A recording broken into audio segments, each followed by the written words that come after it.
only seen maybe a couple other people in the world have the same kind of connection that I do. How much the spirits like him, they trust me, and they've said that many times in videos here on this channel. And how when other people do spirit sessions, spirits still talk about him because spirits like him just so much. They are ready to talk to me. They know who I am. That's why hundreds of people around the world get my name through their spirit box sessions. About how amazing his machines are and how revolutionary they are and how it's something that's never been built before. And wow, I've single-handedly changed the world with spirit communication forever. So the astral world. Hey there, Brood. How you doing?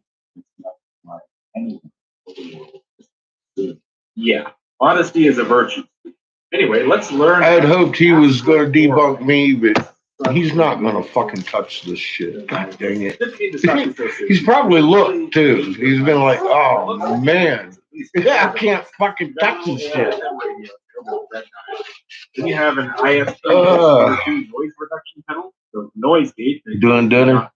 Hey, Jess. Hi, Virginia. Hi, Miss Raven. Hi, everybody. Which you did. And the output of that goes into a Z2 Lunchbox Junior amplifier. The only involvement you had in this whatsoever is plugging them into each other, spray painting them gold, and super gluing a couple of dots called the Astral Doorway. I invented it. I created it.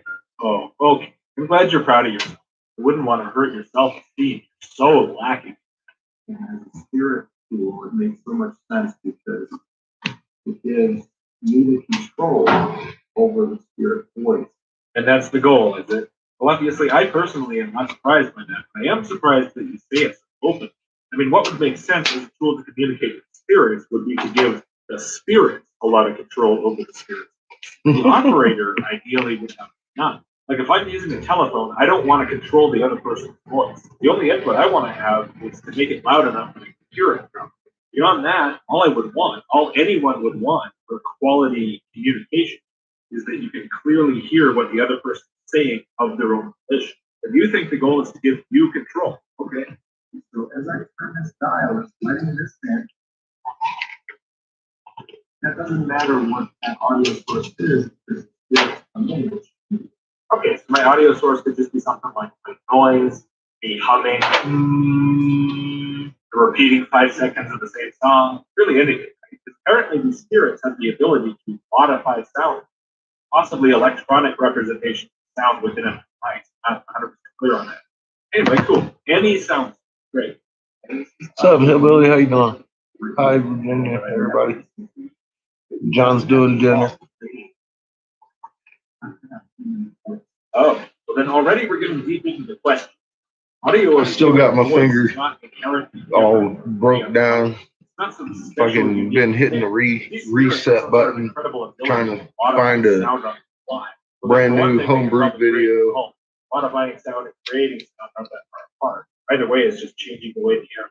But if we go with the assumption, it is a very big assumption that the spirits get some kind of sound input. But if we go with that, it still doesn't make any sense why it would have to be. So we got about 800 pounds to eat up. Do I have to believe any of this? I have some dab straws to make. Understand that everything you saw. Oh, and that's all my questions. How you doing? So as for the actual parts of this device, said their names. But let's talk about Monday part 4 today. Sorry to hear that. First up, we have the amplifier. I hate a weekday of Mondays. That's just the thing that sounds good. The Huck is very insistent that this is the amp you need. You want to have good communication with the spirits. It doesn't matter that they're going to modify the sound. You got to use this amp to get that good sound. Got to have lots of control over the spirit's voice. Just to be clear, building a portal, you see response to that this huge sound. The power of the pedal. Now, of course, that was on a different device he invented, but he made it out of some. He's got the same amplifier, and he's got the same. Now, this pedal is a noise reduction pedal. And speaking of the noise gate, this is where it starts to get a little fishy. The most important part is open. Noise reduction. Only one that will work and do what the portal does is the noise decimator 2. To me, those few seconds raise all kinds of questions. What I heard before was that what you need is a talk radio station, some other source of human, which already doesn't make sense, of course, but we're just going to say. So a spirit can modify the sound of a human voice. Hey, Paul, how you doing? Okay, so then what makes a noise gate so important? Why should Three hole in a dab straw. have to have a device that modifies the audio at all? Again, why should you have so happens I'll be making plenty of those today. Why should you be messing? Well, let's take a look at how this is actually. We saw this all through the James Randi section, but we probably didn't pay very close attention to exactly what he's doing. So let's take another look. So he turns the knob to the left while he's talking to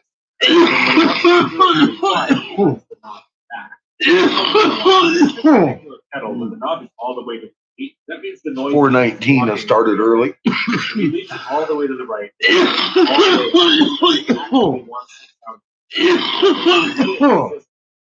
Big old fucking hit. We'll get to that one later. What that's doing is making it so the effects processor doesn't output any audio to the amplifier right away.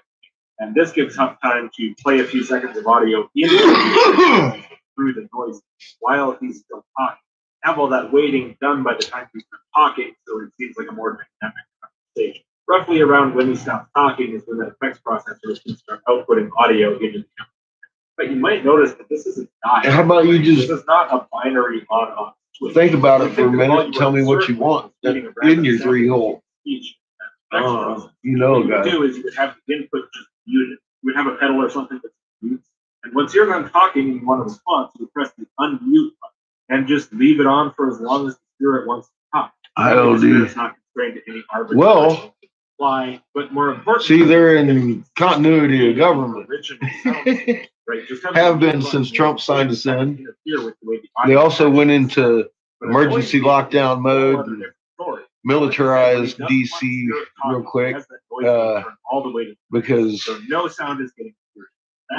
of a break-in to the Capitol building that was contrived. And then when he wants it to talk, anyway, some arbitrary amount left, holds it for a second, and then turns it back.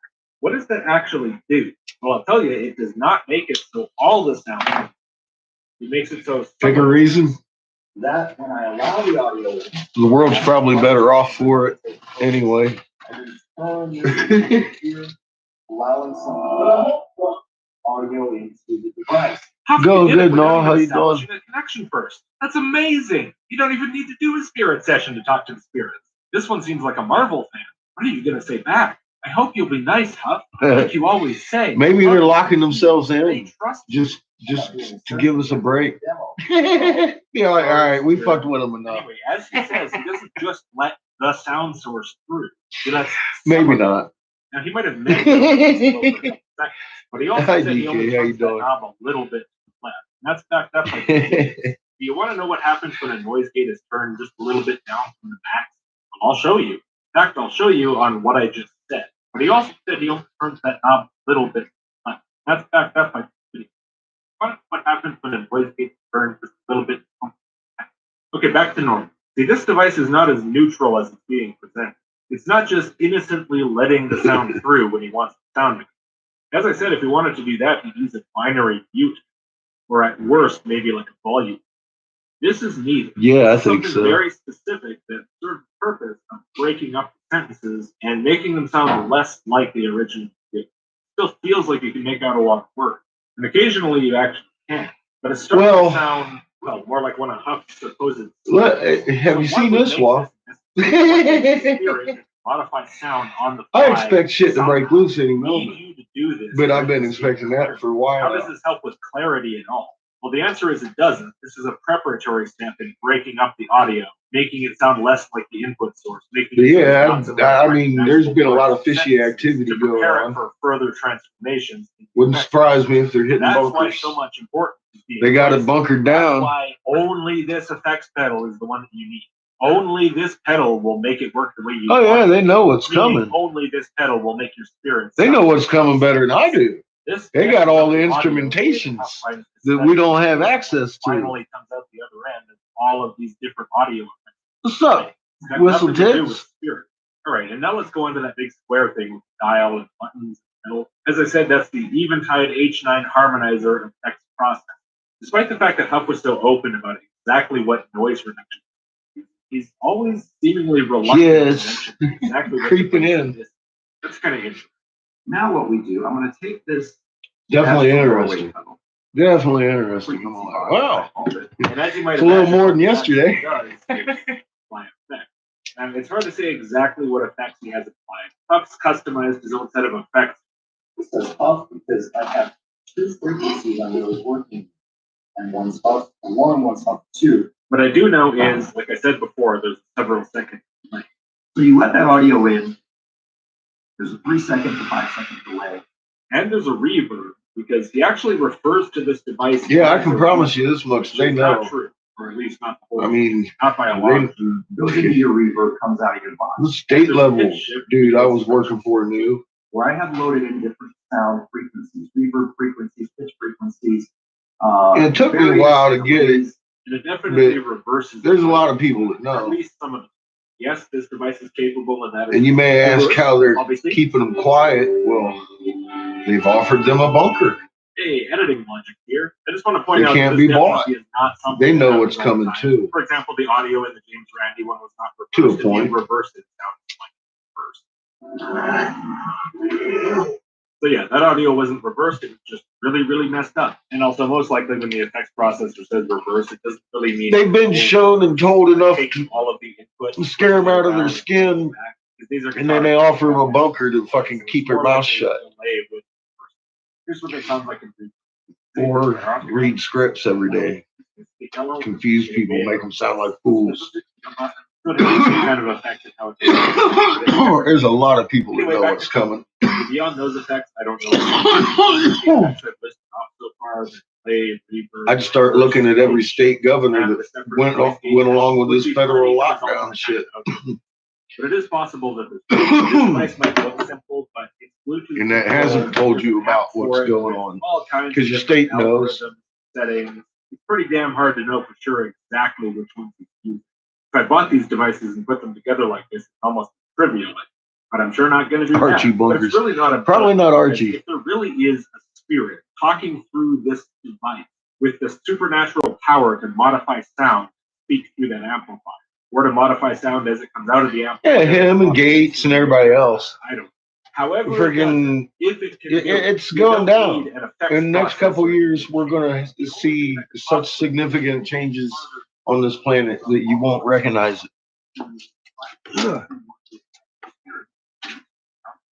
And a lot of people ain't going to be here. If the spirit manipulated money, you would not need it. A lot of people ain't going to be here.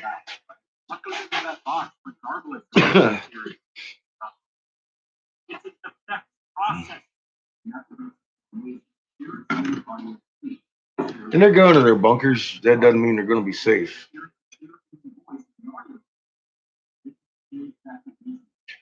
That's one of the last places I'd want to be in this situation.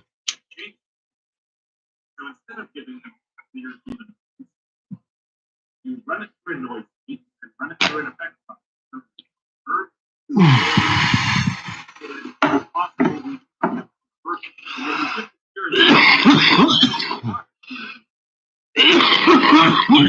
Yeah.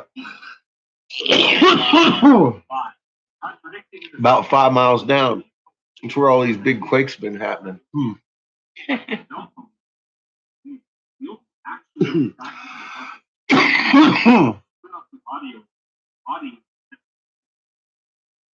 Lava. What you told me this morning was lava. It's fucking February. Why are the bears not hibernating, young lady?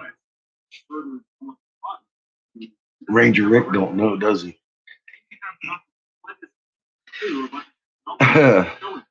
You do, though. She could enlighten Ranger Rick. Oh, wait a minute. Sure he did. But yeah, I didn't think the bears were hibernating. There ain't no way they're hibernating. Look at it. It's fucking 2-foot corn.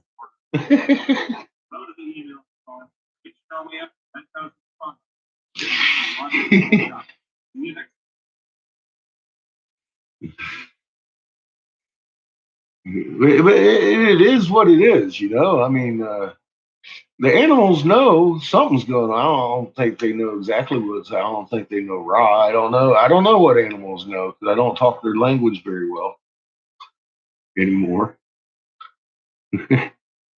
Working on it though. But obviously, them motherfuckers know something's up.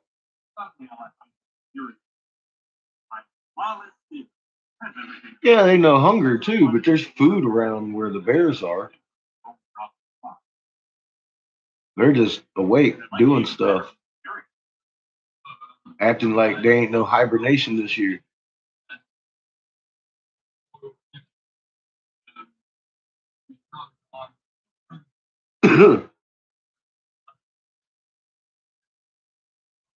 Which I mean, I've been predicting that, and she found out the bears ain't hibernating.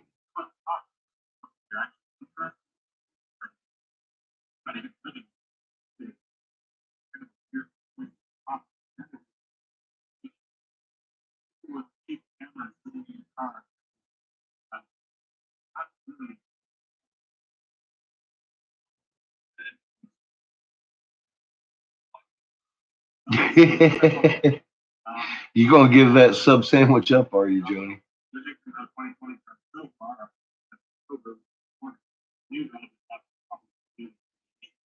No, yeah, a lot of the grazing animals are hungry because the wild grasses didn't actually do very well.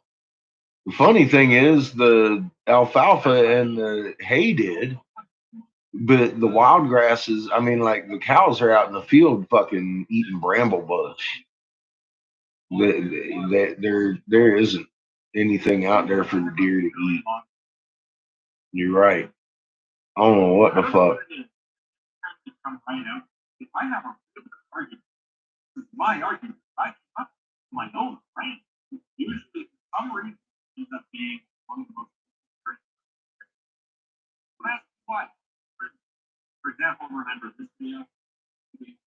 Yeah, they're gonna have babies in the spring.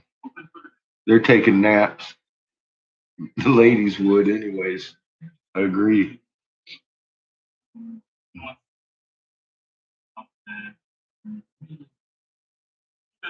Yeah, the wild grasses that put out seed for and shit that the deer and stuff eat on didn't do well this year. And geese and all that shit, they're all acting weird. The squirrels, everybody's acting weird this year. Jason been hand feeding squirrels all summer, being like, dude, and show him pictures of fucking geese in his yard attacking the fucking bird feeder and shit. It's crazy.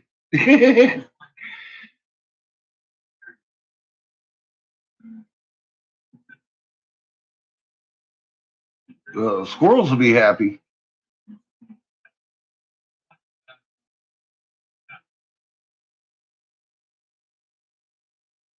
Yeah, people are acting pretty strange.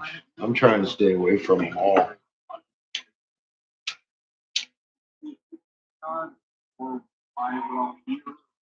Just stay away from them all as much as possible. I'm loading up on groceries last minute. At least, well, that's how I kind of feel about it.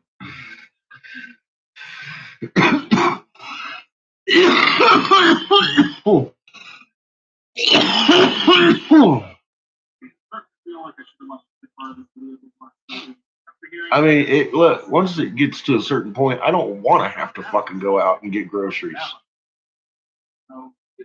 It's already pretty much that point.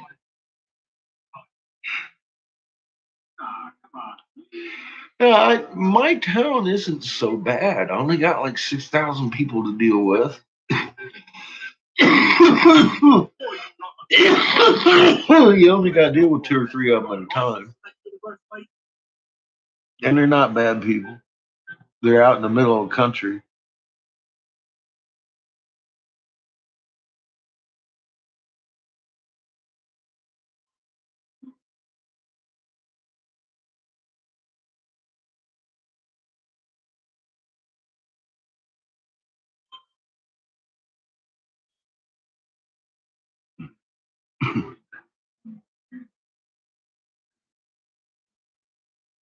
Yeah, we had a lot of bad weather this year too.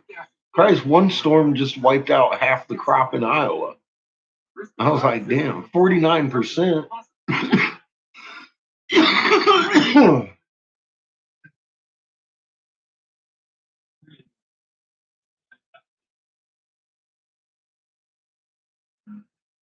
He just bought it, huh?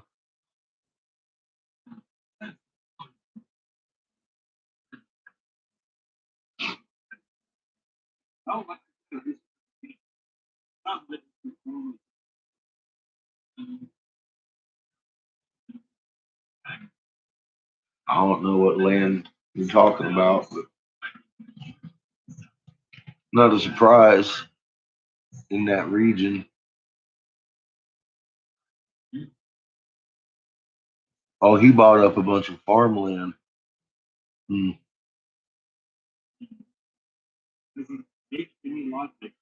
Yeah, it's a new coastline. He's hoping to put up some condos.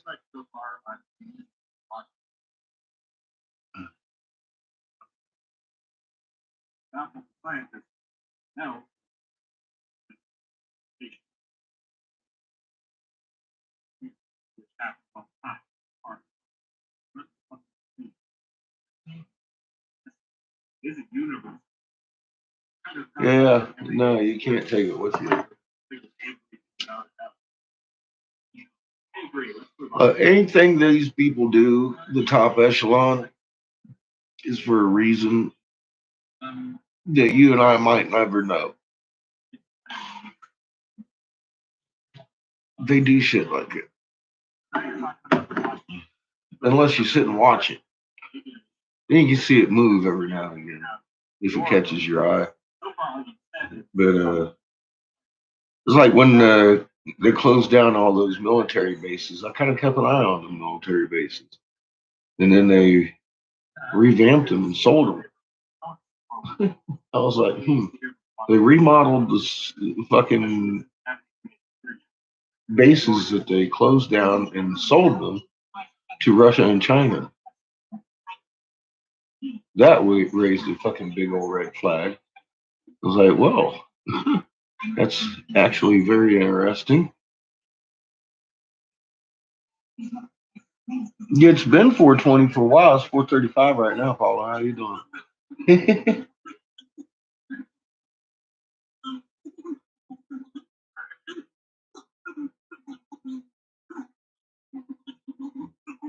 Because they love us so much.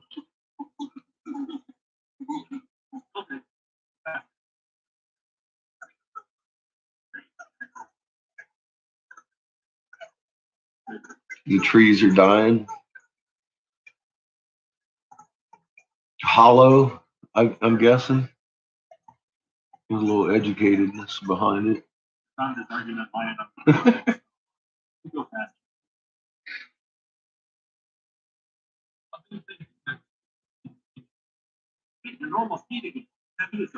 Well, of course they did. Well, the United States government, the Crown Vatican DC Corporation did it. Period. That was done. That was done. With $3.7 million traced right to the Wuhan from the CDC. We opened that little club up over there recently. And we sent that virus from Canada to Wuhan. We got the tracker on that right before the fucking shit broke out.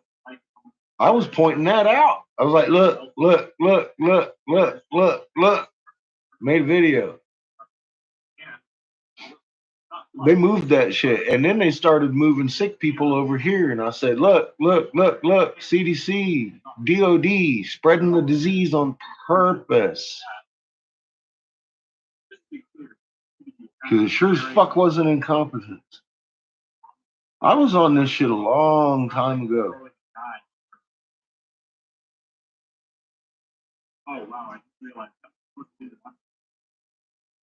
I made videos accordingly.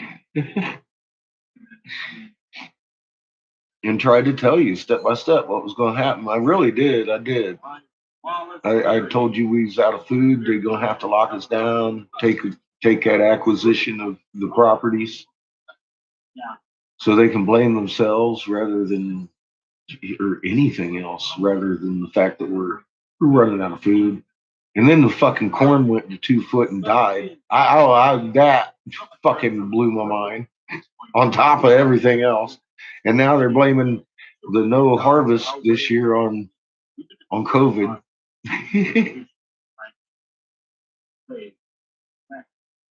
We could all starve to death because of COVID. The horrible harvest was because of COVID. All the farmers had the flu.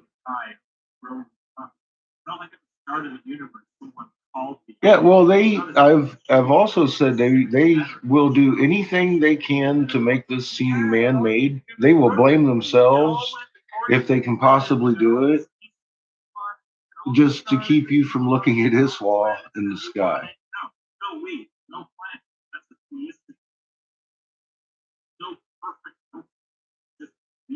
I'm glad you guys have been listening and looking and watching and learning yourselves.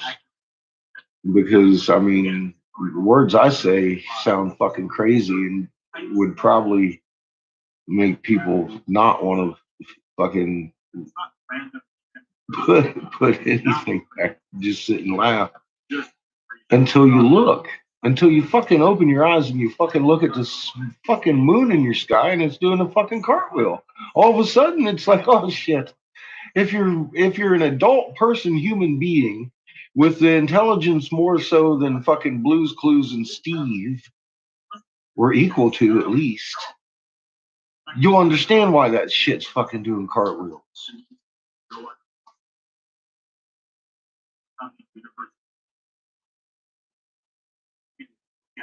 Hi, Clayton. I guess you're crazy, huh?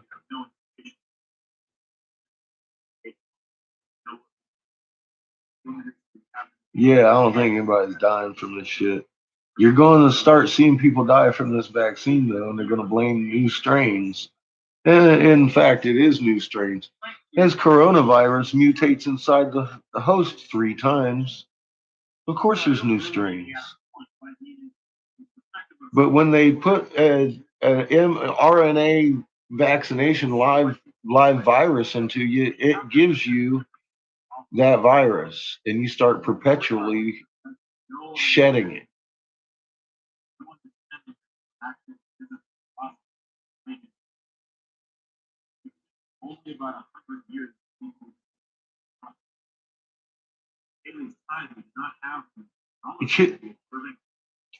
Nobody's getting the flu.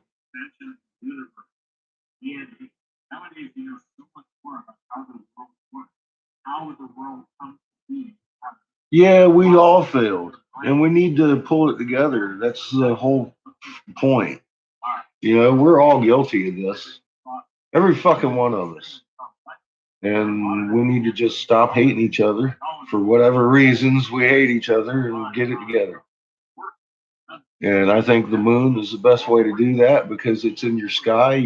It's not something that I could fake or man could fake. Anybody, it's a fucking ball with a flashlight and it's doing a cartwheel. And at that point, all you gotta do is start spinning circles and then bending over and being like, holy fuck.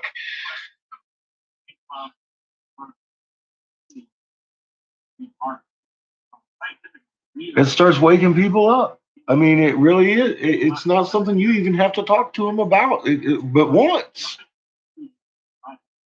Until they come back at you. Be like, hey, man, you're right. They'll tell you you're right.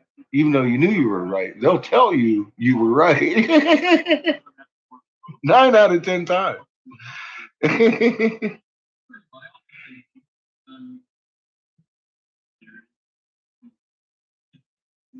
Where at? Virginia Beach area, Chesapeake? Yeah, the traffic sucks around that region.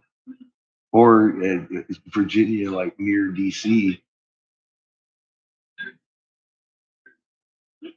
Yeah, it's so fucking ludicrous that 180 nations went on lock. It blew my mind. I couldn't believe all of them went down. I was like, oh my God, the whole fucking corporation just went on lockdown. Blew my mind. Everybody looking for the NWO. I can't express to you how clear I hope it is that NWO is in full effect. And it begins with Crown Vatican DC Corporation. That is the head of the NWO.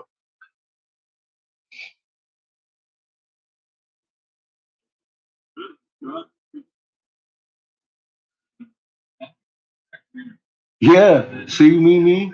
That's it. You just give them the moon and say, look at it. Did you notice that motherfucker's fucking did all night? It's crazy.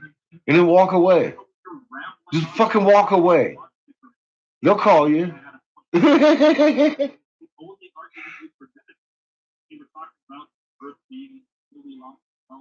the more of you do it, the more of them will do it. And then the more of us will know your government didn't tell you that. See, their programming is broke now. Their programming is broke. All of a sudden, COVID's silly. Not silly. It's fucking open murder. If you actually look into it, I'm just euthanizing our old with these fucking ventilators and making us clap for it.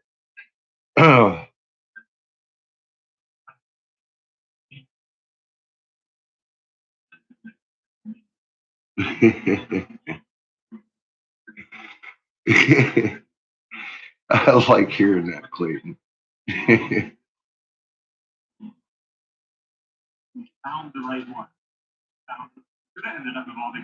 Have I read Agenda 330? No, I haven't.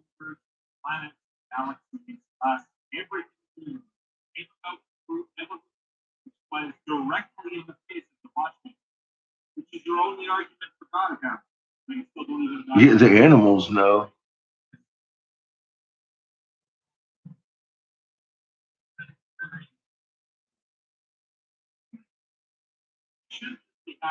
You got a 10-layer mask on.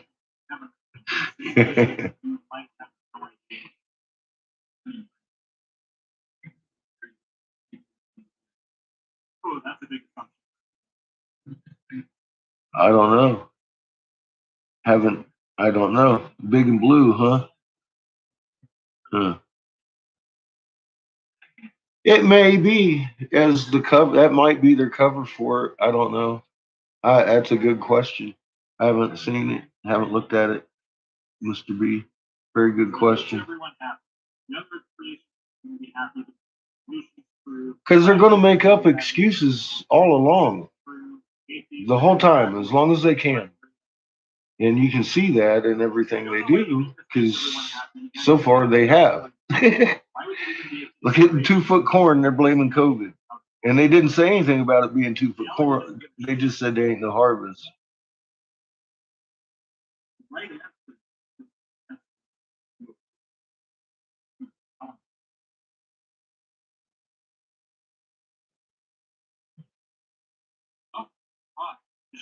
Yeah, we were carving them images on some of them temples to teach our kids how to be human. We were ascending masters.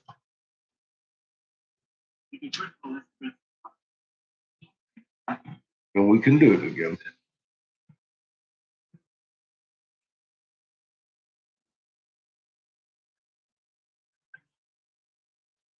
Valentine's event.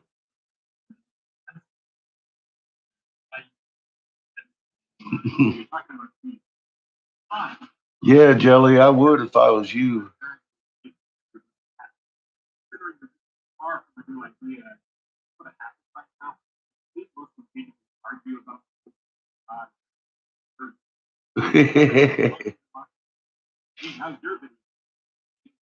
Well, your cartwheel of moon, and yeah, we're probably gonna have a nova.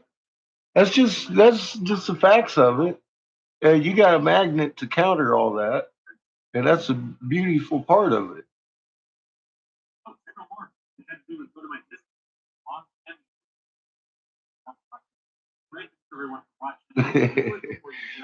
Well, he's over there. The virus is going crazy right now because they've been vaccinating over there like crazy.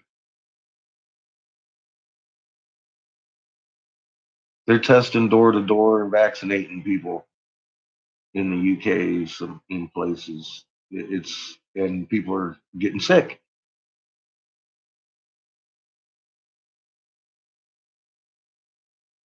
Mask is a burqa. Getting used to it, huh?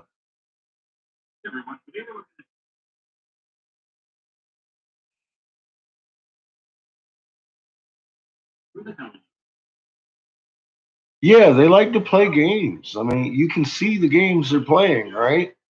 They don't have to do this. Any of it. The fucking masks and shit. What the fuck? Really? They're just playing fucking games. And they're seeing how much ass we'll eat. They're proving to themselves that we're worthy of what's coming. We're begging for it.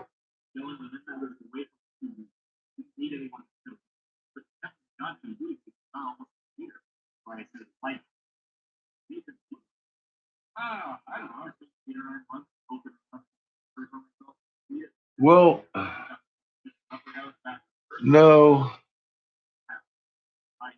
You know what that is? I'll tell you, I've already told people what that is. The Starlink.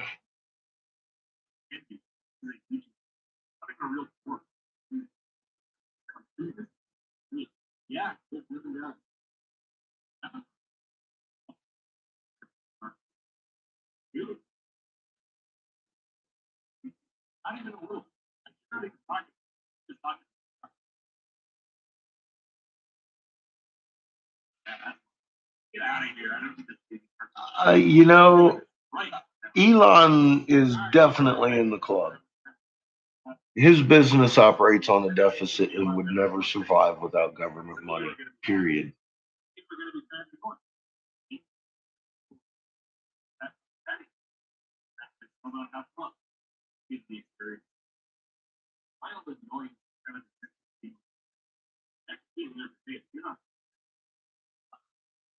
Well, see, and I heard that shit too, and that has nothing to do with what's going on, Mr. B. And that's why I've not gone to that link that everybody keeps sending me, because I know he's talking about the alignment of our planets and how it makes rocks turn to feathers and shit. That is not.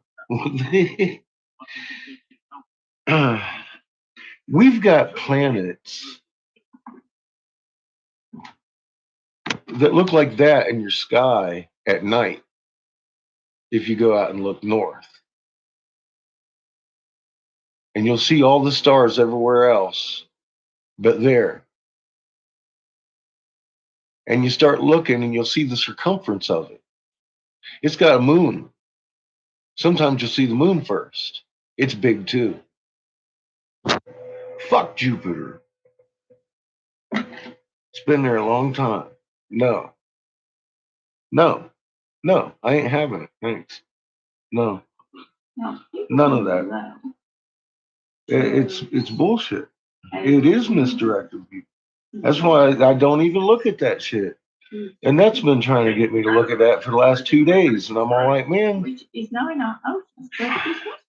because she gives me a breakdown of what's going on, which is good. On the other hand, but she said the same thing. This guy tells us about, and I told you what she told me about the fucking rocks getting lighter than feathers and malleable, and you don't want to be around malleable rock. There's only about 2 situations I could think of that rock becomes malleable. Liquefaction being one, and we've seen an example where it swallowed up 10,000 Indonesian folks within 5 minutes and their homes. And magma. So stay away from fucking malleable rock. That would be my first advice. Secondly, the alignment of Jupiter and Uranus. We've seen that before.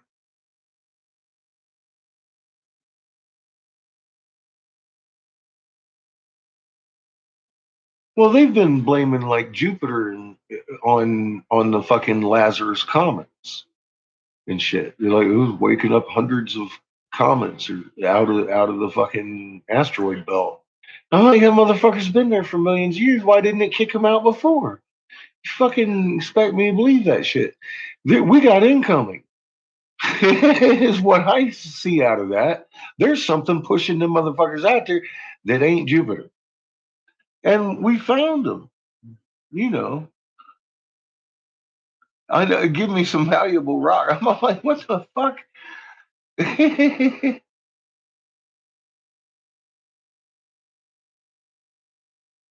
Yeah, thank you. If and John pointed out also the alignments in space. The energy travels in not just space. Here, energy travels in spirals, and we've seen that. And any kind of alignment, real alignment, would be da da da da da. It wouldn't seem like an alignment, but they're always pointing out these things that come close to fucking they're kind of in a straight line. Who gives a fuck? That's always been my attitude about that. I always. I've seen people be all, oh, Saturn's aligning with Mars and Earth. I'm like, great. I could have told you that a week ago when I saw them fucking conjoining. Because I always watch my sky. And it never seems to affect me. What affects me is the fact that we're on our side. And what pulled us on our side is huge. And everybody is pointing away from that. And that's not true, channels, if you ask me. Yeah, without the city lights, you can see an entire family back there.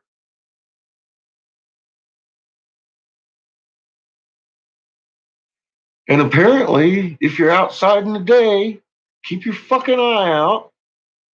Because my buddy that stood there, I told you he's 73-year-old, I get my oxygen from him. Me and him stood there and watched that fucking plant. That motherfucker seen that thing a few times. He said, I was like, what? So he kind of acting like it's old hat and shit. I was like, the fuck do you mean you've seen it a few times? I said, dude, I only seen it that one time. I said, no, I didn't handle it well. He started laughing. I said, I don't even think we had a conversation. I just went home.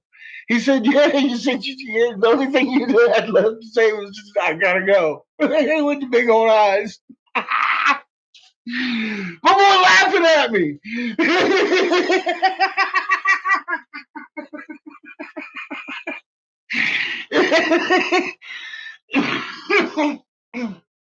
I was like, oh God.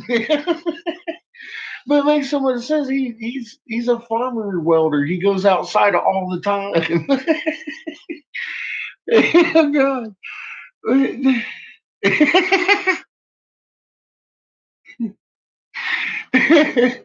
Oh shit! So he'd probably seen it before I saw it.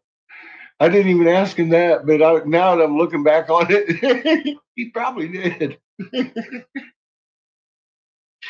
He's probably sitting there looking at me like, I wonder if he's going to shit himself. I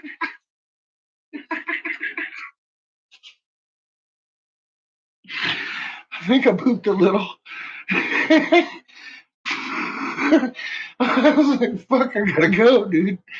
I thought we was all gonna die. I tell you, I was watching this fucking thing. I'm like, oh my God, it's so big. I know that's what she said too, right?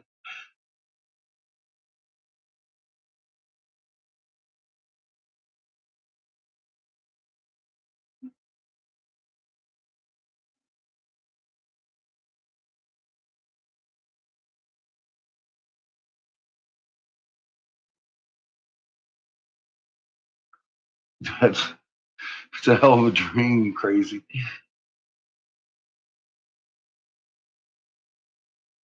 Yeah, Brood makes hell of a lot better videos than I do. He just does. The quality of everything he puts into it is way more than what I'm capable of doing. He showed me how to do that whole side by side so I can get the Dingley Cobras matched up, though.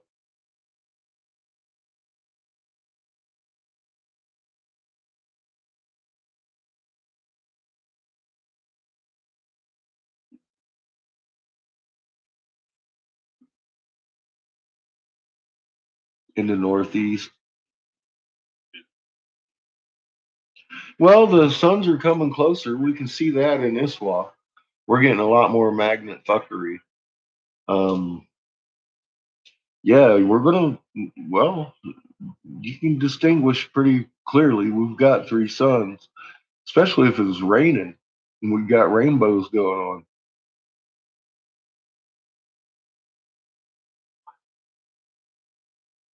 It's only been a couple years for me because I was watching it on Iswa and I didn't even give it a thought until John and I were talking about it, and I was like,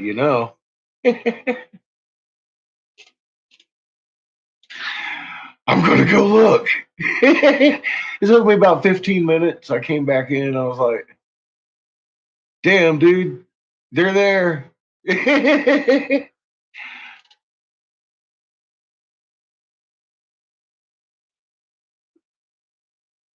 I mean, got to verify with the eye, and we never had for like over a year or so. And then fucking, I don't know what it was. One day, just made the decision to walk out and look. I almost shit myself. I was like, holy fuck. I didn't even have to leave my light dome. I knew what I was looking for. But I don't have much of a light dome either.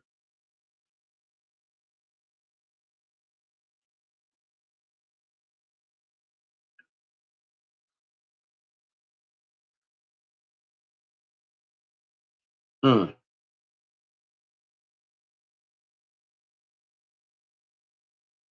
He might do one this weekend. Oh, my God. How about planets behind us? Bigger than Jupiter.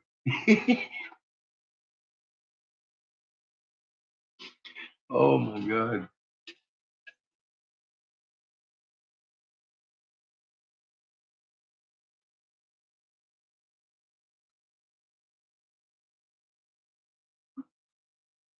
It was just like evening, yeah. It's pretty bright out.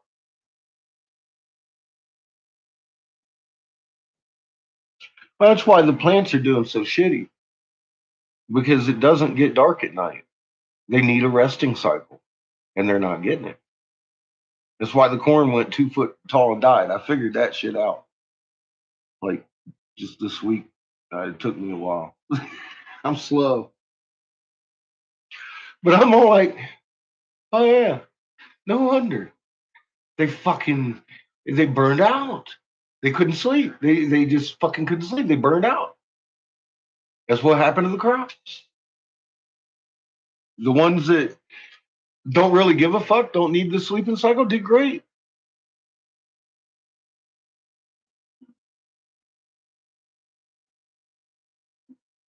Astrology names, yeah. Yeah, the birds are fucking confused.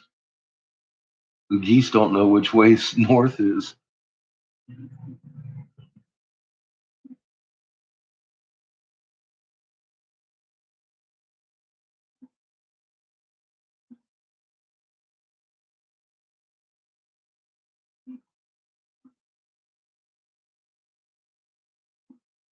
Lucky you, robot.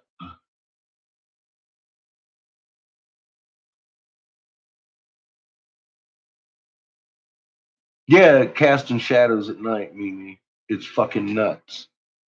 That shit, that's not from my childhood. A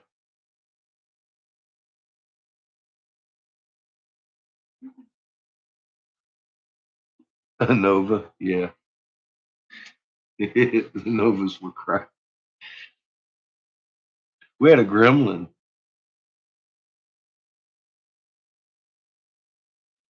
Oh, you can't tolerate the background noise either, huh? Yeah, I know you're in Jersey. Oh, are you telling somebody else?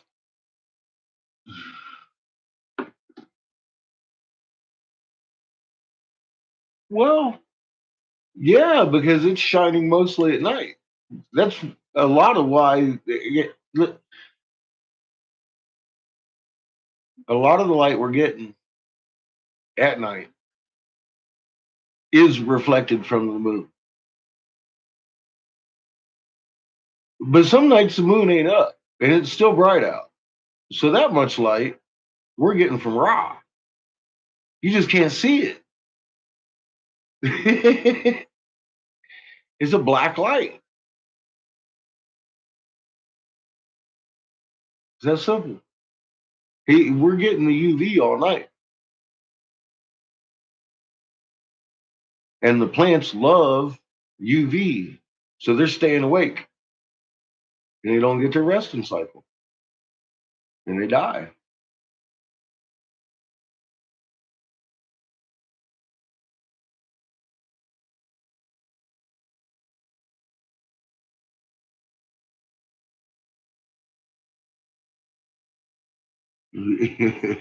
Yeah.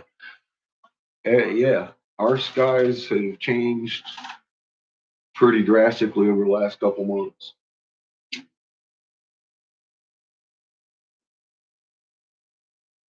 Yeah, absolutely. I agree.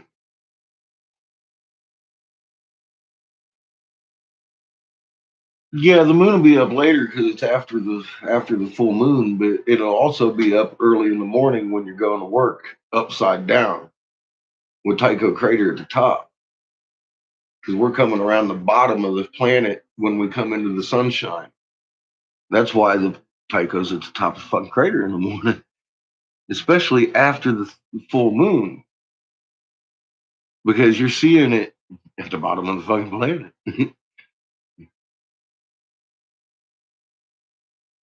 Yeah, plants need their sleep every day, just like a human being. They have a circadian rhythm. Theirs is fucked up this year, obviously.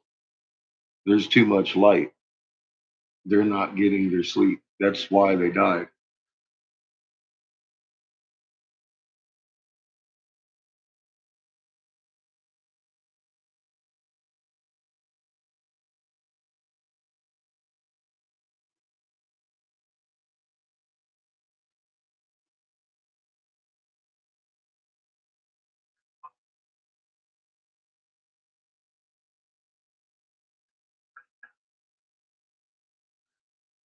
I think it's more on about 2 or 3 o'clock in the morning now that you're going to be getting the UV light. It's moving closer to the sun. So it's getting later at night that it's getting brighter.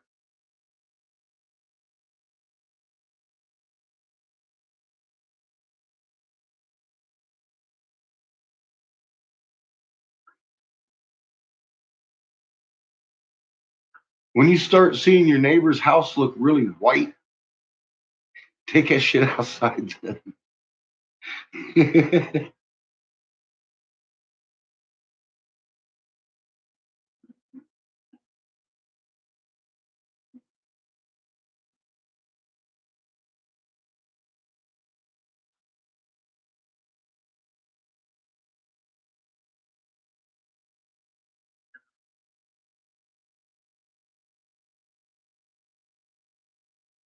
Yeah, 3.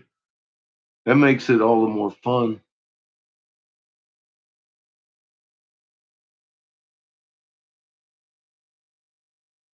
Yeah, I haven't been watching the last couple of nights. I mean, I've seen the show. It's, they're getting closer. Every time I look, I just make myself shit myself again. I'm like, what the fuck? How do y'all miss this shit? I'll straight tell people, look, you can go outside at night and see them a lot better than what you can in the daytime. They're right behind you and they're really big. And I have some inevitably. I don't care how I describe it. It's like takes up the whole damn. It ain't no bright sun and stuff. And somebody would come back and say, "I saw a bright star the other night," and I was like, "It's not what I'm talking about." These fucking things are not bright. They're hiding in the dark, and they're good at it. And all this, the Dark Brothers watching over us, and blah blah blah blah, starts to make a lot of sense.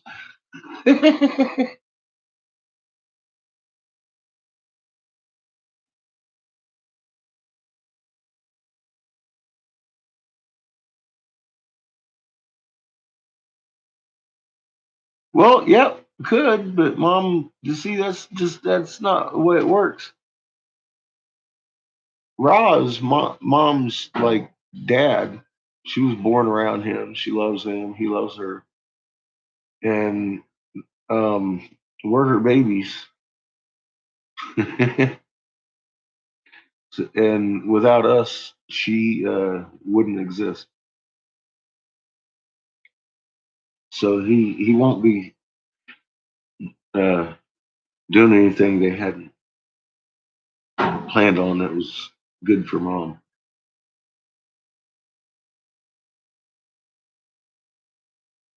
Yeah, Dr. Vernon Coleman. He's upset about that vaccine too.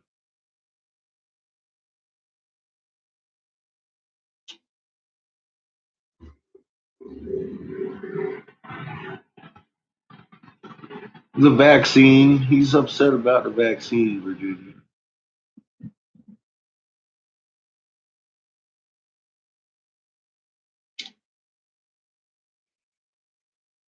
It's an RNA drug. The last time they did this was polio, and it gave more people polio than polio. And the people that didn't get polio, it gave fucking palsy to.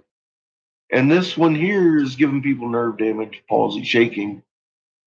That's what palsy is, shaking, nerve damage. And I've been warning since before, way before the vaccine was even tried, that this thing's going to attack your nervous system because they don't want you to be able to change your frequency. And that's exactly what's going on.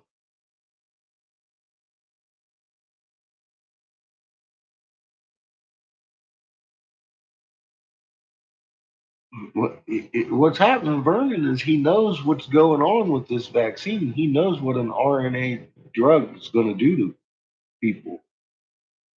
That's what his problem is. They rolled out the vaccine in mass yesterday. And he knows everything I do. Well, I don't know if he knows about Rob, but I'm just saying, as far as vaccinations go, I don't know how any doctor can get behind this fucking shit. It's not a new drug. They decided they can't do this anymore after what it did. And now everybody that's getting that second shot is getting sick, and they will be perpetually forever. If they survive it, they're going to have nerve damage, one, and two, they're going to shed a virus that's going to be deadly perpetually.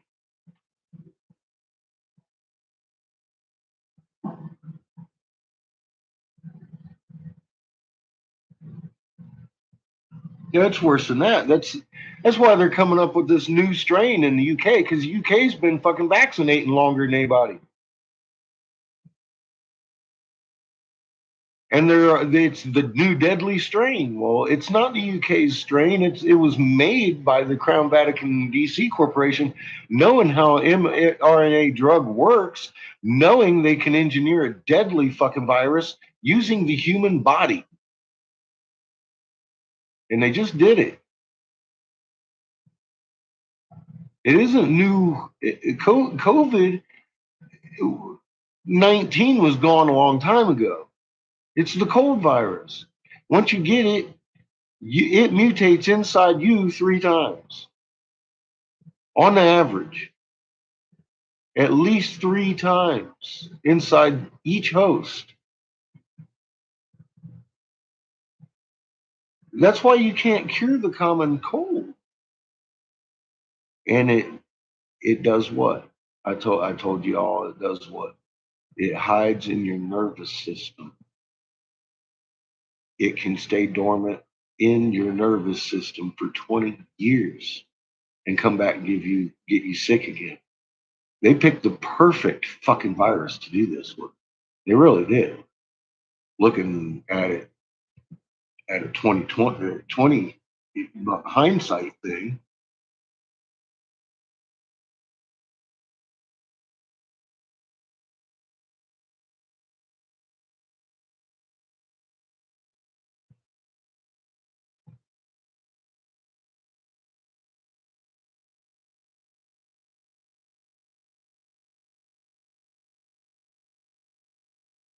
Thank you, Joey. Yeah, you have a better chance if you just crunch the numbers of surviving any virus that you get, including the new deadly version, than you do getting the fucking vaccine in the first place.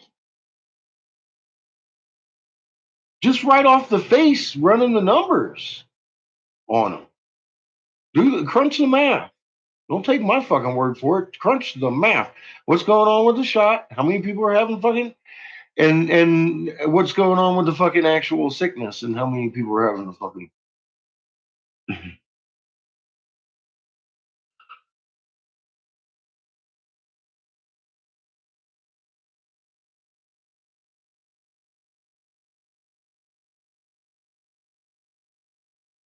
They sure did, LD.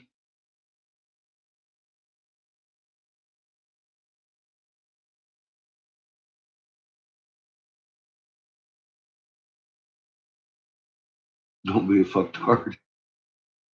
I get banned from everywhere.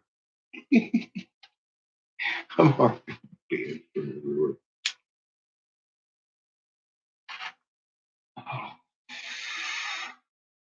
Nah, I got out of fucking Facebook jail. They had me in fucking Facebook jail again. I couldn't even like my stupid own comment or nobody's comment on my stupid pictures or nothing. They had me all blocked, and I was like, man, some cupcake didn't like being called fucktard.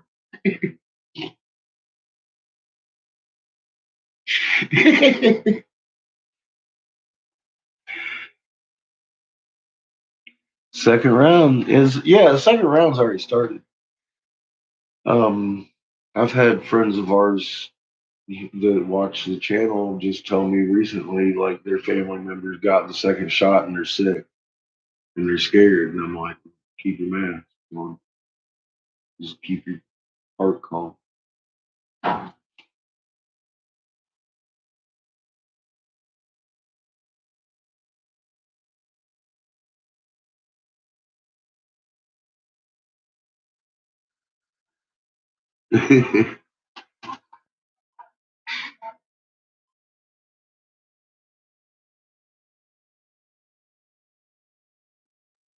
Cup tard. Prefer cup tard. Oh no, you know. I got reported for calling someone a fucktard. They called it a threat. I'm like, what the fuck is that? So I had to explain to him what a fucktard was. I said, in no way or shape or form is that a fucking threat. Actually, technically, it's a hell of a lot more PC than calling somebody fucking retard. I said, that's a medical condition. I said, you got to take those people out of that because this lady here is willfully fucking ignorant. Seriously, I think fucktard's fucking great. I think it's fitting, very fucking right to the point. I am a fucktard all the time. I'm not excluded from that. We're all fucktard at points, but man, I like it a lot better than what I've always been called for fucking decades. I'm a fuck.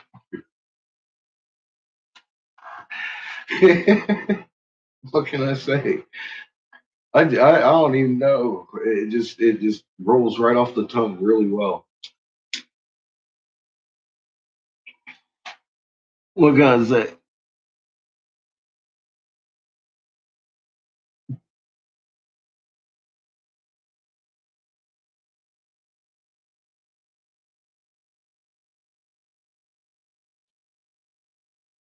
Yeah, you can put it in the comments down below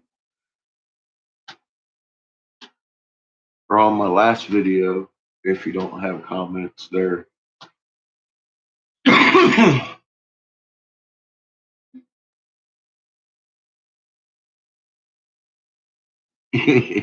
It's a virus within a virus.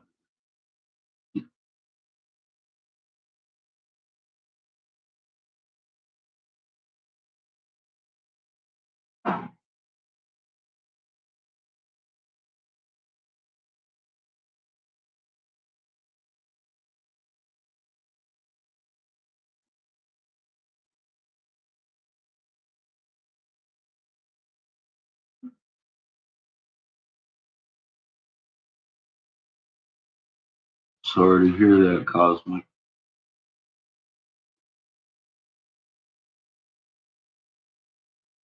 Yeah, everybody's going to open their third eye soon. That third eye happens to be in the same shape that Ra's magnet signature is because that's Mom's original sun. And when we get trapped back on that sun in the Lagrange point in which we will rest, most likely, as I understand, on the planet Toth, her brother,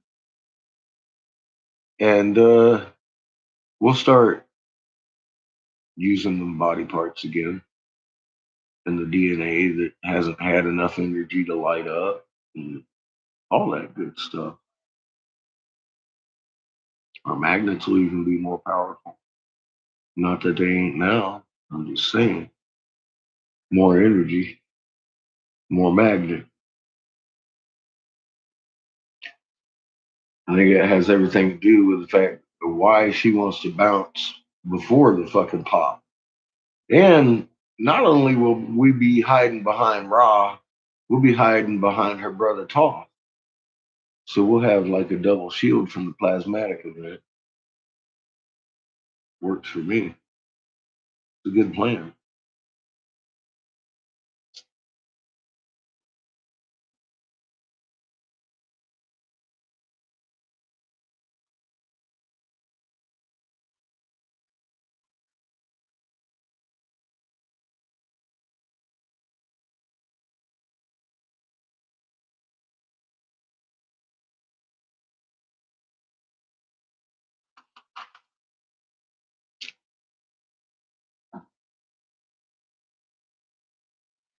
And they're going to mark it as COVID. They won't even acknowledge it is a vaccine cause, probably.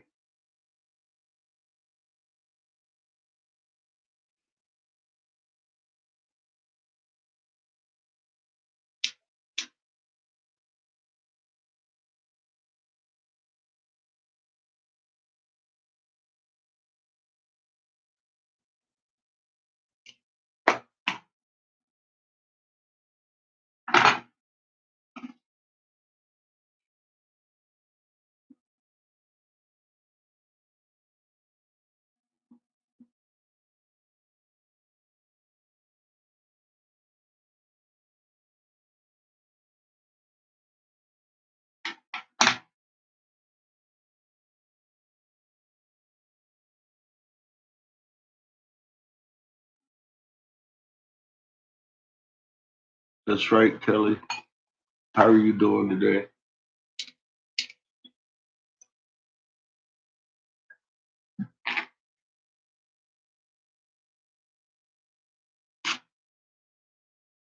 We're going to take possession back for her.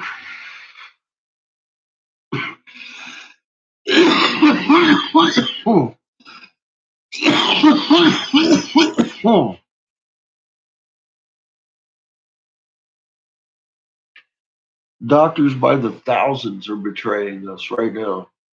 Nurses, healthcare professionals, on all sorts of levels. Absolutely. They're selling out because they're doing something that they know better. Because they're fucking too scared to think about it, or because they're too fucking well paid to fucking say anything about it. They're afraid they'll lose their fucking spinning wheels and shit. I'm a living example. You can go on if you cross their fucking line.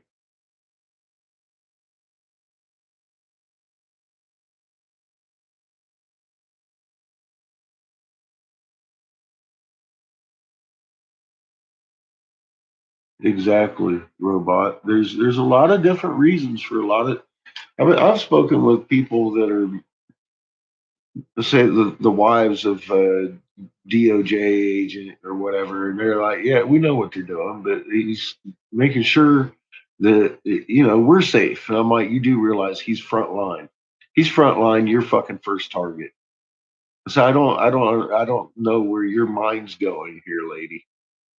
I said you're okay with what your man's doing, but he's going to be sold out.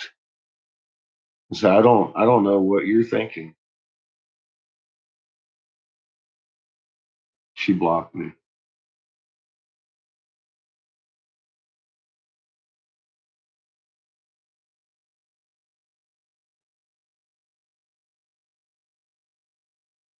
I like it when they block me.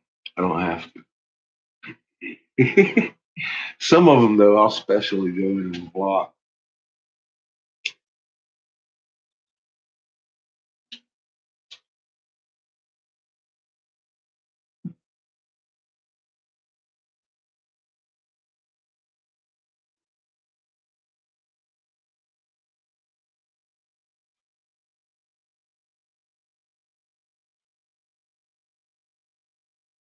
Yeah, I got rid of my TV too, long time ago, and started realizing that shit ain't okay to even watch.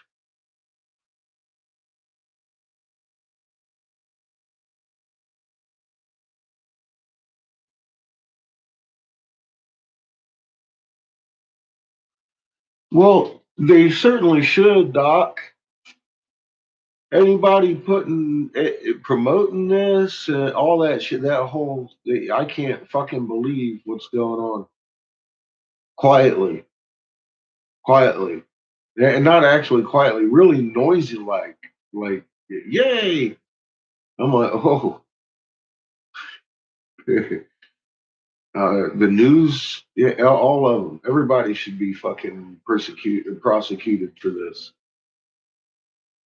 You bet. I agree. Absolutely. In the real world, they would.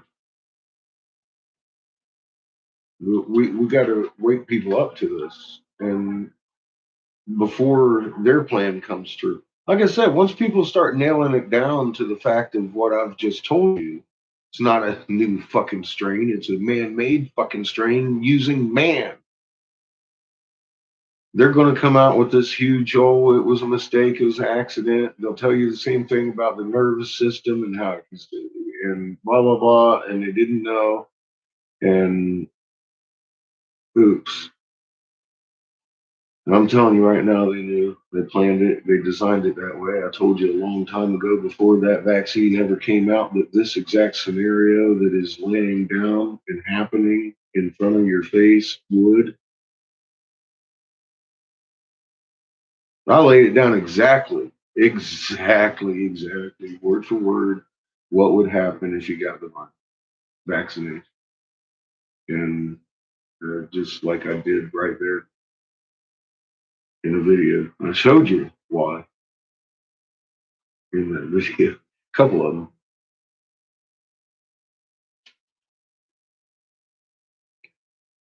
Yeah, you can't force a vaccination.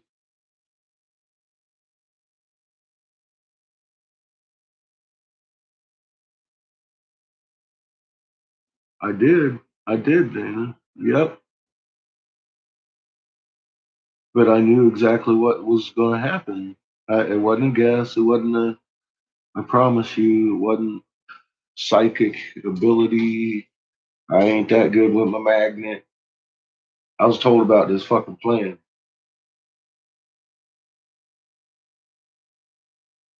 That's how I got it so right.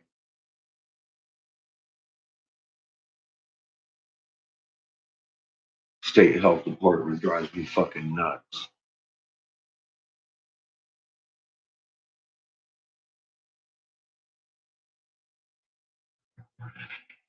Well, if they do, I would hope enough people would kindly remind them that forced vaccinations have been found a human right violation. Several dozen people hung for it in the Nuremberg trials.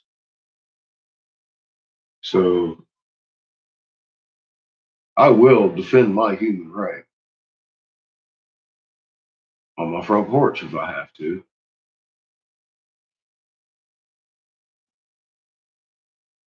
Hi, Deborah. Yeah, thank you. I know. I haven't been guessing though. See, I haven't been guessing. I've been lamenting and trying to tell people what I know.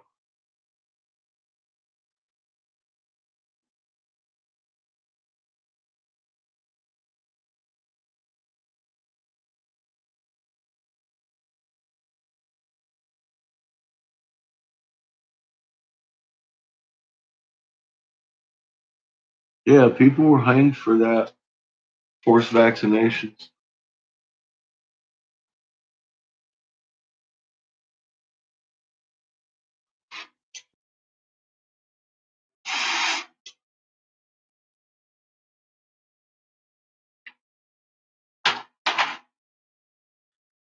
Yeah, I've been told that I am miserable and I'm welcoming the end of the world. And I got to tell you, the only reason I've been out here, honest to God, I think lamenting would be a true word for that. I've been lamenting over this. That's been my drive. I can't believe that another man would do another man this way, and I have to bring it to the fucking forefront of conversation. In my soul, it burns to do so. And it's all about exposing a lie. It's something that's been inside of me forever. I ain't never had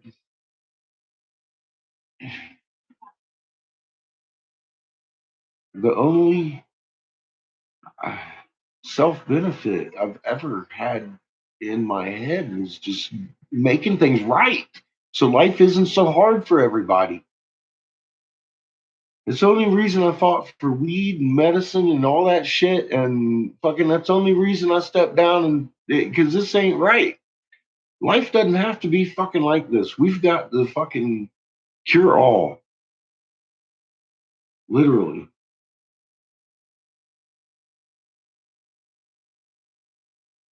That's why I do what I do. I want to see things be right. I want to see things be easy. We shouldn't be competing against each other. Number one, globally, we need to start fucking producing for each other.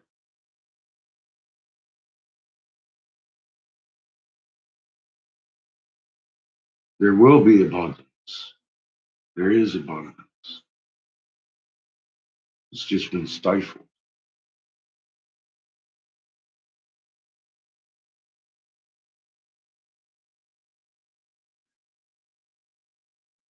Yeah, it's going to get cold again.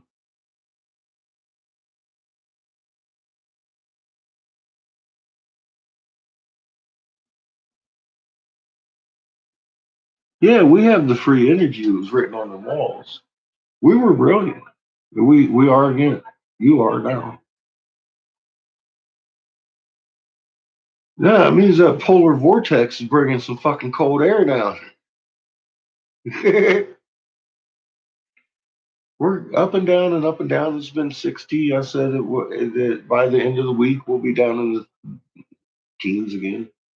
Snowing. It's going to be a pogo stick this year. up and down until it gets worse and storms are just fucking flying everywhere and people are freaking out.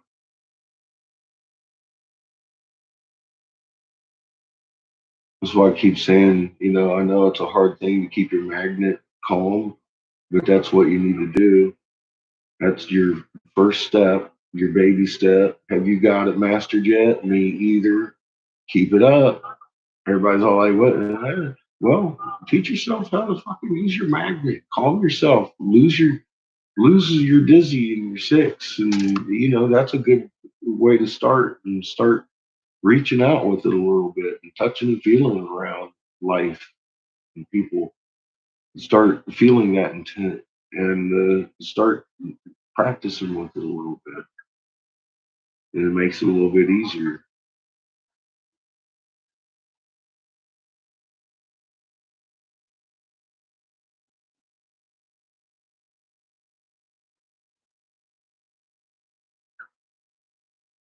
The dollar of the internet is flashy.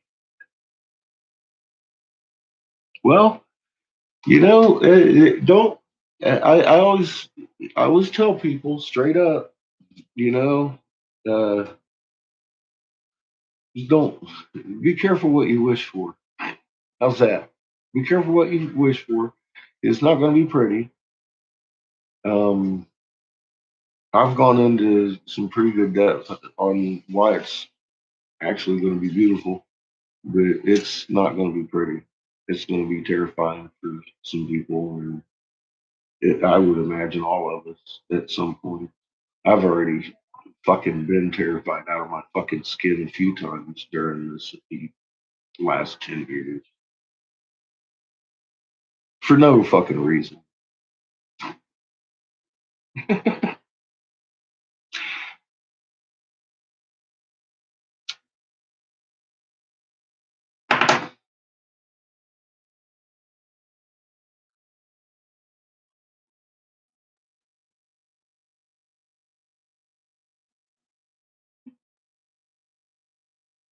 They don't control everything crazy. They want you to think they do.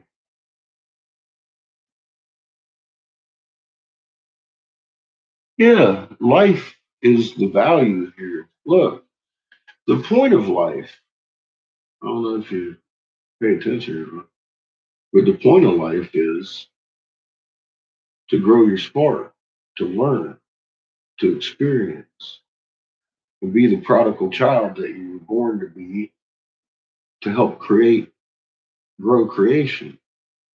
You're a co creator in this, and this is part of it. And you got to learn it ain't the human frequency that's going to ascend you, it's your frequency that will ascend you.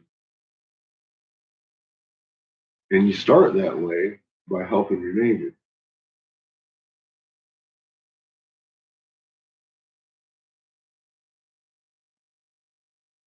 It's a good start just to do it because your neighbor might need that help. It doesn't have to be your next door neighbor, just somebody that you see needs help. It's a good way to start.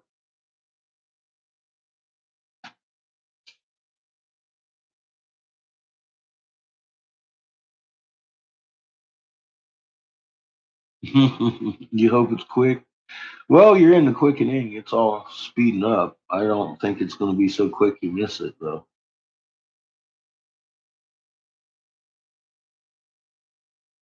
Yeah, it is scary. That's why I try to send y'all folks out at night outside your light dome so you can actually get a fucking eyeball on these huge objects behind you that are showing up in ISFA. They're really close. And the fact that they are that close, you can fucking see them. They're good at hiding.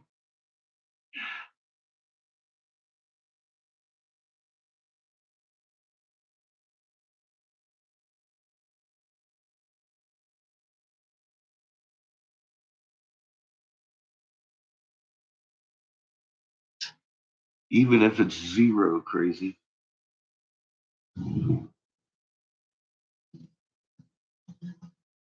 That's it. That's all you got to have love for creation. That includes your neighbor and everybody else. You got to stop the division. and keep that magnet calm. Help, help, help wake your fellow watch up. This shit's fucking real. It's the most real thing ever to happen since it happened last time when we weren't here. I wasn't here. At least I might have been, but not in this body.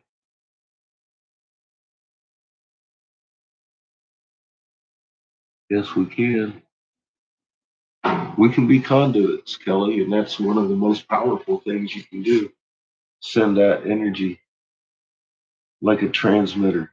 Like I said, if you get good at doing your calm to yourself, then try to transmit it because you can. You're a beacon, literally. Literally, you're a beacon to the world.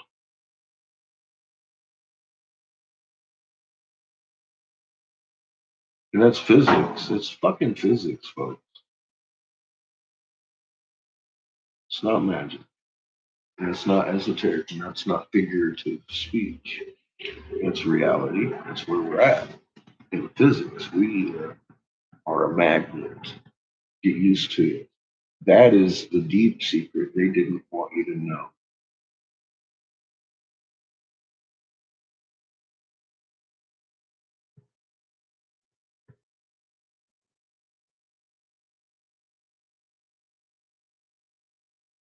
Hi, Janet. Well, yeah, you have the ability to transmit your intent through the entire magnetic field instantaneously at a distance.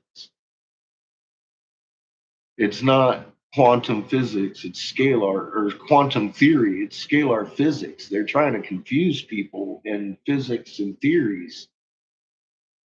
I know at the atomic, the atoms are showing toward field. They ride on 1748 hertz too. It's all, yes, you can broadcast to it, every atom, and you can receive from every atom that information. You're a magnet. I had no idea until last year. And scalar physics totally applies because you're a fucking magnet, period. Boom. There. Boom. A magnet, scalar, boom. Done. Right? Everything that applies to a magnet, it applies to you. And I know it sounds insane, but guess what? It's not. It's scalar physics, and you're a magnet.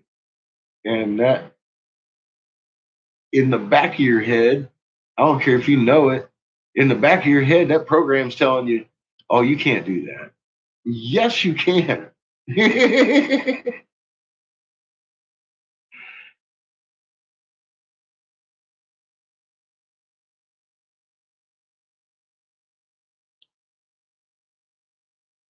Yeah. Well, they've tried to hide us from ourselves, Nick.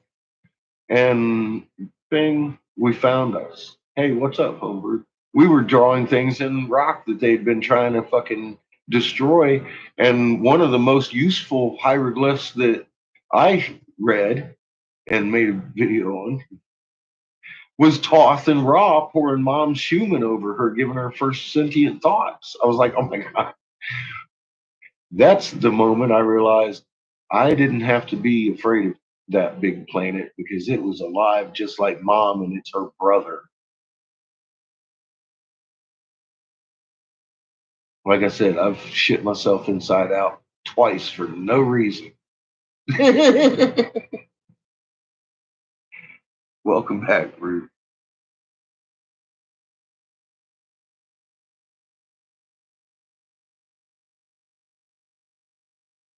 Well, we're getting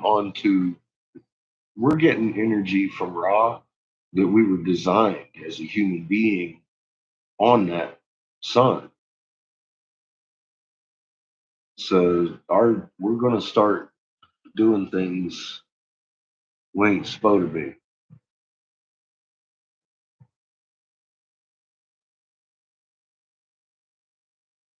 Yep, I haven't even really started working since I turned on the camera. I just sat down and smoked a bowl.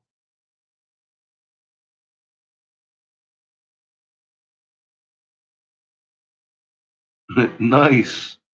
Nice, Daniel.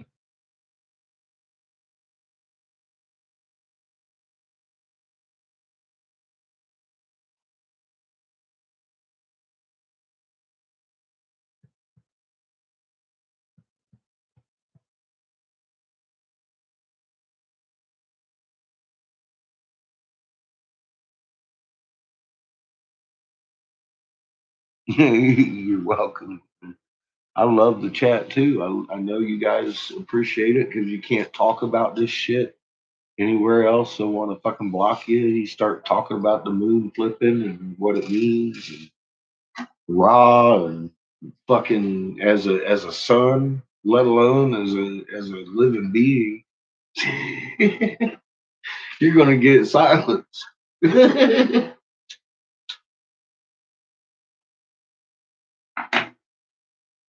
Or made fun of at a great extent.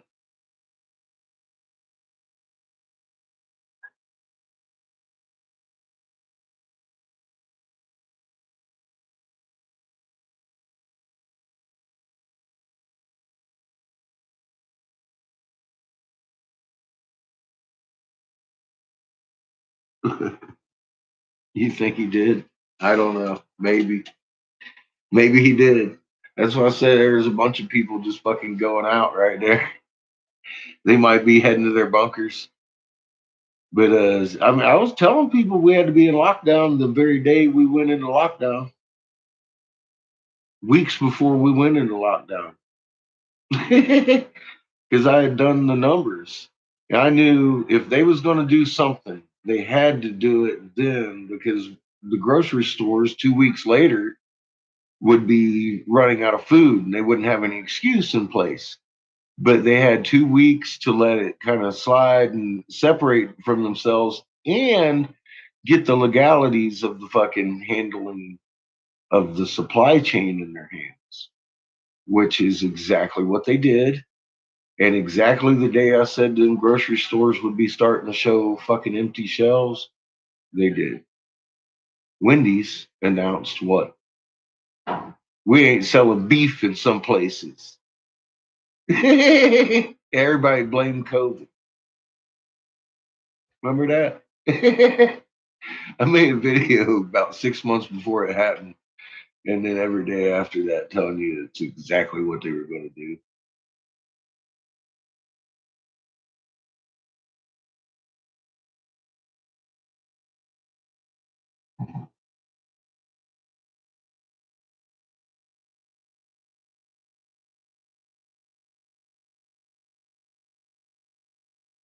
They couldn't have you guys knowing we're out of food as mass.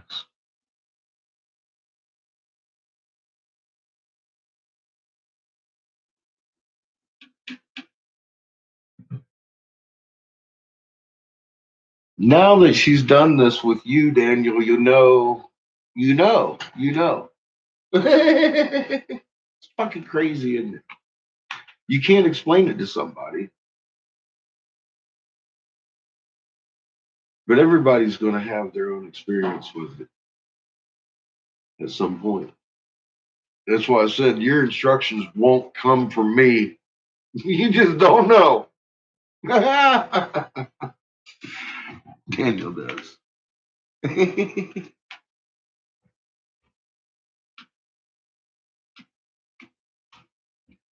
Stocked up on green butter, that's good, Raymond. And it's hard to fucking slow down after that happens too. Look, Daniel's having problems typing.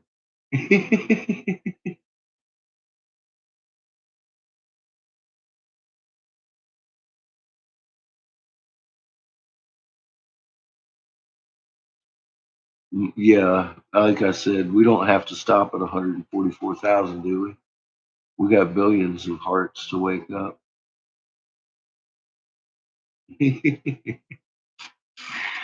She's happy. Each one of us is her kid.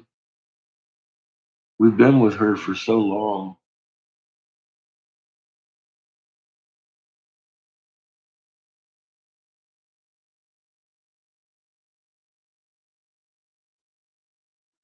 I wouldn't trust our system either. I would trust a system run by kindergartners more so than Congress appointed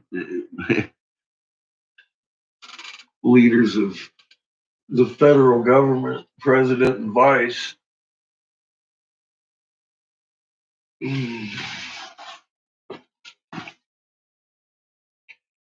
No, I wouldn't trust this motherfucker at all.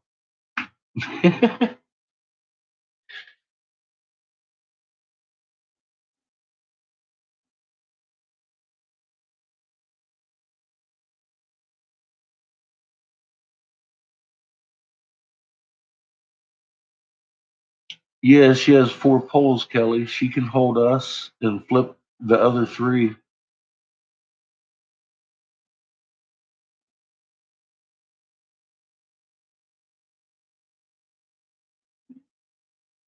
Yeah, our system was literally set up to divide us while they one party rule. Literally set up that way. What is there to trust that way? There's nothing to trust. There's no foundation there of anything other than lies and manipulation and a lot of death.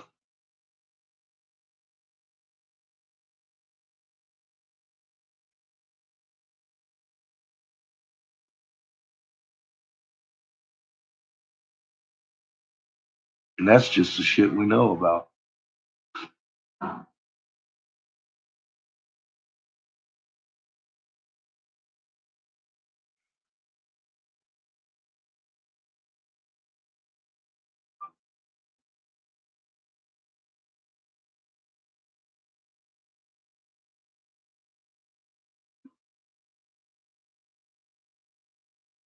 Funny they couldn't silence me, could they?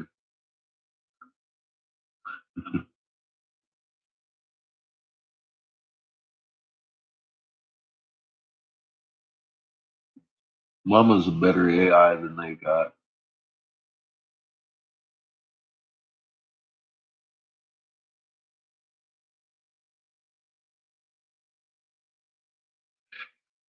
I'm not sure what she uses them for, but it wouldn't surprise me at all, Daniel.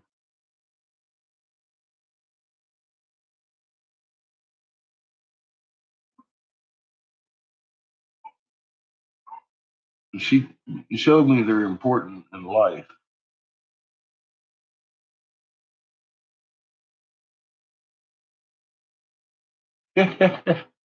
Yeah, most people do believe what their TV tells them. That's the whole point of the TV. It's programming for people, not the TV. you got the program guide and all that shit.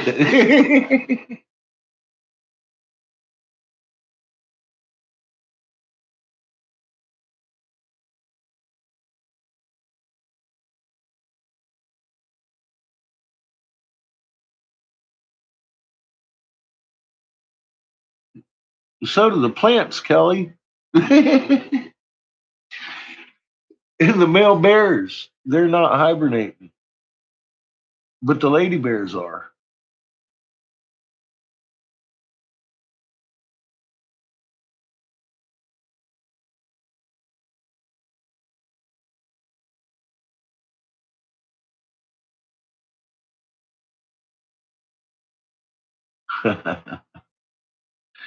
Nice, Mr. B.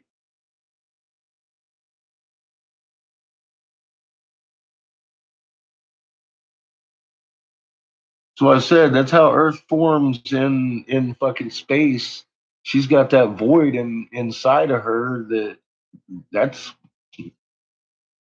it was formed around a magnet and it's got that magnetic shape to it.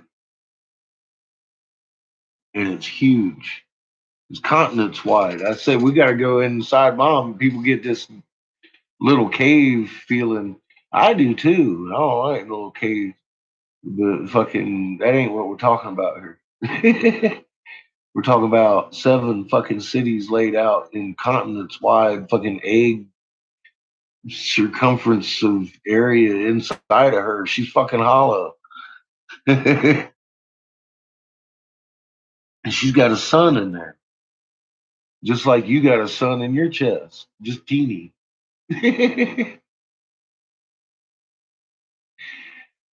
boy, you can harness hers if you just let her do it. Yeah, the halls must be gone into.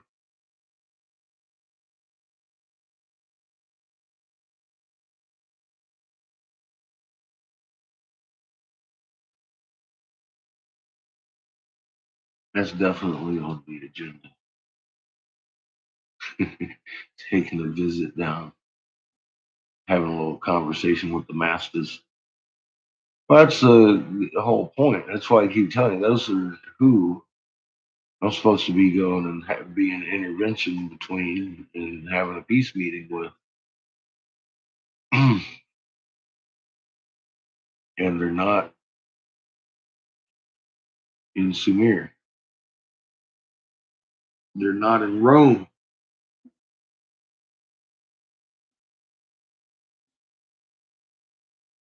They're in the canyon.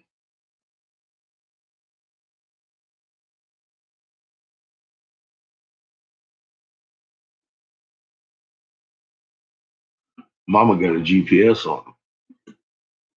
Who cares? And I got all uptight because she wants to have a peace meeting so they can go back and heal their planet and, get rid of their kingships and all that shit on their planet. And so I got all upset and trying to get it done. And she kind of laughs and says, "Don't you worry." I was like, "Okay."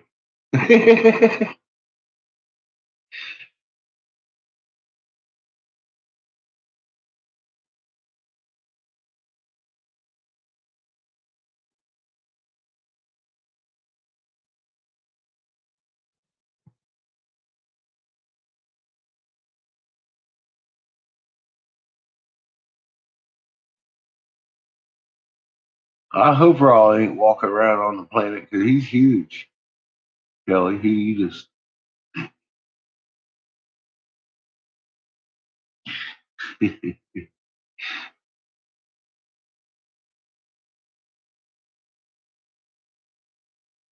tell live vision. I know, right?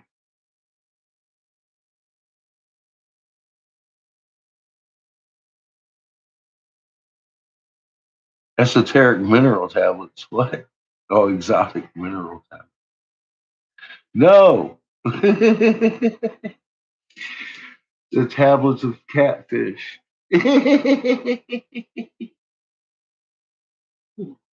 No, not happening.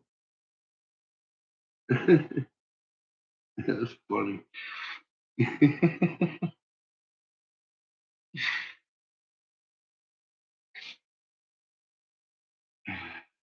According to that new DTTTY thing, it came on a papyrus that was two pages front and back, and according to the Emerald Tablets of Thoth, it doesn't sound anything like it. Makes you wonder what DTTV is up to, doesn't it? Especially being so I've given every branch of their fucking hub and Viper, I'm giving them all raw several dozen times. And they keep coming off with this kind of controversial bullshit. No, it's not raw. Raw is right on your ass. Thought you said you watched all my videos.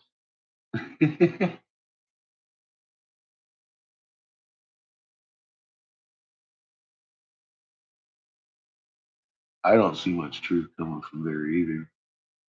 They're always compelling and trying to act like they're trying to show you truth. And it's like, they just gave us a conventional archaeology of it. So, we find it compelling that there's saw marks on here. You mean you find it compelling? To commit to something.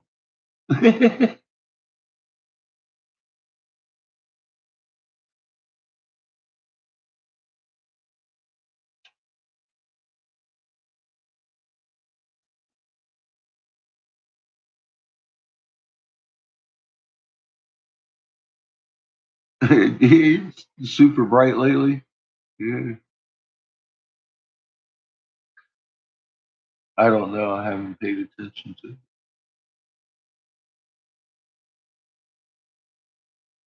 I just go outside and turn off my oxygen at night. Oh. Speaking of which, I gotta get something in my kiln. Yeah, good time to throw something in the oven or something. Something. Then we'll come down here and bust some shit out. I'm gonna brew some coffee. I want to make a bubbler first off. That way we got the bubbler in there, and then I'll know how much room I got in the kiln. So I want one more bubbler.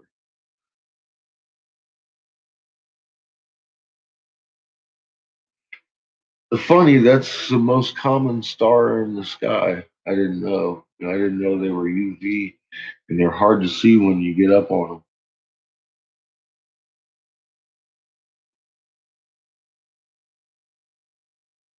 You gotta take that sucker out about 3 o'clock in the morning. It's nice and bright out.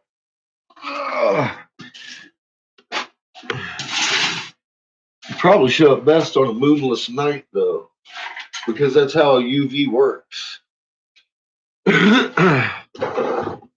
It would show up best on a moonless night. Keep that in mind. Don't try it with the moon up, but get out there about 3 o'clock in the morning one night when the moon ain't up, and then do it. You'll have different results than if you did it at 9 o'clock at night on the full moon. That full moon is going to be bright enough that it's going to negate any UV you're looking at. Just like a black light, when the lights come on, you're not going to see it. You're going to have to get right up on that fucking bulb and be like, are you even lit? And yeah, they are lit, but you can't see it. That's the whole problem there.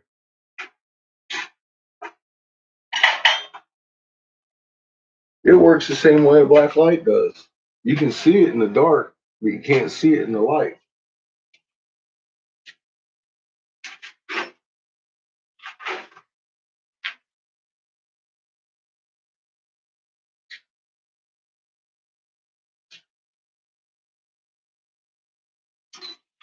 You can also see it in the rain because it puts out a spectrum called a rainbow. And there's 3 of them. 2 of them travel together because there's a red one and then there's the full spectrum one. The red one is above the full spectrum one all the time. And that's science. That's spectrum, light spectrum. It's not like rainbow spectrum. That's actual light spectrum science. It's not an upside down rainbow. There ain't no Roy G. Biv about that rainbow. And then there's another one that doesn't travel with those. You can see on the sides of clouds some days.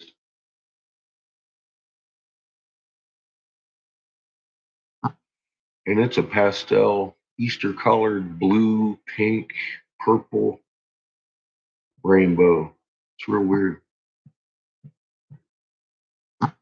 It's not like either one of those.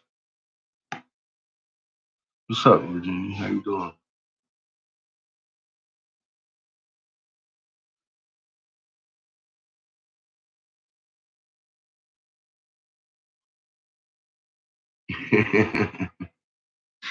All right. I'm going to blow glass to get this prepped up. Then we're going to go cook some dinner. Let's go.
Then when we get done fucking around upstairs, it'll be already ready for us.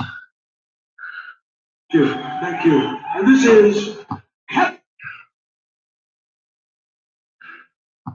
This is an awesome song. Let's go see what's for dinner.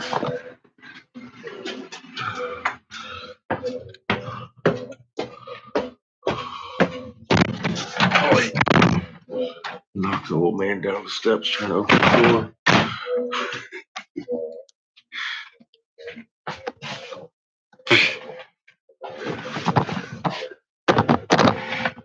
What are you doing? Oh, man. What? What? What? Come here, Richard. Richard. What are you doing? What do you want for dinner, huh? What do you mean you don't? You never know. Richard. Look in the... Alrighty. You want to no, gosh. Hey, come on. Go. Look God. What do you want to do?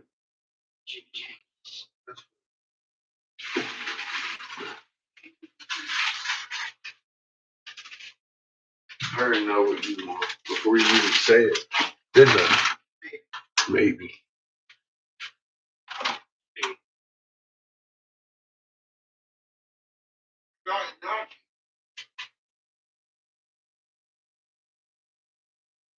Well, I don't know what you like about these things. I don't know what you like about these things. So you like them. I'm gonna keep them. I'm gonna put them on rice and put them up with stuff. Jesus. You the team. Dear, he's going to eat you. He's going to attack you. He's been captured. He's like, let me down, I'll show you. I'll show you something. No, you're never going to catch him. You tortured Patches. Oh, she's mad. There's Madden. It's her Madden. For no reason. No reason. Again. Madden for no reason.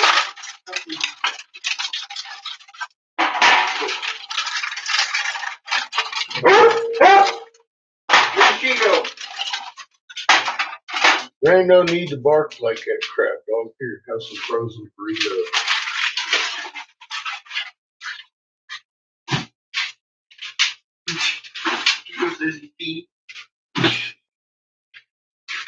I could argue different.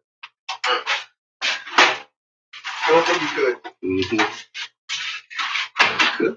It's pretty much impossible to argue that Chico's team and not team. So,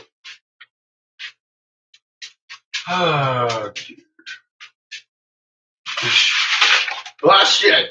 Nah, shit, Chico. You took the rice. I'm putting rice in there. You stealing the rice. Stealing rice. You stealing the rice. Stealing it. Then I'm Says, gonna how make dare coffee. you. She says, how dare you steal such a thing. Then I'm gonna make coffee. Oh my god. Can you believe him, Patches?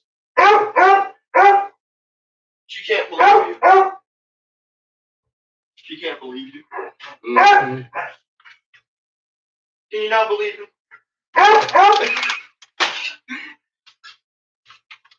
Oh, that's great. Something wrong with that, dog. Oh, dropped herself on her own head. Or dropped herself on her own head. Mm-hmm. I noticed yesterday. Yes, yesterday. That was a crust. She also did it while sleeping. As well.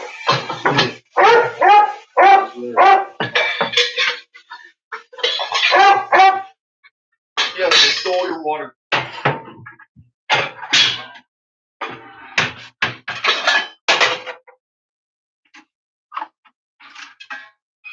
I thought you was messing around. I told you to do these dishes, didn't I? I'm gonna. What do you mean when? I said when you do these dishes today. Not when. Boy. Yeah, you said when you do make dishes next. Today. No. Look, You never said do this. have you ever been whisked? No. You want to be? No. You sure? Yes. Don't give me no whisk. I'm gonna take your whiskey. You're not doing anything. I know. He's scaring me. He's wagging his tail. Get him, Gino! He's like, what's going on again? And he's been captured. Fucking dog. He's still clueless. Get a real dog.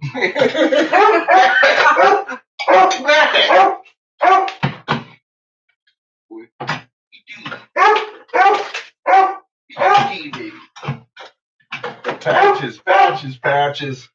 Patches, patches, patches, patches, patches, patches, patches, patches. She thought you meant that she wasn't a real dog. I know. I don't know what the hell she thought. She heard you say you need to get a real dog and thought that was directed to her. Let's see. It might have been patches. So now she thinks that you think that she's not a real dog. She's a real pain in my ass. Yeah! Did you hear what he just called her? Pain in the ass. No, she's a pain in the ass. Pain in the ass, dog. Like Chico is to you. Yes. Yeah. Very good example. Yeah. She doesn't even know what this is. She's mad. She's like, you just compared me with him? Yeah, she's upset. Get him, people. She's mad. I noticed. Here, do me a favor. No, Empty that. never. I'm just gonna keep it here. I'm just gonna keep it right here. Above the trash can.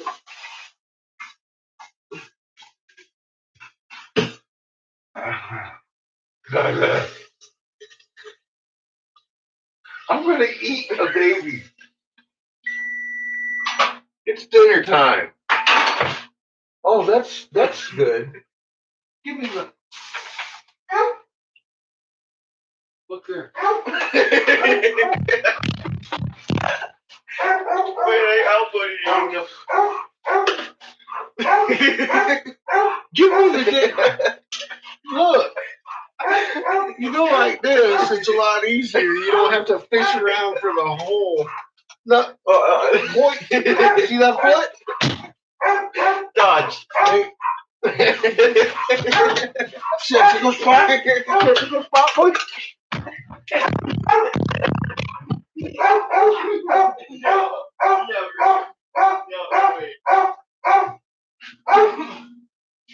What? What, you gonna do something?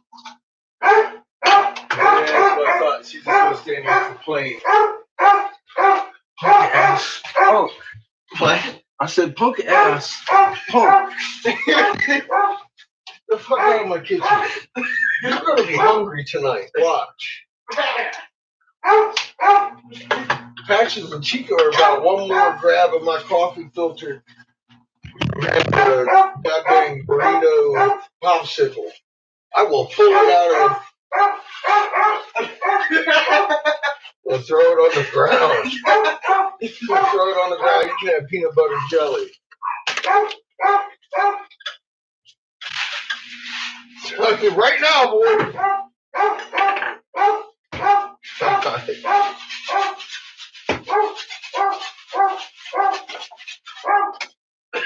You know, this one time at band camp, this kid was doing just that.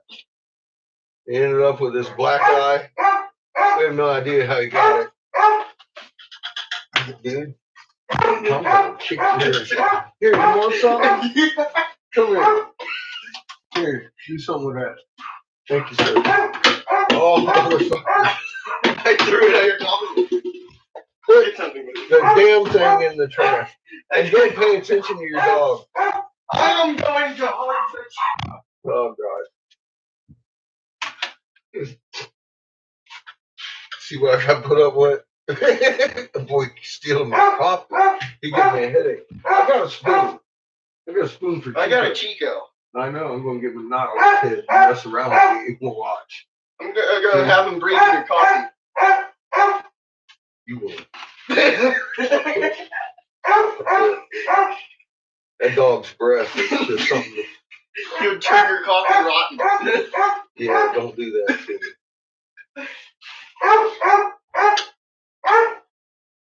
What are you freaking out about? Now she's freaking about Chico and something else. Given your choice, kissing Chico on the nose or the ass, you'd probably choose the ass. Because his fucking breath is just deadly.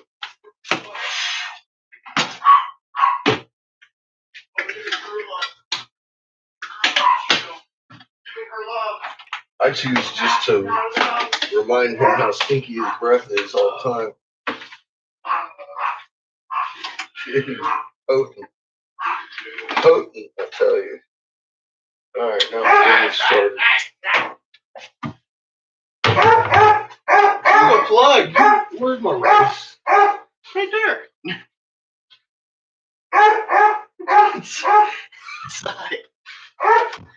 You like your toes on your foot? Oh, look, a plug. Yeah, stick it here. Grab this knife and hold on to the metal part and shove that right in there. Here, unplug this circulator. Dude, don't fuck with the percolator. I'm not kidding, man. Jesus, Seamus, I think Pat just wants your coffee. would you like to do some push-ups? No, Are you sure? but I think Pat Because just you wants act your like. coffee. What the fuck are you doing, dog? I think she wants your coffee. Are you kidding me? She's licking grounds of coffee off the ground? I think she wants your coffee. Something wrong with that dog. I think she wants your coffee. She ain't getting no damn coffee. I'm being tortured by Chico for the She don't past need no week. damn coffee. You don't need no coffee. What do you mean she doesn't need coffee? You just watched her freaking fall the hell off the bed. Oh, I think she might need coffee. pretty tired dog. She might need more coffee than you. Chico kept me up all night trying to hold my ankle. And therefore I went on top of the tall bed and fell off without even noticing. Crazy dog. Alright. Don't talk to me. Tonight's dinner you don't even have to watch. I got this. Because I'm fixing to throw some olive oil all over the Oh God. chimichangas. Oh God. Throw the Evil. rice in this little pan. Evil. And go downstairs, make me a bubble while my coffee brews. Look at my coffee. Why do you let him do that to you, Patsy? Oh God. Chico. Come on.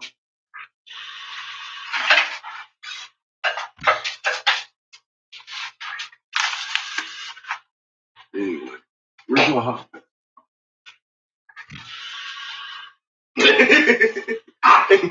You're gonna finish dinner? Maybe. I think so. Peanut butter and jelly. I don't eat rice. Huh? No. That's going on the ground.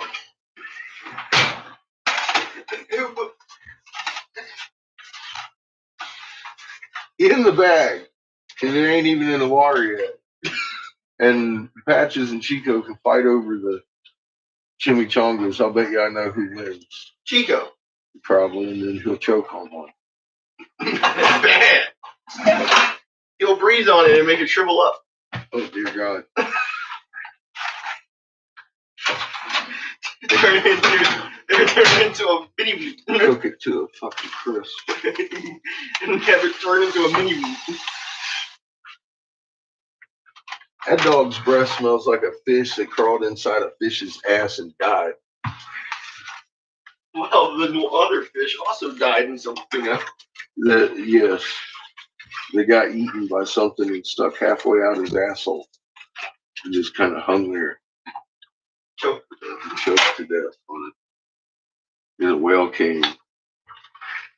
Same thing happened. It just compounded stink. I feel like it would be a shark. Or at least a bigger shark. Can you throw that over there?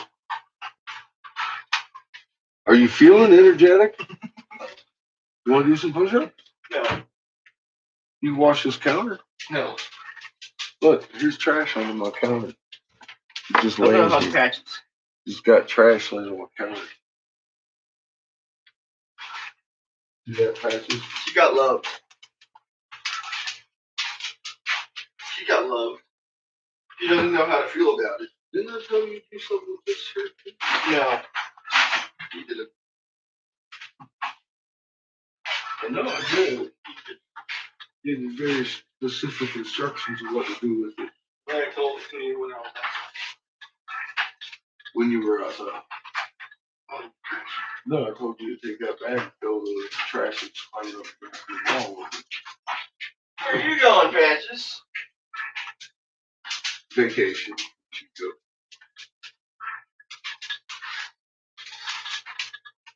I want to know where the green butterfly is. It doesn't exist. It's with Timmy in the well.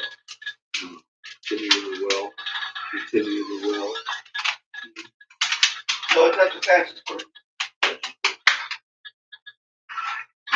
Because that's what shitting in the well. Her team. Look at her. She's older than I am. Crazy dog. Alright, gotta turn down our rices. There's an old cow dog.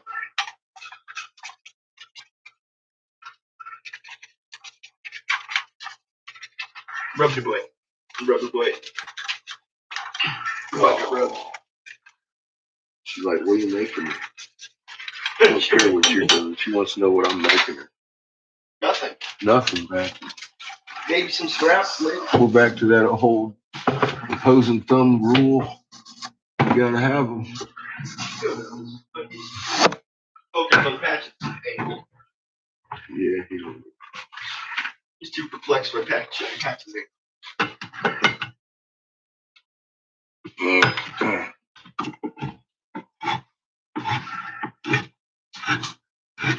You know, I think you want to do some push-ups. No. I get the distinct feeling that you just haven't understood that you need to stop fucking with your dad and you're going to be doing push-ups. You're going to be that close to the floor going, God, I wish I could get back up, but I'm a great big old fat pussy and can't do 10 push-ups. See? Now Patches is mad. Because Chico's humping her. You want to do some push-ups? No. You sure? Yeah. I think you should. Just to practice. I haven't seen you do them. I think you should get the lemonade. I think you should make it lemonade. Your face clean.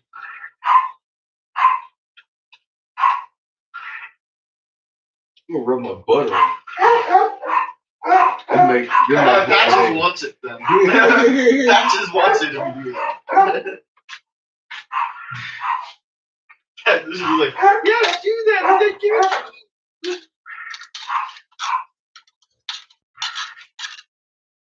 Crazy. Crazy. Her's crazy. Oh, no. I let her know that. I heard you. She's mad. All right, so that should simmer without bother. Those should cook without bother. I wish my coffee was done because I could drink that without bother. I think you should let a millimeter Chico of breath touch the pot so it would instantly be done. Kick you in the shin? No? No. Love you. Love you too.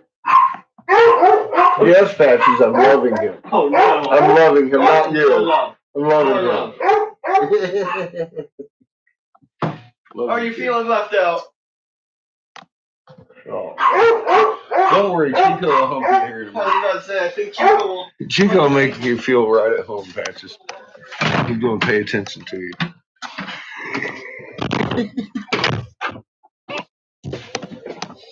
So we're having fucking chimichangas and rice.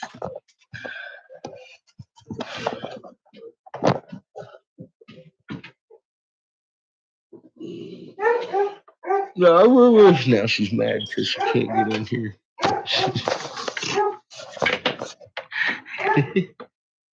Crazy dog.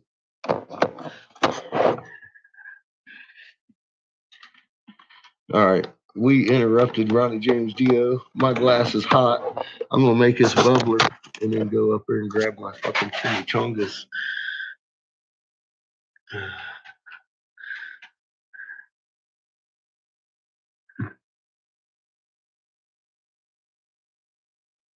up, Trigger?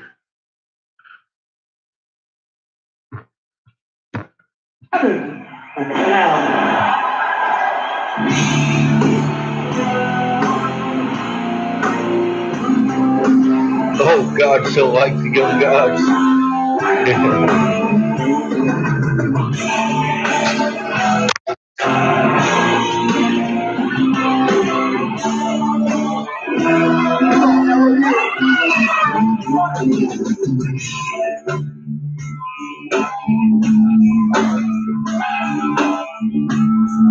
Everybody wants to be on stage.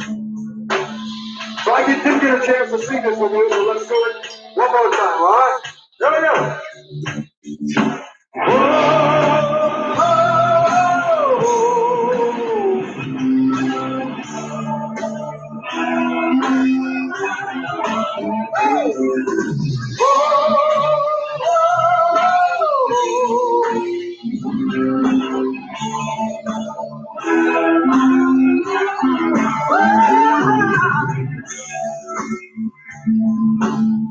Ready now.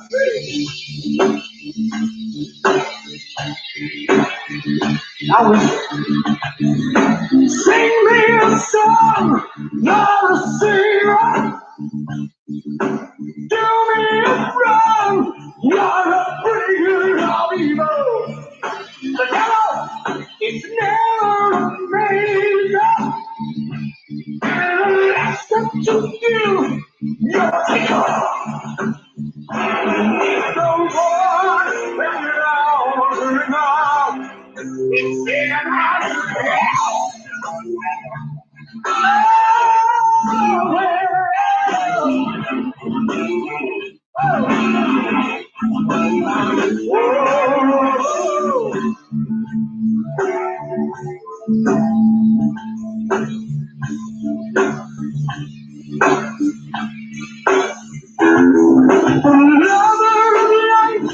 not the sinner, and the ending is just the beginner, and the closer you get to the meaning, well, the sooner you know you've been dreaming, and it's on and on and on.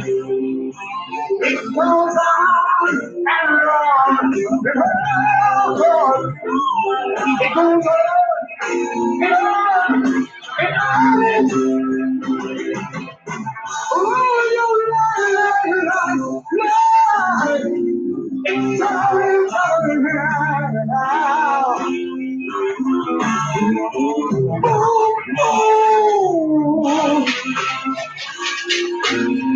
I'm gonna be cool.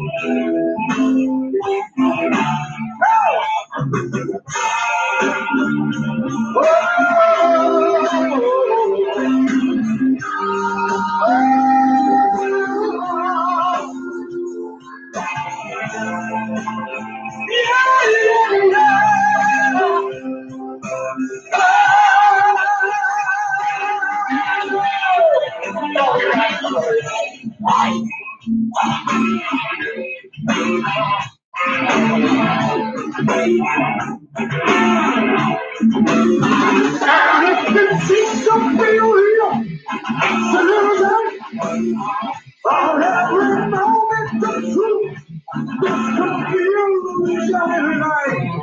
Love, let me see the answer. But nobody pleads for the answer. Come on it on, on it on, on it, on it, on it, on it, on.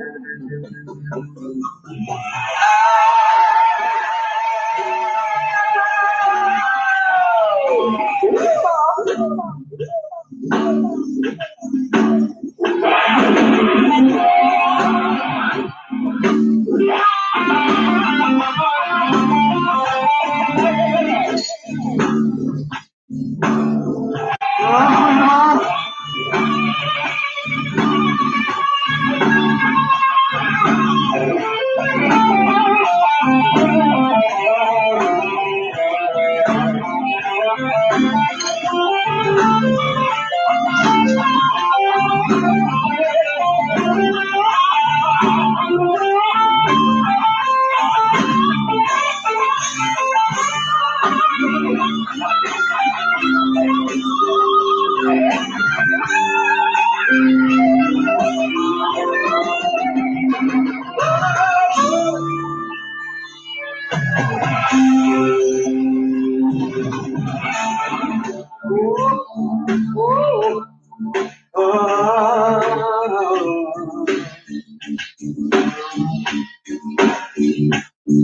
goes on and on it, all your life, on and on it, oh, on and on it, oh, on and on it.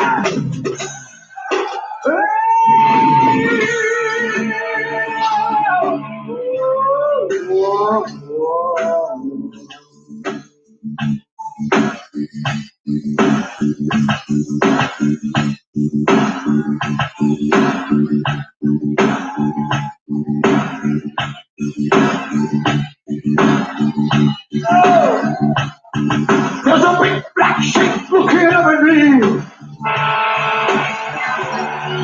He said, I know where you ought to be. He said, come with me and I'll give you. You got some bad and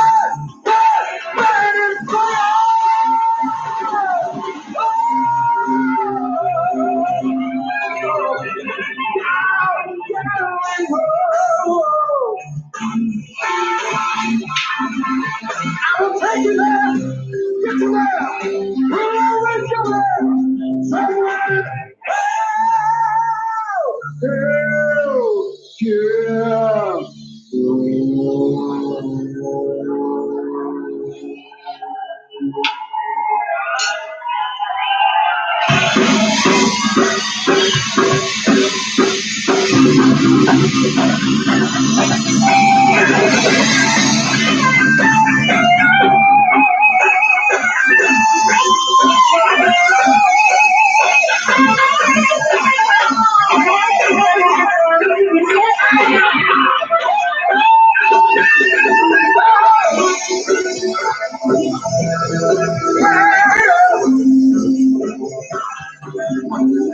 They say everyone could kill themselves. Can you back to that around the world? The world is full of things free. The black and white, you know, free to everything. Oh, well. Tell the black is really white. The moment of the sun at night, when your work is going home, you can see the golden star and it's everything. Oh, well. You got to be for the stand.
The big game ads, where and when you want them on AdBlitz, a YouTube exclusive.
Nice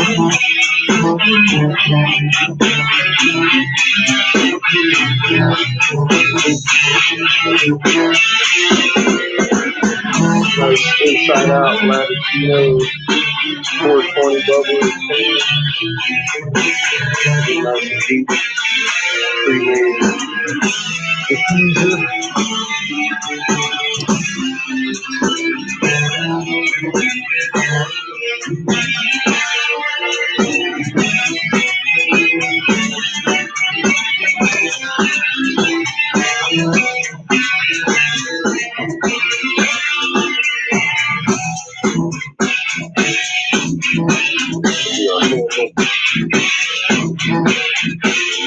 First, I need to go check on my chimichangas and rice.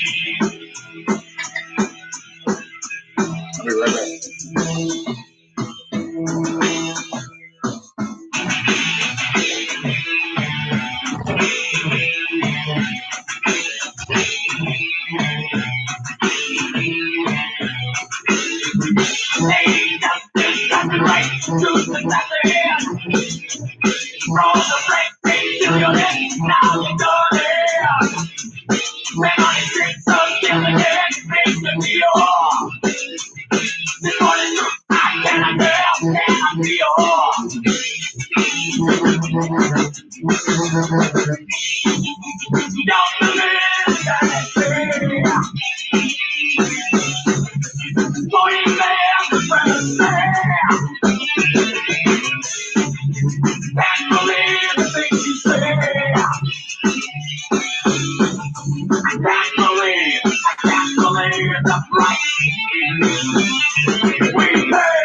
reaching out to me. Let's be seen.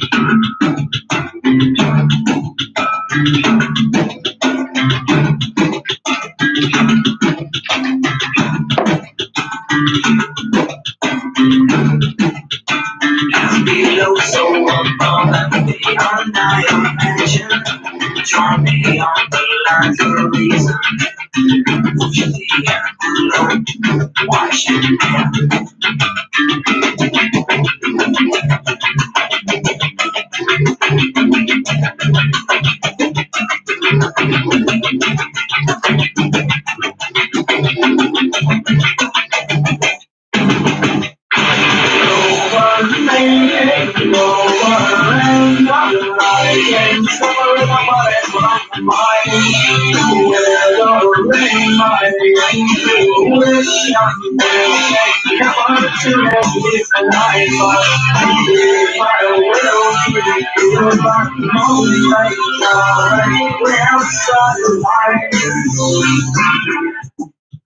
Wide on all I see in my infancy, red and yellow, keep me reaching out to me.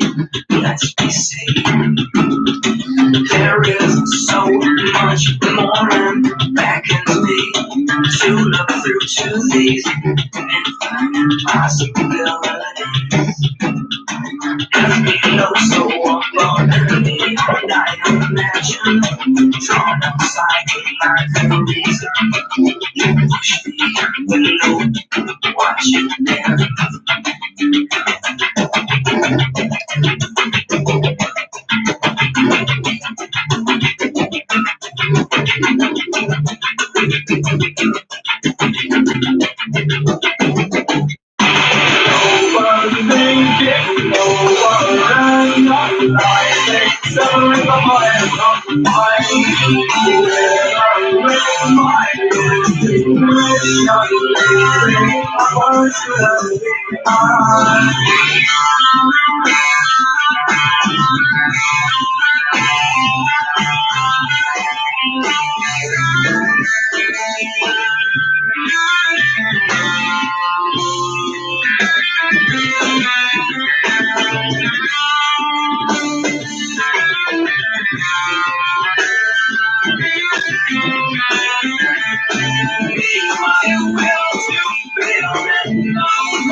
Howdy. So we got everything we need now. I'm gonna refresh my milk and shut these doors and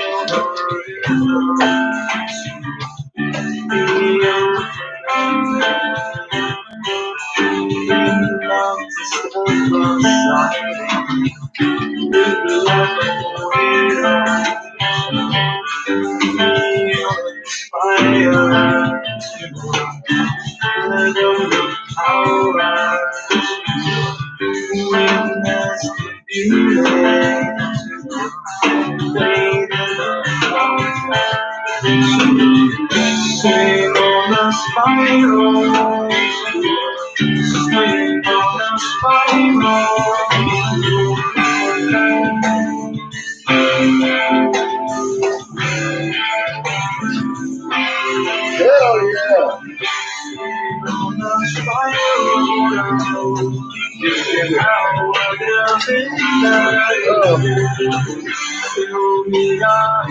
yeah!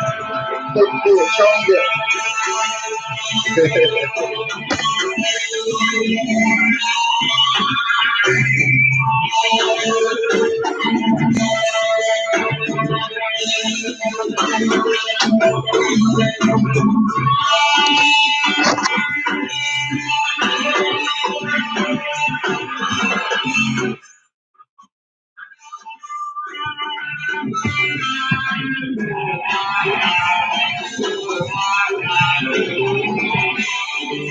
it looks like another uptick has begun. An uptick on top of an uptick, maybe.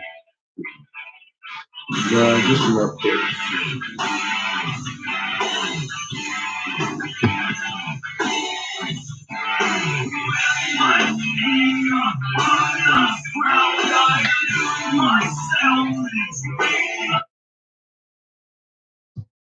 What'd I just do?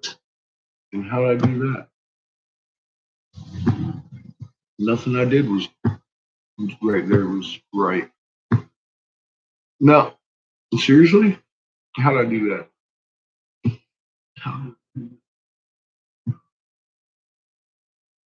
FanDuel has made it incredibly easy to bet the big game. You know what game I'm talking about. Legally, I'm not allowed to say the word. Do I have to listen to that all over again? Bummer.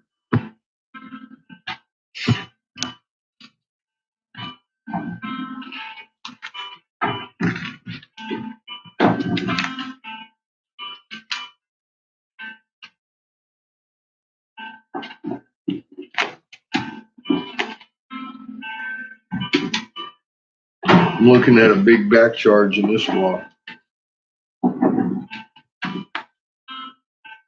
Looks like the uptick in numbers is going to also uptick in magnitude, possibly.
God dang it, Homebrewed still ain't putting no update on.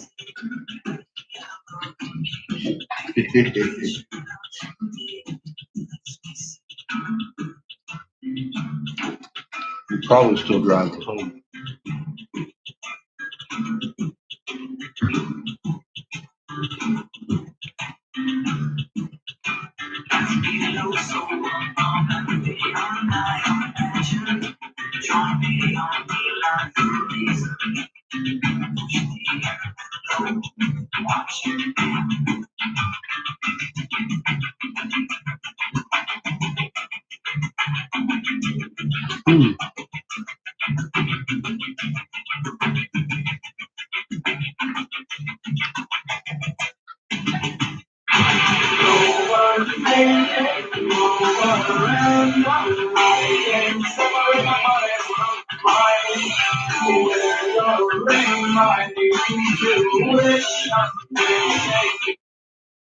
I hate to pause the tool, but it seems like there's a mystery of Australia's unknown soldier. We gotta figure it out. The RPG mobile hit of 2019. Hi everybody, welcome to this documentary on timeline. My name's Dan Snow and I want to tell you about History Hit TV. It's like the Netflix of history, hundreds of exclusive documentaries and interviews with the world's best historians. We've got an exclusive offer available to fans of time. If you go to History Hit TV, you can either follow the information below this video or just Google History Hit TV and use the code TIMELINE. You get a special introductory offer. Go and check it out. In the meantime, enjoy this video.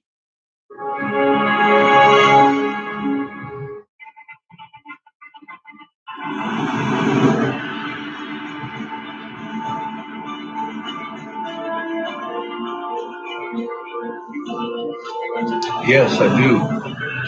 Kelly. It's always daunting when you arrive in a new place as an outsider. We don't have to do that. And you try and find the locations and the stories to tell.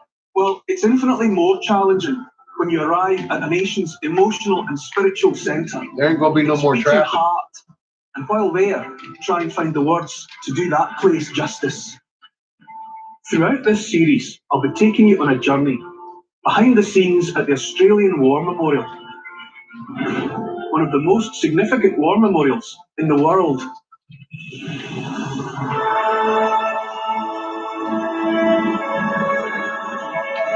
Every nation has its story. This is our story.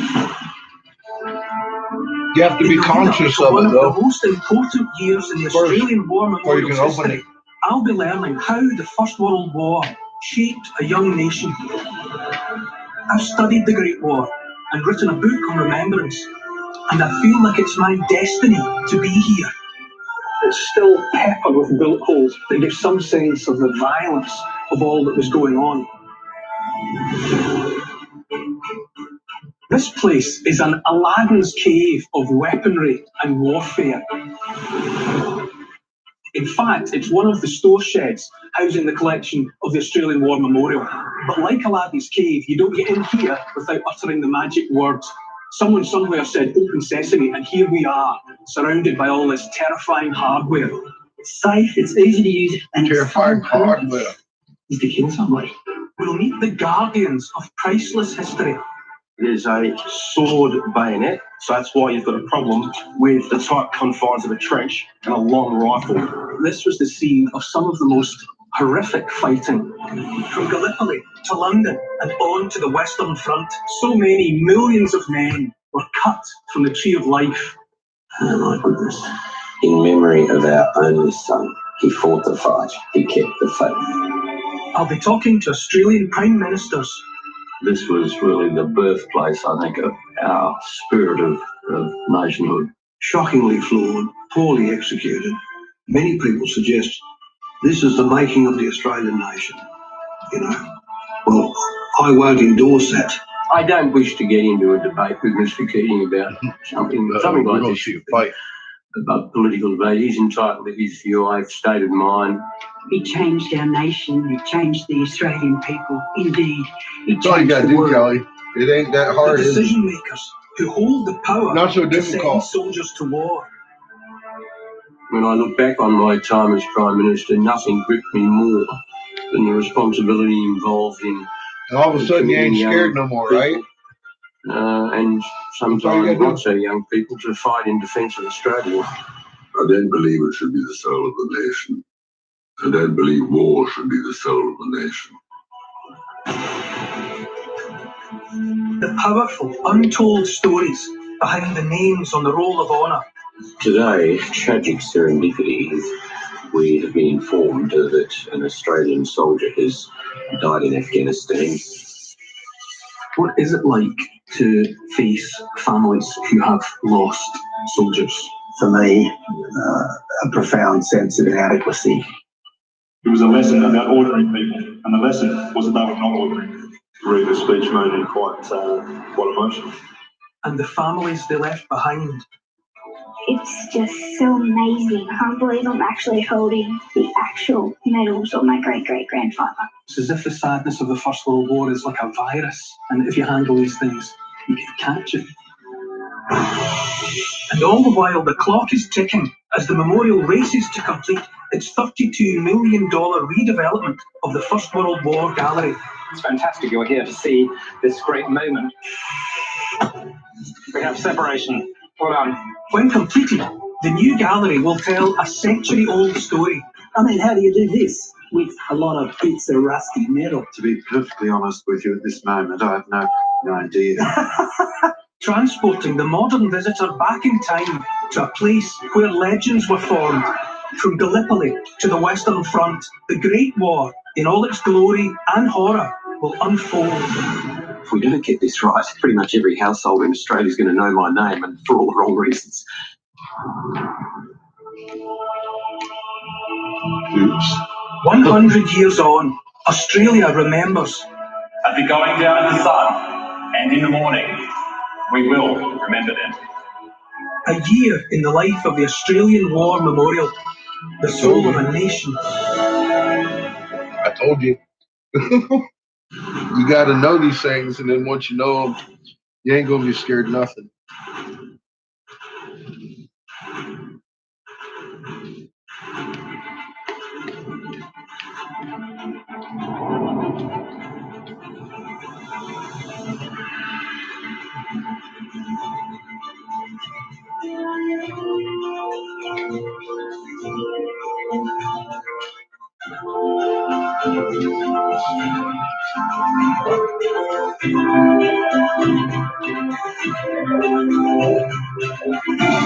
Brimstone preacher.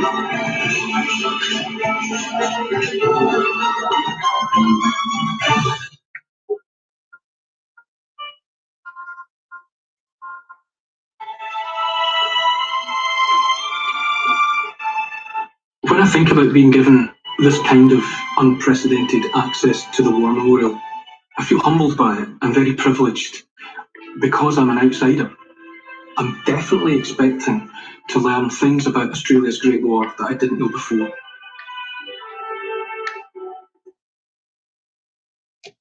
Both of my grandfathers survived the First World War. They both fought. My mum's dad was at Gallipoli and my dad's dad was in France. The family connection has made the war very personal for me. I'll be uncovering the stories behind the Roll of Honour. Whole lives, characters and experiences reduced to names engraved on bronze. Not forgotten, but only just. The red poppies intensify the impact of the plaques. It looks like blood. Everything about this place is powerful.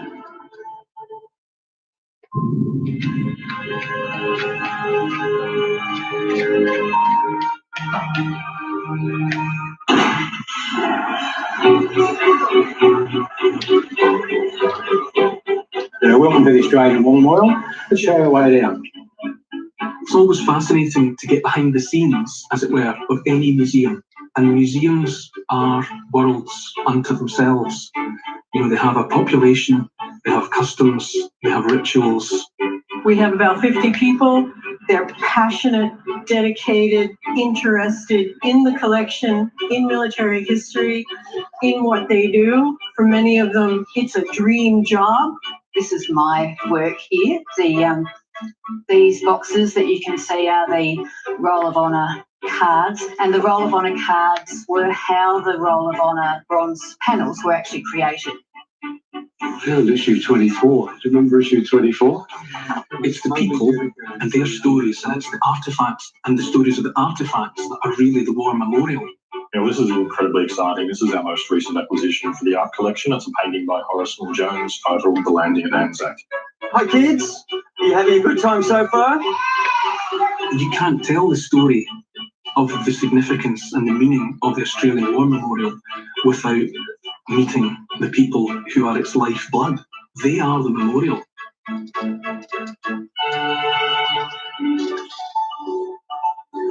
Chimichangas ain't bad.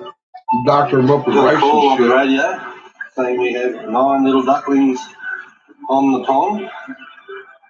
So, she, I'm not quite sure how it works.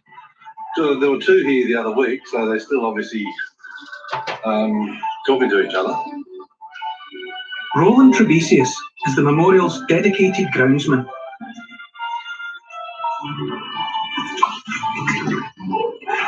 This is a duck board. Well, this is the ramp so the ducklings don't drown. It's a nice thing. It's sort of the offer of life in a place that commemorates sacrifice and death. I mean, it's a very nice thing.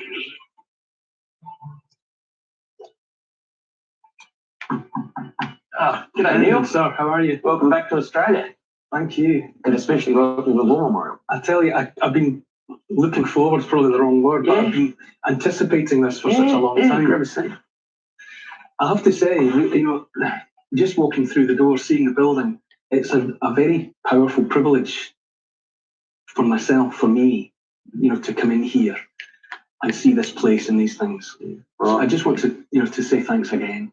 Well, thank you. I understand that. I can't believe that I work here every day, and I'm also paid to be here. It's an immense privilege. So I'm glad you feel that way. I just feel that, there are other places around the world that have some of this atmosphere, but, when you walk in the doors, there is somehow a sense, and you obviously just bring it with you, but there's a sense of being surrounded by ghosts in these places, because they're all about people who are absent. Yes. And they're only represented by, traces and photographs and names, but somehow, with human imagination, they're all nonetheless, they're represented here at least.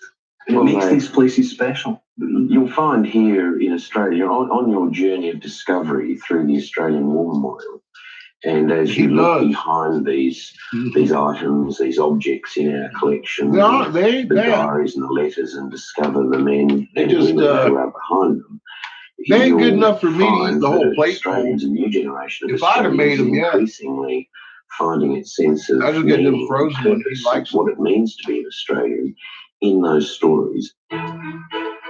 Just do exactly what you normally do. You guys just watch this side like you normally do. Serbia, Slovakia. I got the stuff to make some fresh ones this week, though. In just 2 weeks' time, thousands of people will converge on the memorial to commemorate Remembrance Day. The memorial's events team is a well-oiled machine, and every detail of planning the commemoration is executed with precision. Weather gods have gone on spring break. Forecast Thursday is 30, dropping into rain Friday, Saturday, Sunday. Monday we won't know until tomorrow, but you might just want to have a look at the run sheet and see if you need to, if there's anything that's going to benefit from adjusting around that, and we'll keep our eye on it as it goes. Okay. All right. Thanks, everyone. Thank you. See you tomorrow. I'm gonna bet you he likes mine better. We don't make him scratch. Remembrance Day marks the anniversary of the armistice, which ended the First World War. Each year, a 1-minute silence is observed at 11 a.m. on the 11th of November in memory of those who died or suffered in all wars and armed conflicts.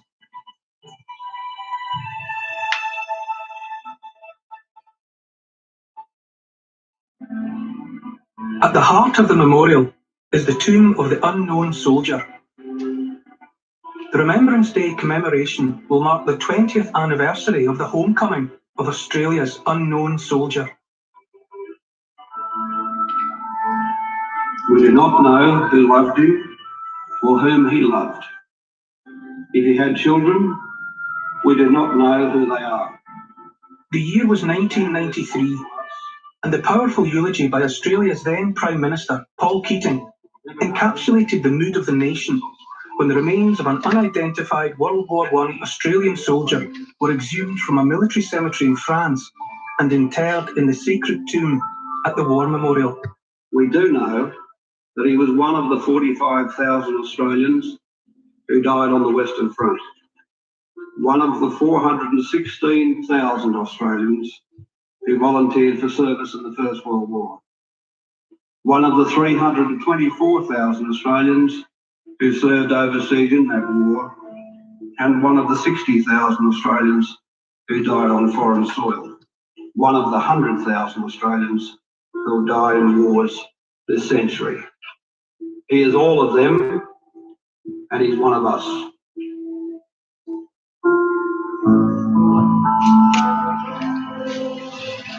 "20 years after he delivered the eulogy, I met up with Mr. Keating in Sydney. What was it like to attend the reburial of that man? Did it have the atmosphere of a funeral, or was it something else entire? It was very moving. It is very moving for all that it means.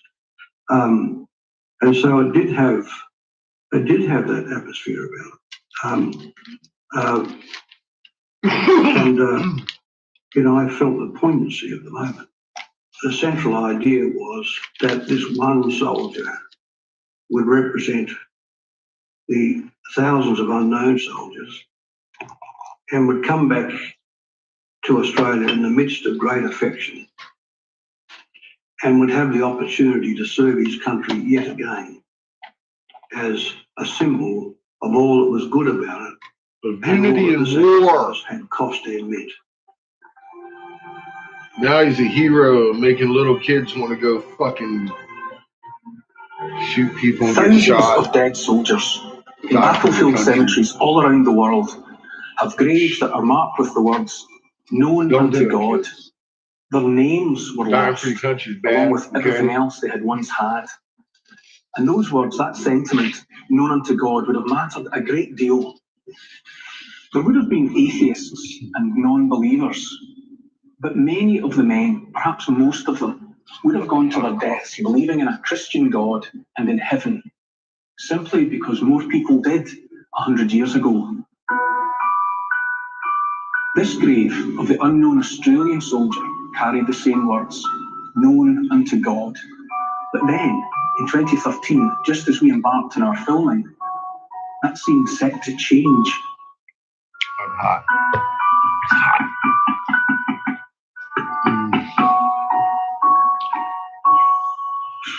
Give me. To the far end, we're replacing known unto God with we do not know this Australian's name, and we never will. We got people all over the place. And at this end, definitely we're going to have not only he Logan, is all of them, it was and my he Swiss is one miss. of us. And that comes directly from Mr. Keating's eulogy to the unknown What a Australian fucking soldier, cocoa. And says in, I That think, one a didn't much have more marshmallows in it, though. It was eloquent just and regular evocative cocoa. way exactly what we as Australians mean in relation to this man. I've got some marshmallows over here somewhere. In a tranquil bush session, stonemason Tim Hodge chisels the new inscription. There's another one without it. You have to treat with respect. Just take as much care as possible. That's all I can do. Yeah, Because it is sacrifice. Paul Keating's words are about to go down in history on the tomb of the unknown soldier. Oh, as long as I got the chocolate in here, it's good enough for me. As long as I got it, I'm happy with it. This is the EMC office where all the action happens. Wonderful. Thank you so much. He was just calling in regards to Remembrance Day. We're 3 days out from Remembrance Day, and things are getting a little bit busier, and we're sort of coming into the final stages of planning. We don't have an RSVP for you. No, we have no information. We do, I'll Kelly. send it to you again if you like. At the Australian War Memorial, the countdown to Remembrance Day continues.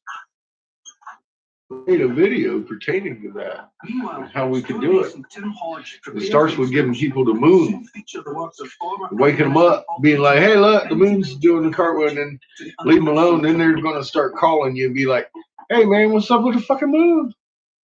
You were right." Oh, and then you can like be like, "Yeah, I know." And then none of these politicians told you that, did they? Guarantee you they know. You hear this one guy? He cusses a lot, calls people fucktards. He's not real nice, but he's angry. Angry catfish. The vision of the memorial's founder, Charles Bean, was the hope that the place would always be free. He used to work for them of religious motherfuckers. symbols.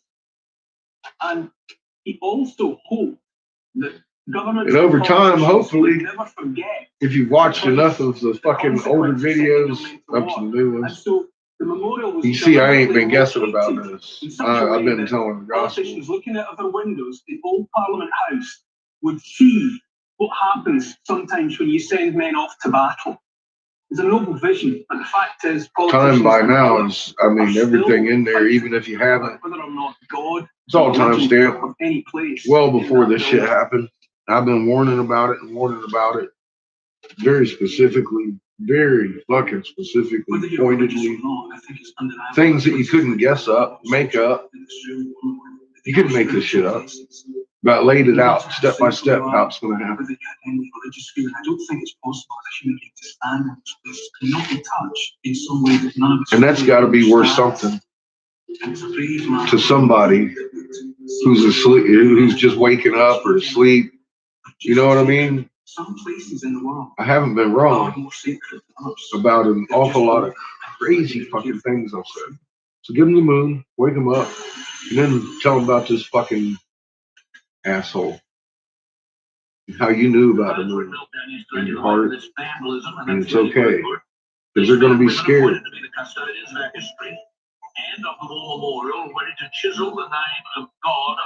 Don't want them to be scared. You want them to be awake.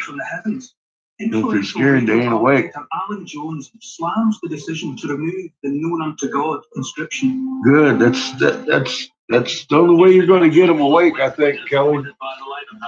Politics and all those discussions just piss people off. So give that a rest until they look at the moon.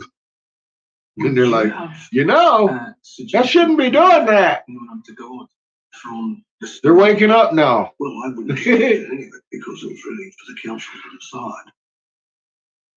In light of the media headlines condemning the change, as well as political... Yeah, don't rush them with it. Just give it to them and let them have it. And rules that the words known unto God must remain. Given the controversy... Those with eyes will look and see. It's not like they can hide it, right? You know, he's on the record saying that he intervened, which was in the sky which is a lot. A sort of an ideological thing to do. It's not like you had anything to do with it. You just observed it. A compromise is reached. While known unto God will remain. And passed on your observation. Just like I did with you. You know what I mean? And he's one of us. Oh man, some people act like it's my fault, or you know, oh God, you know, Nick, you get every response you can imagine. Point at the moon. Yeah, it's big news. It's big fucking news, man. Some people don't handle it well. It's okay. A prime minister should intervene in such a matter. They'll come around or not. Well, you say no, right? I don't think I would. You're not going to be surprised. Prime minister, and the council decided other things. So, of course, I get my job. Now it's up to them to open their eyes. I can't do that part, unfortunately. I just can't see for them. I can see for me. I don't know to what extent our Prime Minister or his minister. And what I see right now, genuflect at there are 3 holes in the bottom of my bowl, and there ain't no weed between me and them. That's a problem. See, I got an issue I got to take care of.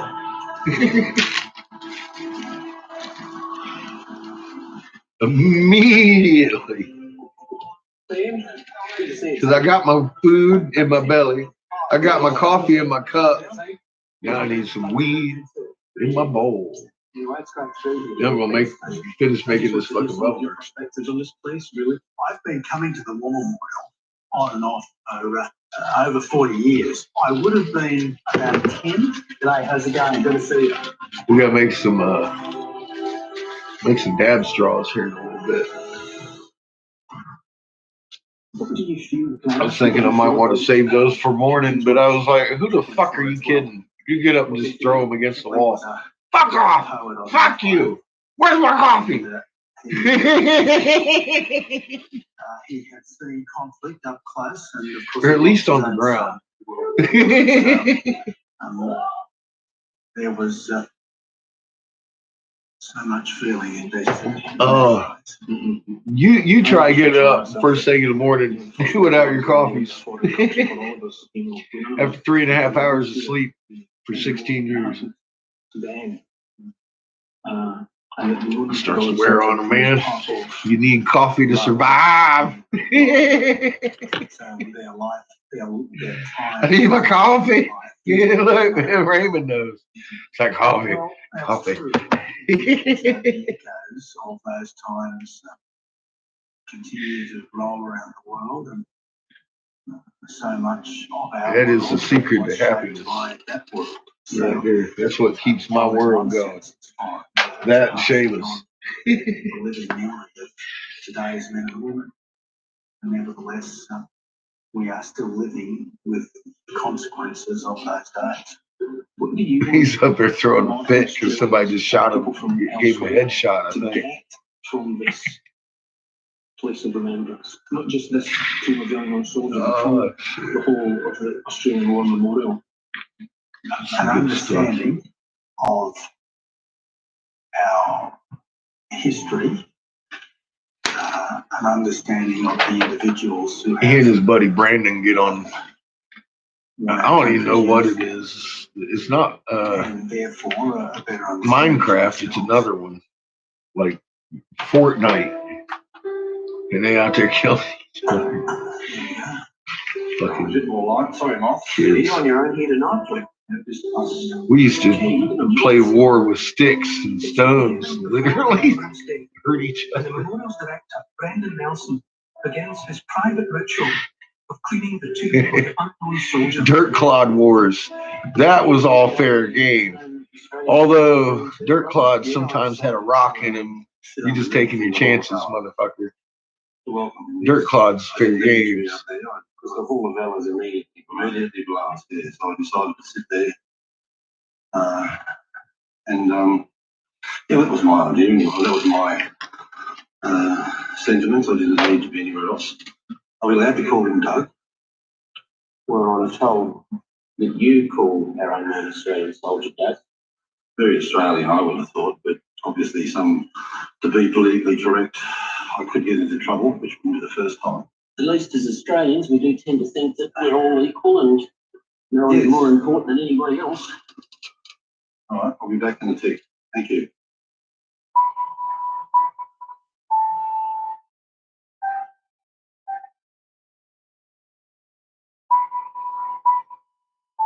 There are people that will see me doing this that, as with everything in life, will be critical. Impute some motive to me or Roland and so on. Now we got a pretty bowl made. For me to fuck it all up. All our elected federal members of parliament, perhaps at some point, if they wish to come and do this. It only takes 45 minutes or so, but it's quite a transformational experience.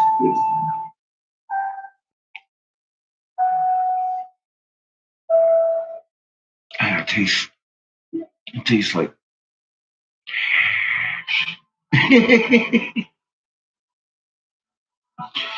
it tastes just like hash. Every single one of those tickles your nose. is the start of a unique story. Love it. Then at the bottom of the Roll of Honour are two names, Walter and Henry Whiting. They were cousins who died fighting on the Western Front.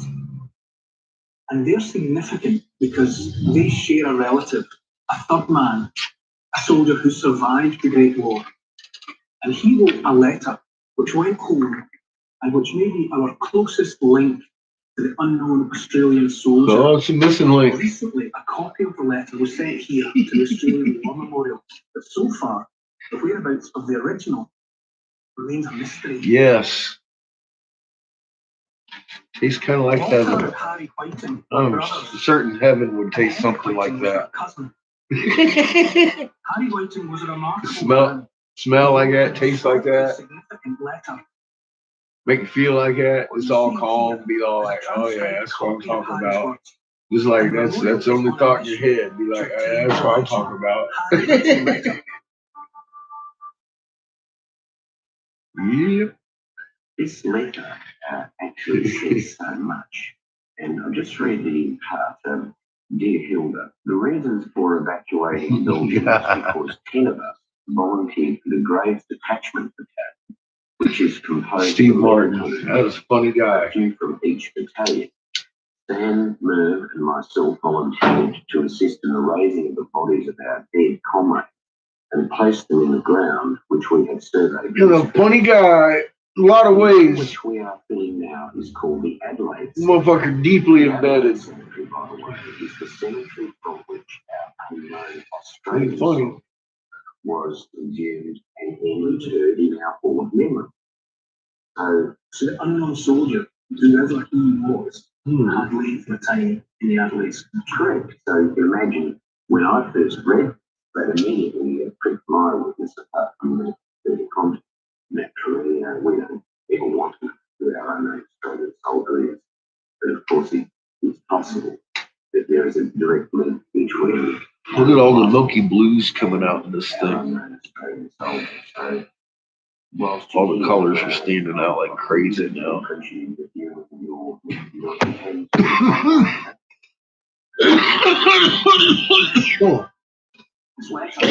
I love it when a pipe colors in.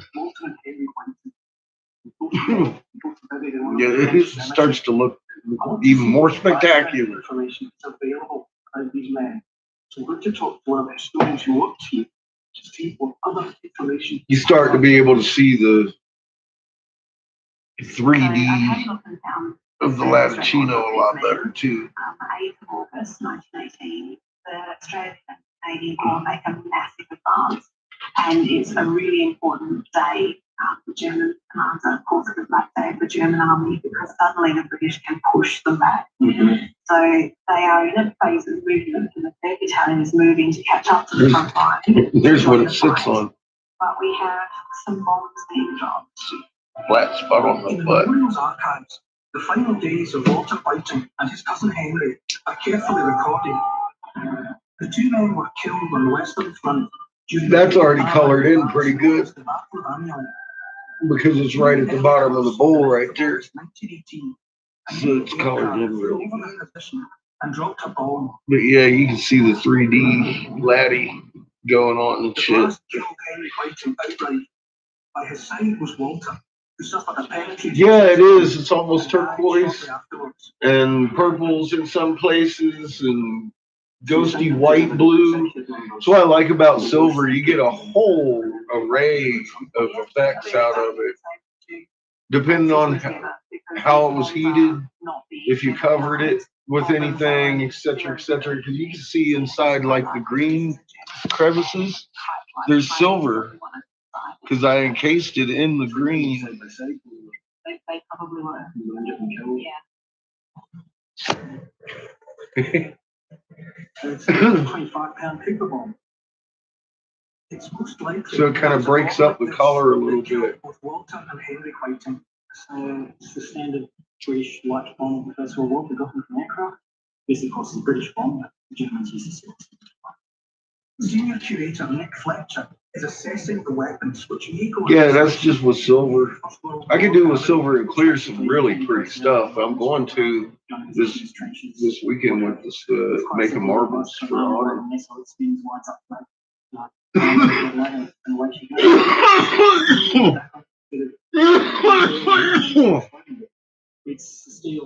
Tomorrow morning, I'm going to have to go get a brand new tank of oxygen because tomorrow afternoon I got to be in the Springs.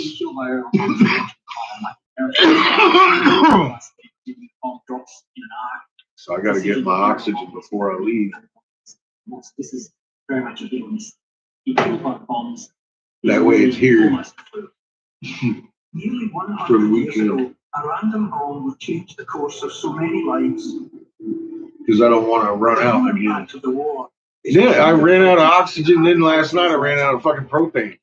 The propane's hard to tell. Oxygen, yeah, I can read how much I got in there. The fucking the propane though, it's got that little dingly like device in there that it's a float, and then you got you can't tell how much is in there. I thought I had a lot more than what I did. But I still got a bunch of stuff done yesterday. I wanted to work all night last night though, because I can't work all night tonight.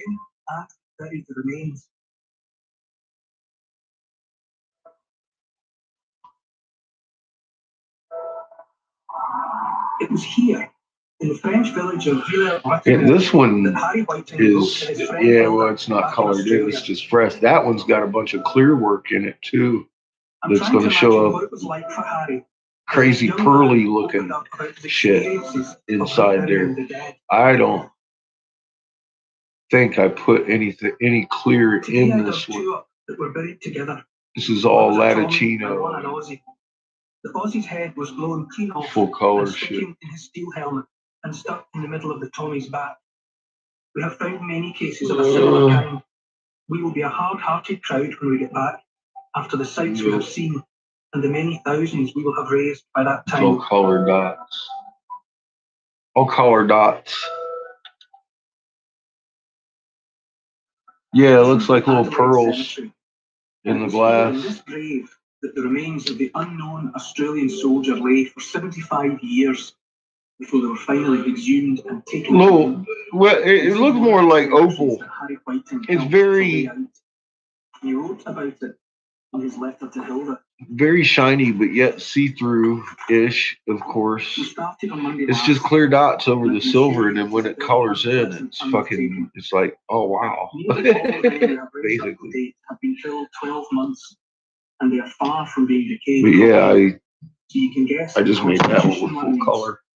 I have felt sick dozens of times, but we carry on, knowing that we're identifying Australian boys who have never been identified. Many mothers picture their sons blown to pieces and no record. So now we hope to be able to identify 90% of the missing.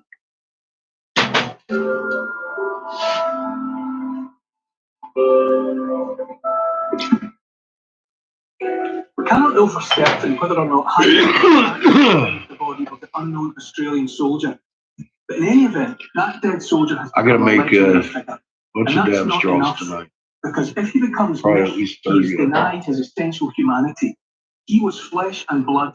And what we can see in the letter that Harry So wrote once I to realize Hilda I'm running is out of that oxygen, I gotta cut it and use it for that. he was taken care of and paying attention to mothers, sons.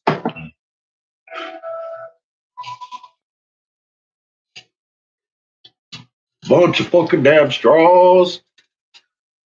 I've got a whole case of fucking dab straw material that I bought because I knew people wanted my dab straws. And then they quit getting them.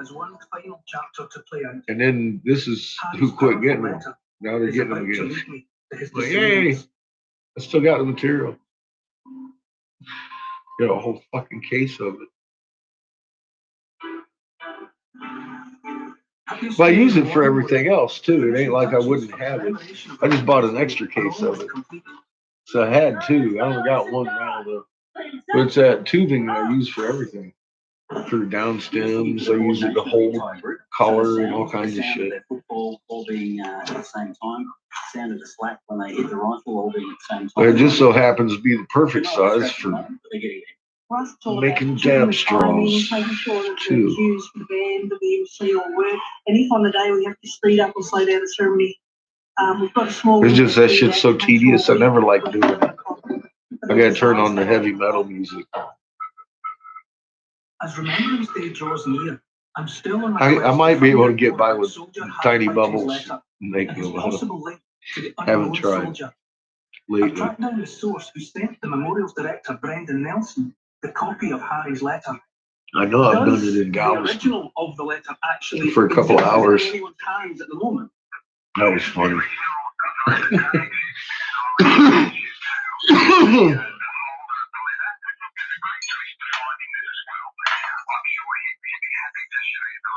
Fantastic. Thanks very much for that, James. Okay, I'll be in touch.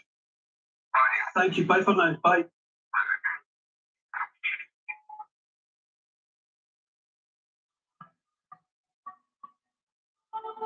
The old gold mine in I should get myself a little bit of gold. Drive from Canberra. This is the area where Walter, Henry, and Harry Whiting were born. Throw down some gold and silver fuming and show you all what some real pretty shit is. Home, where he would remain in the district and continue working as a school teacher.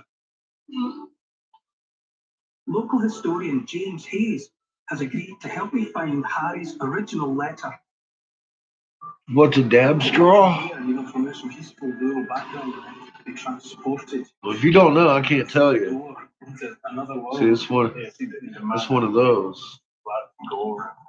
You gotta know or you won't. And what about the Whiting family? Who were they? They must have been working on one of the farms. They lived there, not far from camp. But there was 18 children in the family. 18, yeah, from the one set of mum and dad to the one mum and dad. Wow, 18. That's a job of work. Bringing you here, I mentioned in a phone call that there was a bit of a twist. And the letter that was found at this thing. I'm going to introduce you to the man that found the letter. So he's thrown away. That's right. Oh, here's one that went wrong, and then I used it. Of all places. It works. To the story of the letter.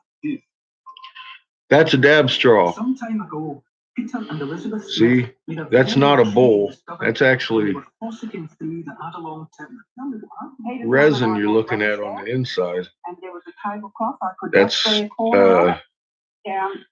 dab juice. Because what you do is you heat this, and then you just barely touch your dab over here on this. See, I got it on a glass plate. I heat that and just dab it right there. I like this method because you can control your dab instead of dumping a fucking thing in a bucket and go and killing yourself. But that's a dab straw. Simple as that. So what did you think? Oh, I couldn't believe it. You know, they were just carrying. Like I said, they're very tedious, very. There was an obituary from a newspaper of my great grandmother. They pay the bills, so I do them. I force myself to do them. And buy glass to do them with. But yeah, that's what they are. I put that. That's just, see, it sticks down in there. That way, when you're doing your dab straws, it sticks to that thing instead of the back of your neck. Ah, yeah, hot fucking oil on your hangy down. Sucks. So I put a hangy down in the dab straw. Nobody else does that shit, but I don't like to fucking suck hot shit onto my hangy down dingler thing. I can't remember what the fuck it's called. For my part, I would be pleased to see them where they were first placed to rest. But you know what I mean? That thing that hangs down. It catches everything. You fucking So I was like, here, let's put a hangy down in there. And it works. So that's a dab straw, and people like them. So what do you think should happen to this letter? Well, I think it should be kept for posterity. You bet. You bet. No, a lot of people don't know what the hell they are. That's what they are. What it is. It's quite something to have almost disappeared into a landfill. Yeah. And then Everybody will eventually. On display in their street. You know, a guy, I ain't going nowhere. Think about what you need. But man, look. I have one last person to meet. Harry Whiting's niece. We just made a coffee pot this week. Well, a coffee mug. But right there, I mean, that's a percolator. Got little micro holes on the inside. It percolates just up through the lid, down in through the cup, and back into the cup. And we got the little handle with the mushroom on it. The little two-tone mushrooms, white on the edge and on the top. It ain't even got to be a pipe. I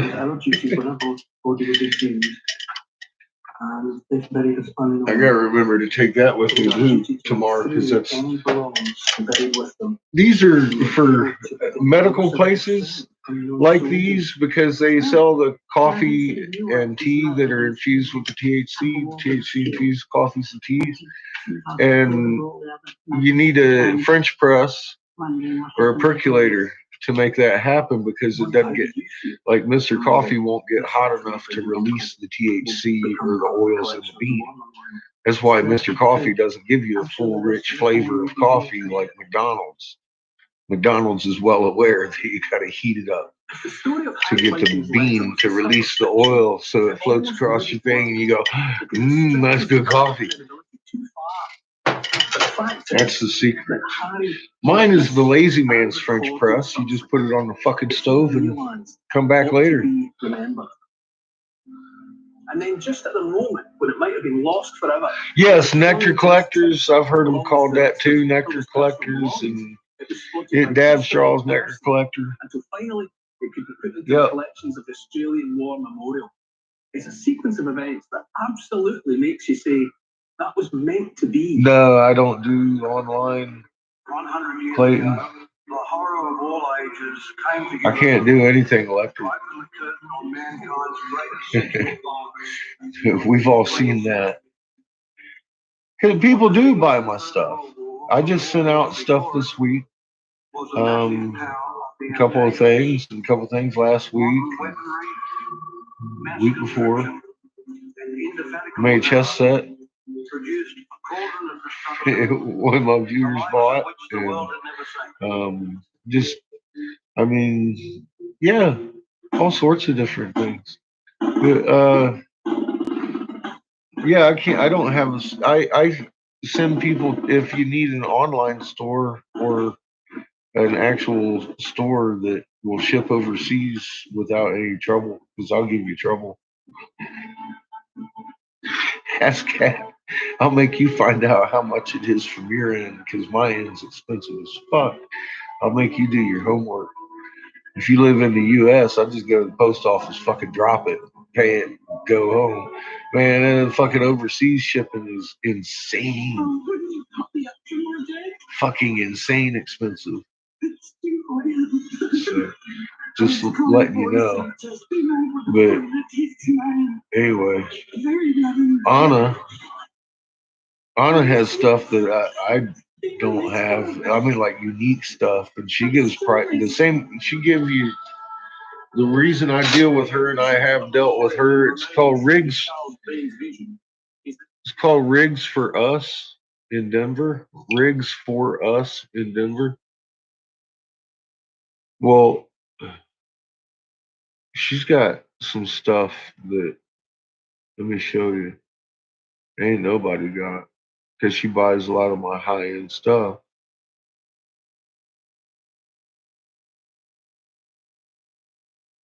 Well, she has these marbles.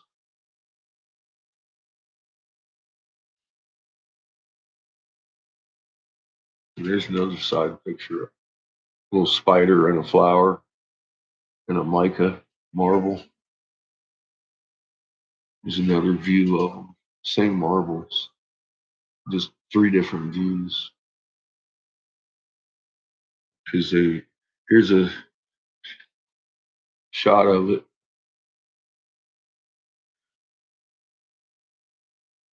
Here's a shit flower. That's Chico.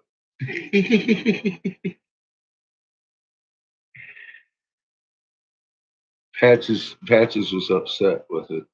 She didn't like it much.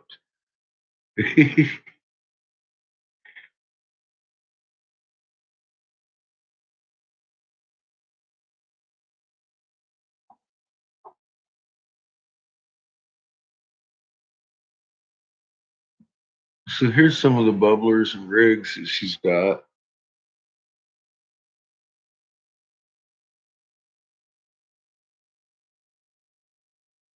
Those are all one of a kind.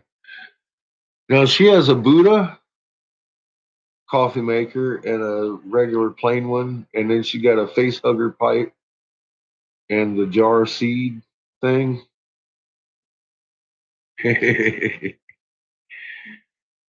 And then she's got this row. That's the sick ass row of pipes right there. I don't think she's selling the red one. She claims she won't. That's hers. She's had offers. But yeah, she likes my flowers. But that's the kind of stuff she has of mine. And I'm sure they would love to walk you through virtual store and show you everything they got of mine if you wanted to know.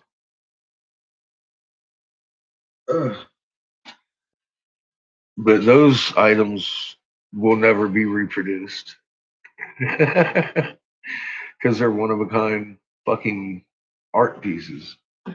The one with the tentacles actually got my art signature on it. It's a Jesus fish with whiskers. And I put it right in the design of the piece, which is there might be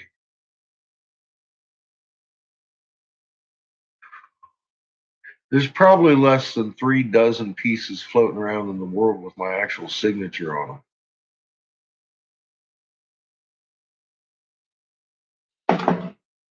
I'm just saying Anna's got one.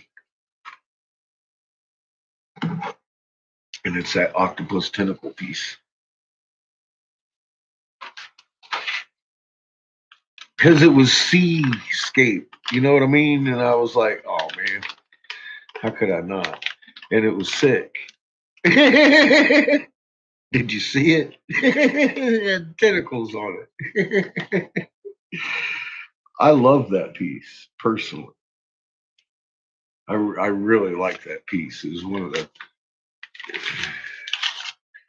Just put it this way, that piece was a project to make. That, I think it has like 16 individual components I put together on it. Just to stack that thing together and make every single one of them had insanity in it too. And I'd stick it on there and make it longer.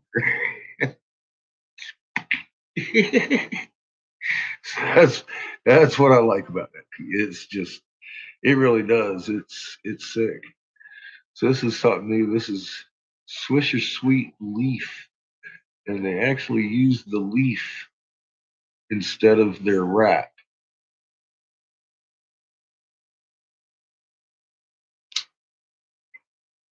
Now I feel like a cowboy. I got me a real cigar.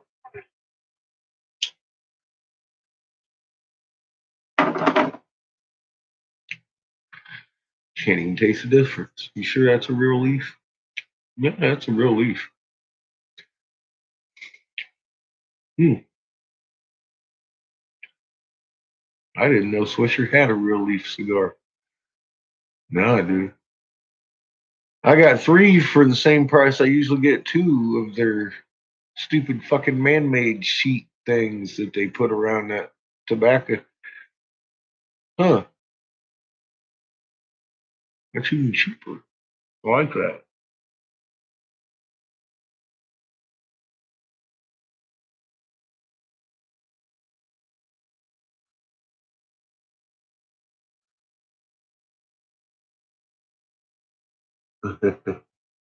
A tiki bong.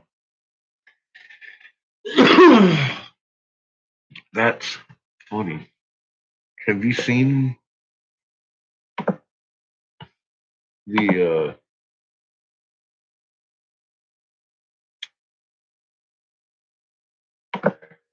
Copapelli Copapelli Kachina doll I made?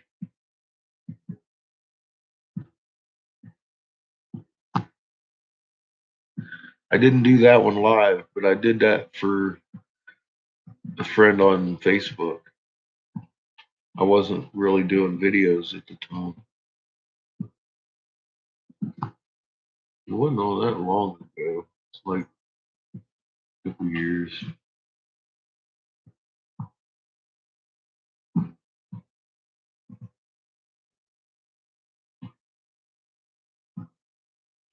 I'll tell you what, let me just grab the album. I know what album it's in.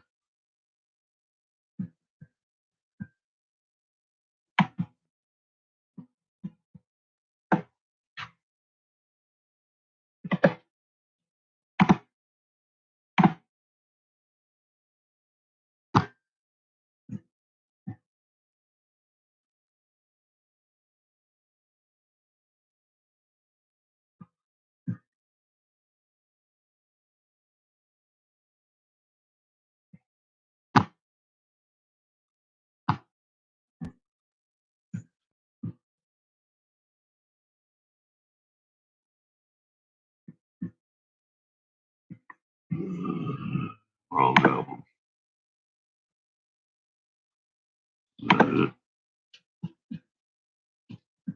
Yes. There you go. I'll just give you the whole album. See if that works. You just scoot down that and you'll see it.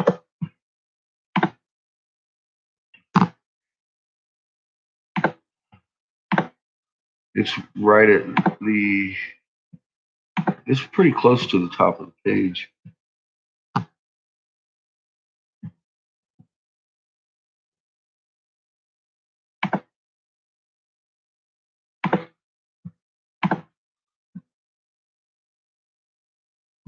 Yeah, it's just like 8 or 10 rows down on the right hand side for me. There's a dragon on the same row. He's a Copapelli Cucina doll. And that's an actual representation of the one he gave me to do. But there's a there's a lot of stuff on this. There's my tree marbles right below it. Oh, there's a monster on it. Monster fucking triple bubbler.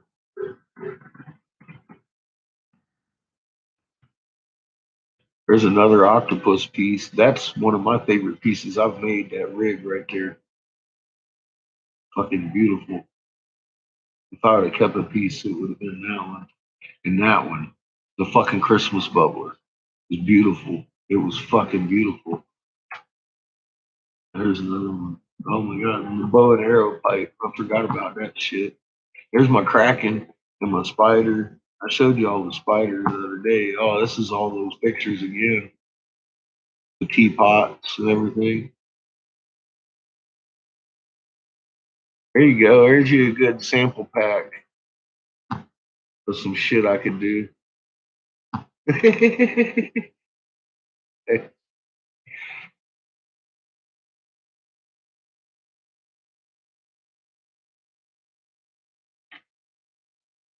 Yeah, I think that's a picture of the last batch I got, that really good weed that I got. It was in the jar.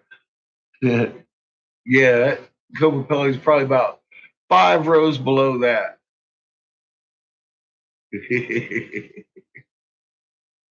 But yeah, I mean, dude, that'd take you hours to go through those pictures right there. That's better than the one. Well, I don't know. Those are some fucking really good shots.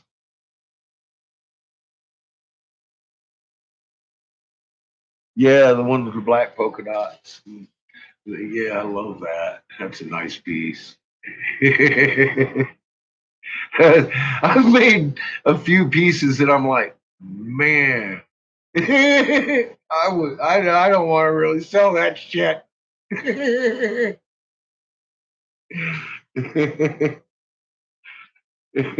Thank you. Thank you. Yeah, I don't want to sell some of them. But I do. You gotta pay the bills. It's fucking pretty. Yeah, I made that in the gallery. But when I was in the gallery, that's like my low end. Because it was a gallery. I didn't want just a pipe in there. I wanted fucking something that you went, oh my God, that's a pipe in there. And I had a lot of that. I know, right? That's a nice piece. That's a nice piece. It costs a lot to make these fucking things, though. Trust me. The fucking color's expensive. So's the gas. Fucking oxygen. But yeah, that piece right there, pieces like that, and the other, they're just little sections that I've sat and just fucking worked, and then I attach it. There's a whole bunch of them put together, and with a design in mind, of course, But once you sit there and you're like, all right, so maybe I need to put some of this and that, make it fucking, and it just grows. And it's like, oh wow, now it's done. And it's beautiful. And that's just the way it happens. I mean, you can't explain it.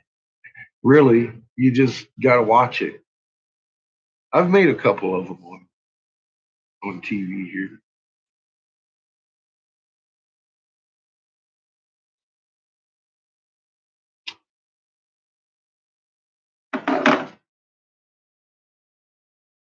But yeah, I don't do them very often because they're very expensive. They're very expensive. No, I mean compared to that'd be a $1,200 piece from somebody other than me. It might cost you $350, $4, something like that, depending on who I wholesale it to. It might cost you $1,200, but I don't wholesale it to people like that because I wholesale it to people like Anna because she put it out there just like I would for about $350, and it's going to go. She don't hold on to them.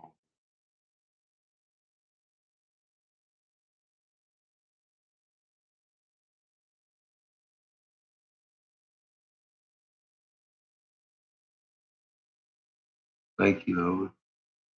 Yeah, I love doing art. I really do. It just doesn't pay the bills. Not every month. So, like I said, if you want to, like I did that Star Wars chess set, if you want a representation set like that, that's gonna the one you saw is about as cheap as it gets. It's about a $400 set. There's 32 pieces, and they look like what they looked like: X-wing, TIE fighter, and fucking Yoda. But if you want one that looks like X-wings, TIE fighters, Yodas, color, design, everything like that, I can do that too. But that's a different price scale. You know, that all that art you're looking at there is really it went in a gallery. I mean, some of it went for a couple $1,000. But I don't really make that kind of effort on something unless I know it's sold. Or if I'm working in the art gallery, then I have time to do stuff like that. Sit around because I know someone's going to come and get it.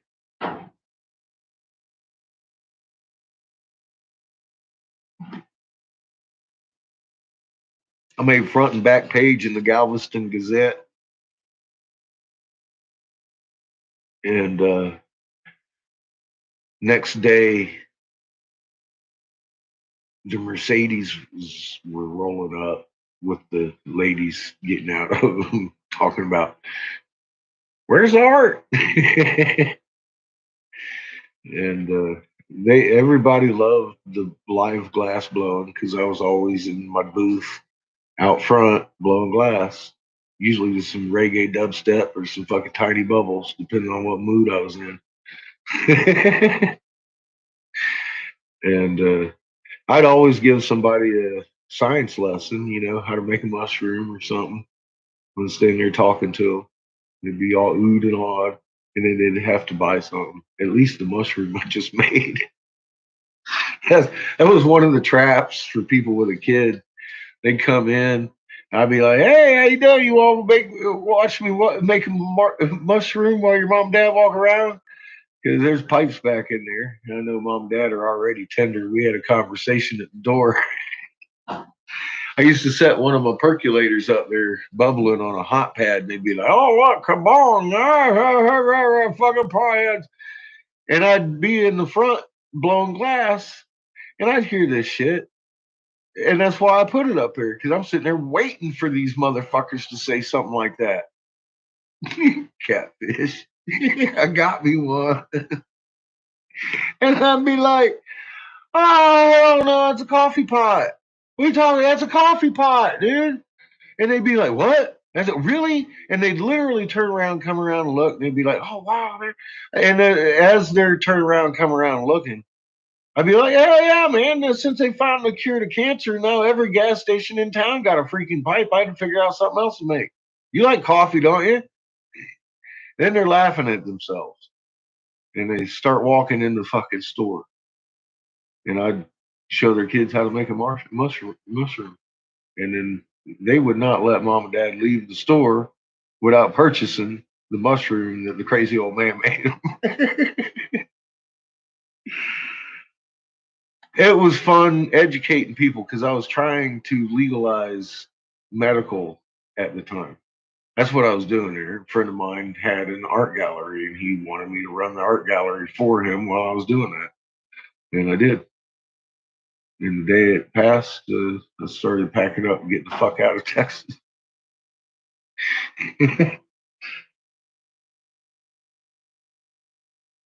Oh, yeah. Well, I did that on purpose because the first couple months, I noticed one consistency. I had at least 80% of the fucking people that walked in the gallery turn around and walk right back out as soon as they saw the first pipe. I knew I had to do something about that. And I did. I came up with the coffee pot sitting out front, acting like it was a bomb. And they fell for it loudly in typical Texas fashion. Let me know that they're making fun of me. And then I got them laughing at themselves and walking in my shop. And they didn't turn back around. It was okay. They, as a matter of fact, the motherfuckers would hang out in the pipe section because I was showing their kids how to make a mushroom.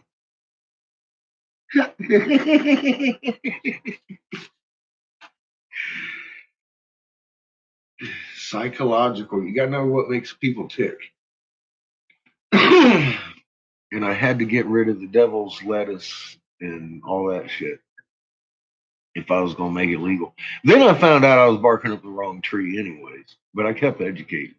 Same thing every day. It was fun. It was fun making them laugh at themselves and learn marijuana's not bad. The fuck is wrong with you?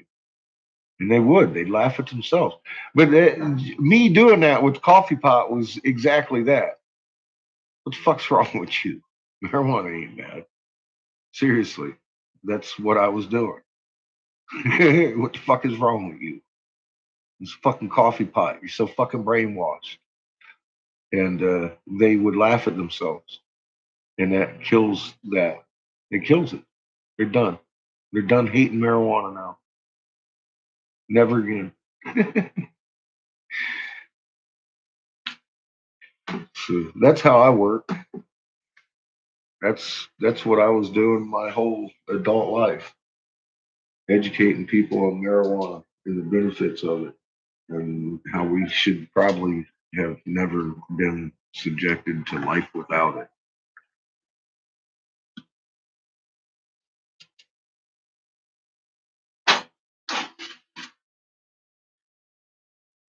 And then Raw showed up. Dingy, dingy, dingy, Cobra. And I found a stronger purpose. And here we are. That's how it goes. I'm the same asshole I was when I was legalizing marijuana. I just finding new ways to show people the fucking moon is doing cartwheels. That's all I do. And then I read a wall by accident. That was fucking crazy that day.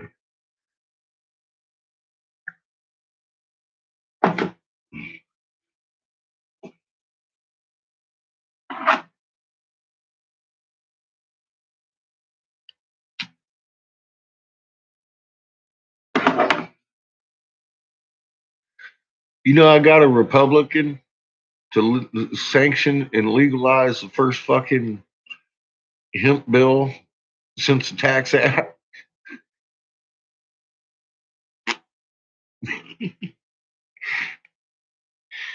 Oh, dude.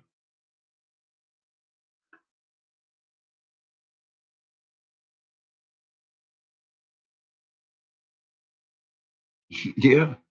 Yeah. I come to find out Texans are afraid of their government. I was like, damn, that's fucked up.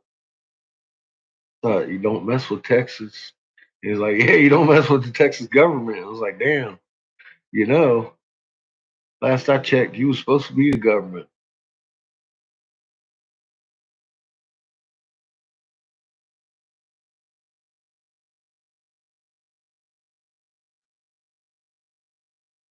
Yeah.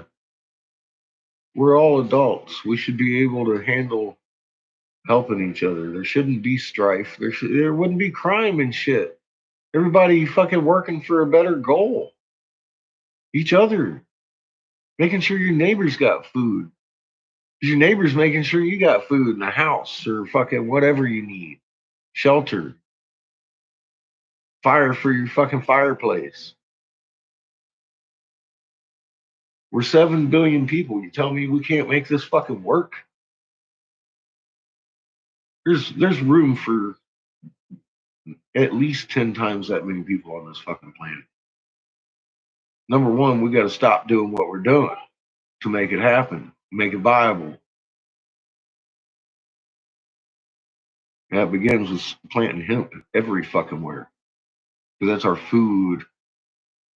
And we don't even need fuel.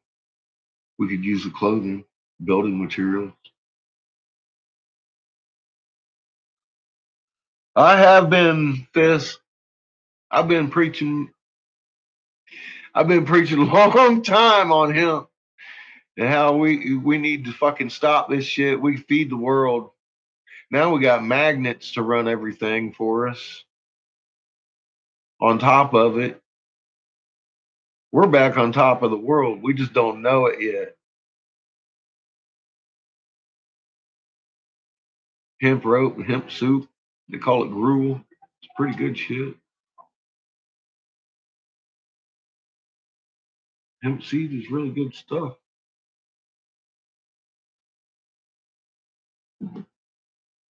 To my palate, I mean, it tastes good. It's like, oh man, fucking delicious. Just raw, uncooked, just fucking raw, man. I like it. I get bags of it all the time.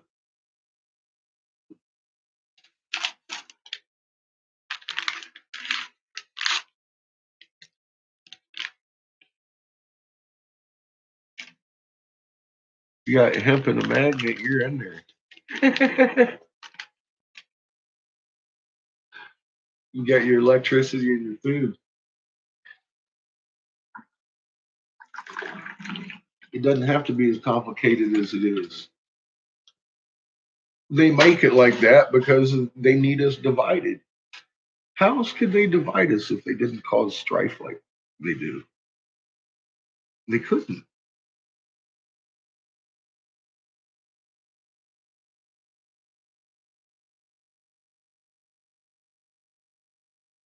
Yeah. Sometimes you got to be sneaky. You don't want somebody knowing you're trying to break their programming. There's built-in defenses for that shit. And they ain't gonna laugh at themselves. I tell y'all, man, I worked with rattlesnakes that chewed their fucking tails off so you can't hear them coming. I had to learn human fucking behavior real quick.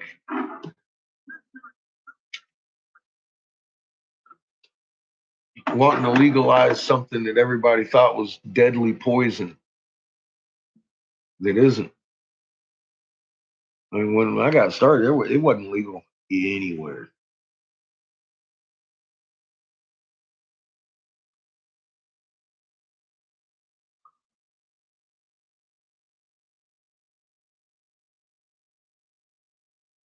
Igor. Igor doesn't want people knowing about the moon either, for some reason.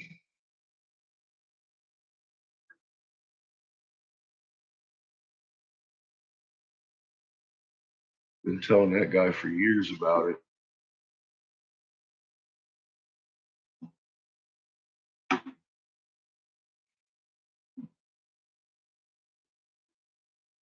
But I'll agree, they don't want people knowing stuff. I sat here and showed you how to do it by the minute in magnitude and location. Igor didn't teach you how to do it, did he? I taught you how to do it. I taught you how to do it. I'm still here. I'm not so sure Igor actually went to jail for that.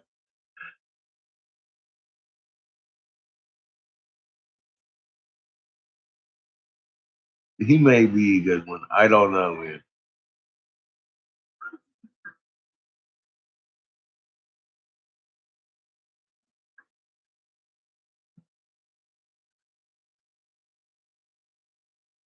Seed cereal, it ain't so bad. That's what your teeth are actually made to do. You've got bicuspids. Even those canines they call canines ain't canines. They're a bicuspid tooth. They're made for rolling seeds between them. You classify animals by their dental. You've got bicuspid teeth. You were meant to eat seed. Simple as that. And they took it out of our diet. We were eating seed. The masses used to eat gruel and porridge. That was hemp soup, basically. Hemp, hemp seed, hemp soup. That's what we used to eat. It sustained the masses for fucking ever. And then they took it from us. So they could produce the dependency of oil. Because we don't need oil. We had hemp fuel, hemp oil, all that shit. They knew that. And they had to make it illegal. That way we would give up our children for the dependency of oil rather than establishing UK central banks in war. It's the only reason hemp went illegal. They were literally pouring gasoline in the fucking in the bay as fucking waste material. And it made us dependent on it.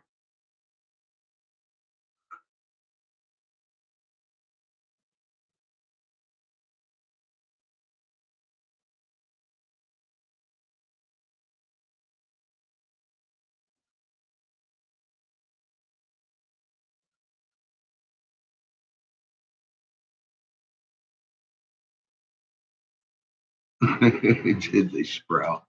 He's got a tree growing out his ass right now.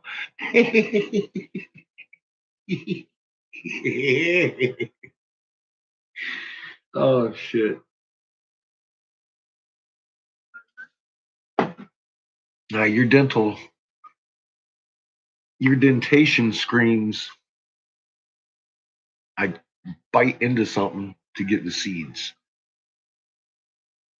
That's what it tells me.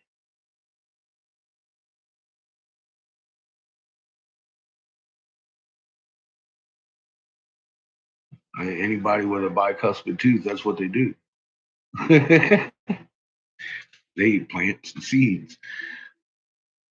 Or like I said, even that canine they say that makes us omnivores.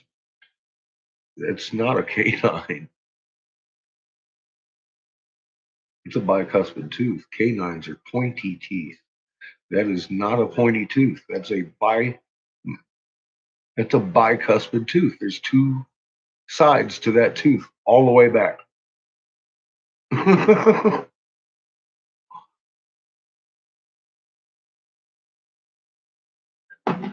It's because you're meant to have seeds in between there. That's why all your teeth fit together like that, because you crunch seed in between those fucking bicuspids. That's what your fucking mouth was made to do.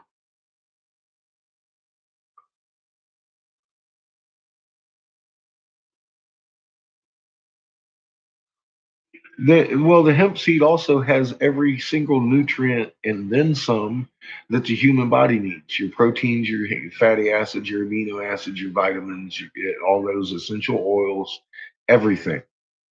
It's a complete full body food, and it has more than the body needs as per USDA. But then again, how much vitamin C does it take to keep away scurvy? How much vitamin cannabis does it take to keep away cancer?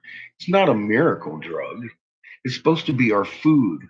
And the fact that we're not eating it, we're getting sick. And they knew that too.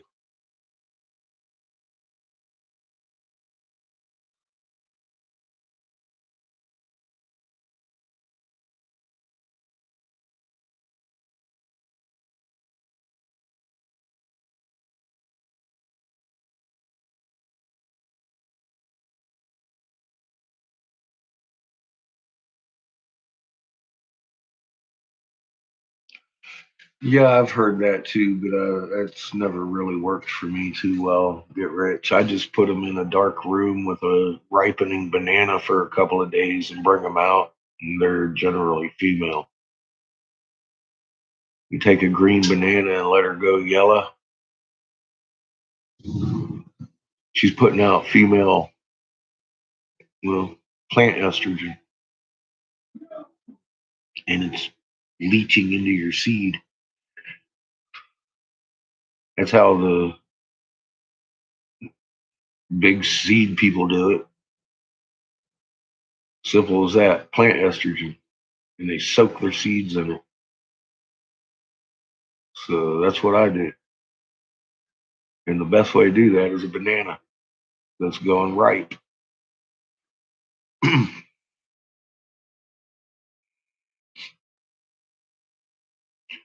you can eat the banana afterwards. It's ripe.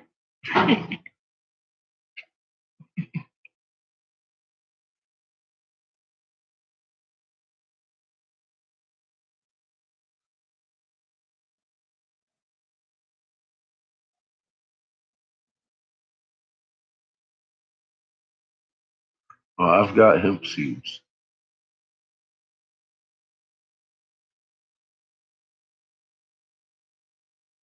Hemp seed oil at Safeway. Yeah, nice.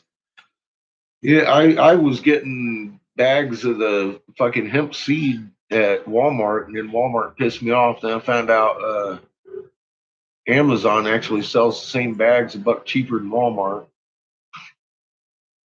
and they deliver straight to your door if you order $35 worth of them for free. And I was like, oh, well, fuck Walmart.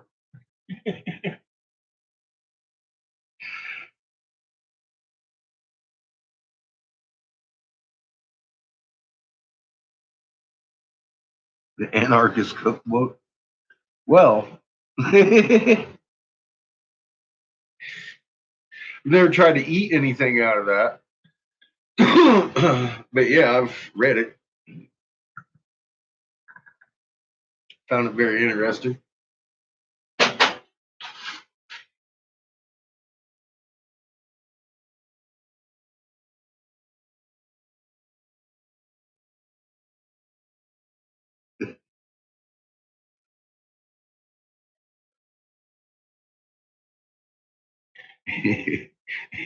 It'll grease you up. Oh shit.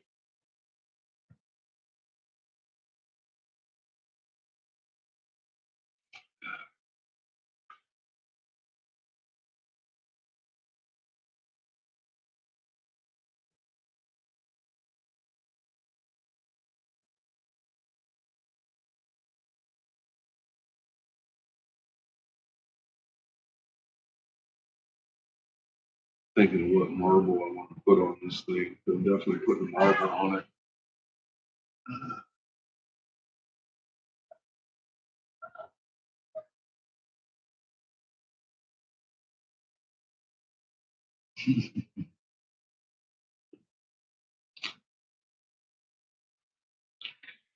The bag of bananas. Well, you just need one banana. You can put a bunch of seeds in with that one banana.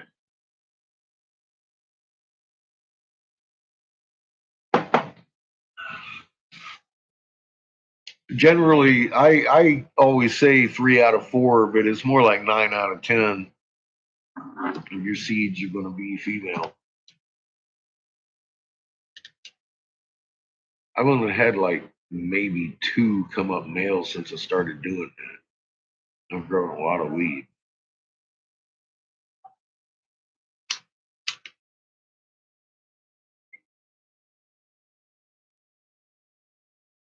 These are all little tricks I learned working with Jack.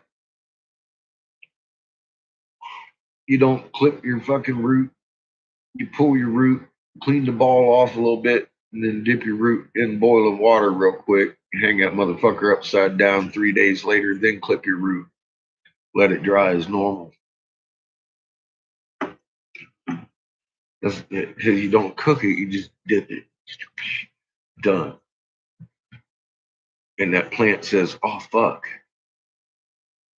I'd better start converting my starch into sugar so I can catch some pollen. And then they start quadrupling their fucking THC count. Yeah, it's what biologists do to get their medicines from medicinal plants. And it works with THC too, just the same.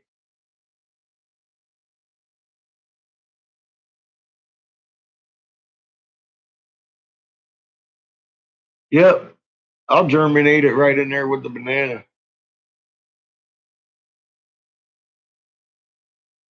Yeah, you can live on hemp plant alone. It has every nutrient your body needs. Full body food. Yep. It's the only plant in the planet I am aware of that you can actually do that. The entire thrive on hemp seed. Yeah, you don't want to boil it much. You just want to let that plant know it's dead. You didn't cook it, so it's still alive, but it's going to start converting that starch into sugar and that sugar into THC crystals.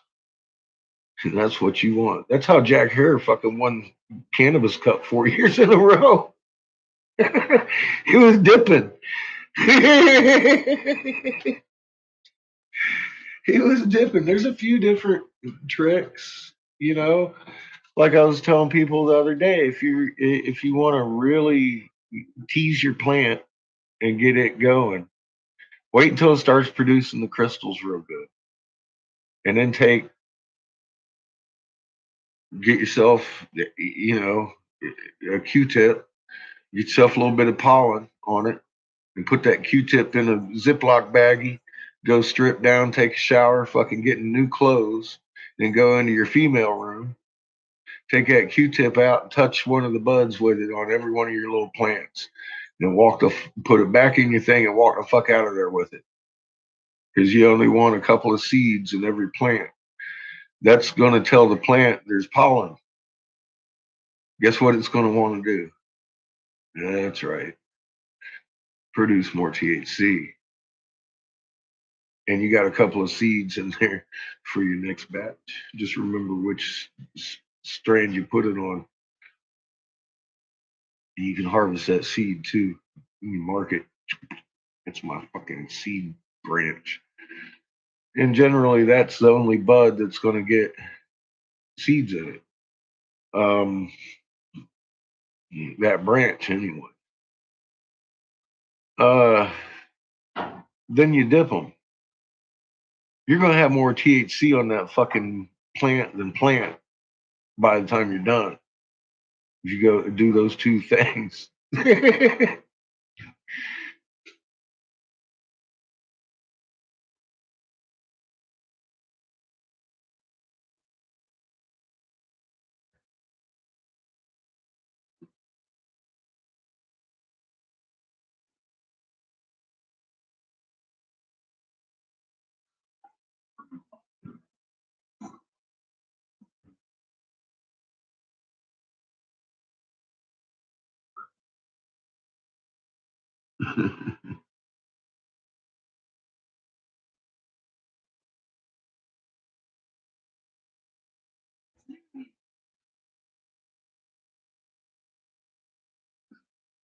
Marijuana is a good seasoning, I think.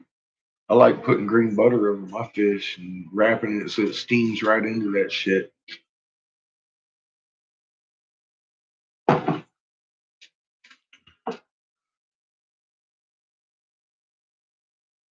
It's good. I don't even need no tartar sauce. Just hook me up with some fucking marijuana, butter, and maybe a slice of strawberry, some kind of berry, put on top of the meat, wrap it up like that, fucking steam that shit in there. Man, that's some good fish. Good fucking fish.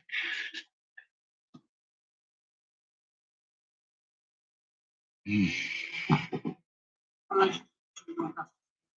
Second Augustan Legion space game is raised by the end of BC, and also there is monumental. Weren't we gonna listen to something? Oh yeah, we did.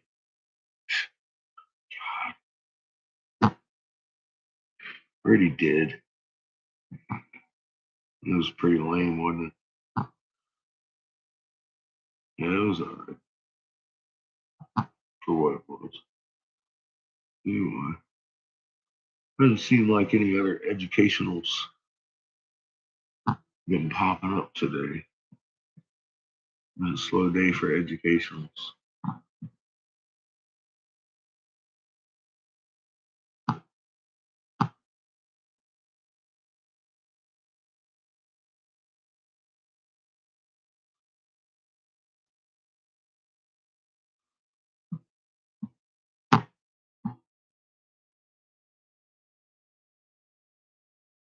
COVID stimulus plan coming out.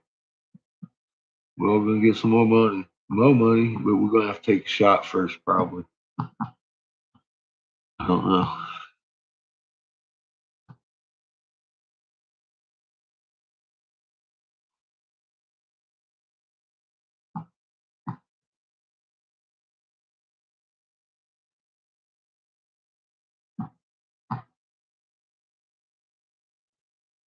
How long is it before they figure out the money's worthless? They're just throwing it around. It's fucking crazy.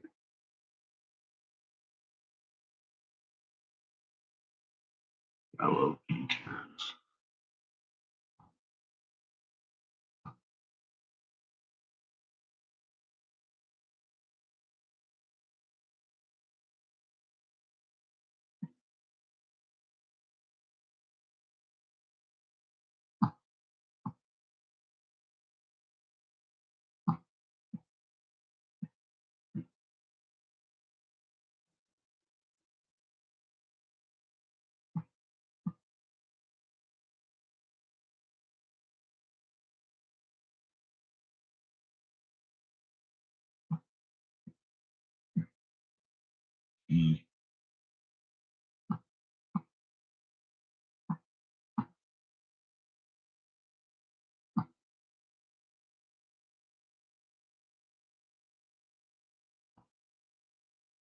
Uh-oh.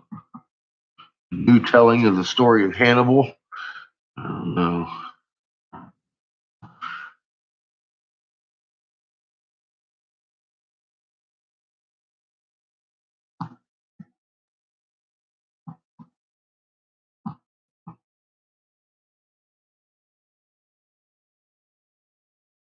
Uh-oh. You may have to listen to this. This is Thomas Cochrane, the craziest sea captain in history. That sounds interesting. I wonder how long that's going to last on here. Grammarly helps make your writing clear and concise, no matter where you are. Compose a cover letter that stands out, thanks to flawless writing. Oh, they got Spartacus over here too, waiting to talk to me. At Kings and Generals. I like that channel. Is that where I'm at? It is. See, seen it on my other channel. I've got subscribed to that one. Such is the case of this one is. I like watching these. Can't help myself. But also made him a revolutionary war hero in Chile, Peru, and Brazil. Yet also a man whose utter stubbornness made him the enemy of every superior officer he ever served under. Welcome to our documentary on Lord Thomas Cochrane, the single most insane sea captain of the age of sail. The sponsor of today's video is I wasn't kidding. A free to download. He said he's the single most insane motherfucker to sail the sea. Better. Having a regular sleeping schedule. I want to hear about this guy. What the fuck did he do? Energy levels and mood often depend on it. And if you're suffering from staying up, I've heard of some fucking insane captains doing some fucking shit. I heard this guy did. We've been using He said he's a single motherfucking standalone, most insane motherfucker on the seas. All that is because of the app's main functions, such as professional sleep aid music and peaceful sounds. The sleep tracker, free blue light filter, 478. That's a hell of a statement. I gotta see what he's got to back that shit up. He usually got some pretty good shit. This guy's pretty good. Is fuck? What is it? No, not fall cigarette. It's Kings and fuck. What is it? We highly recommend. God, I forget. Kings and Generals. Comment. Sweet dreams.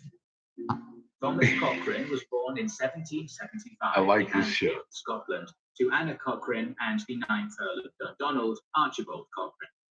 The Cochranes were the direct descendants of a lowland Scottish Your favorite subject. origins are traced It's a good subject. warrior from around the 9th A lot of people, you know, it used to be taboo. Now it's growing in popularity, and it very well should. The Cochranes had a long history of military service to the British Empire. This shit's been shunned, and it shouldn't have been. Had fought and died in the War of Spanish Ever. Succession. They knew what they were doing when they did it. During the Jacobite Rebellion, and even partook in the French and Indian Wars in the New World. And the family was affectionately nicknamed the Fighting Cochranes. From a young and I just told you the real reason. It ain't cotton. It ain't DuPont. They all benefited, but it was because they needed a dependency of oil to go to war. We had just signed the 1871 fucking declaration, and we needed to illegalize that shit and give us a reason for patriotism. The vile composition of candle grease and flour. My neck, from childhood open to the lowland breeze, was. That's why they illegalized fucking him. Cochrane fled back to his father, begging him to send him to sea rather than spend one more day in the army. This was the first time Cochrane showed defiance in the face of authority and would become a thief for the rest of his life. On July 28, 1793, Thomas Cochrane entered the... Oh, we gotta go establish 180 UK central banks in nations that don't want them, so give us your sons and blood. Didn't work in the test groups, so they had to come up with something else. Nevertheless, he made the most of his late start, eagerly learning every intricacy of naval life, impressing his superiors with his natural leadership abilities and voracious curiosity. Cochrane had... And here we are today, still fighting over the oil that we don't need. The French king, Louis XVI, had recently lost during the revolution. For patriotism, for freedom. Had freedom needs oil. On monarchies of Europe that would seek to reimpose a king on them. Thus, much of Cochrane's naval career it's not the oil companies, it's the game to make the world war. Cochrane spent much of his first 2 years of service on the That's why they made him illegal. HMS Thetis, where he was promoted to acting lieutenant. Thetis was active on the eastern seaboard of the United States, seizing American merchant ships bound for French harbors. After 4 years in North America on various vessels, Cochrane returns to Britain in 1798. No shot. By then, the European... I'm still working on my Lady Rum bottle over here. A Corsican artillery officer by the name of Napoleon Bonaparte had risen through... I think all in all, that's actually 2 shots. To become a general devastating the British allies. It took me 2 nights to do 1 shot. Set upon an invasion of so how about half a shot? And the only thing standing in his way was the Royal Navy's dominance at sea.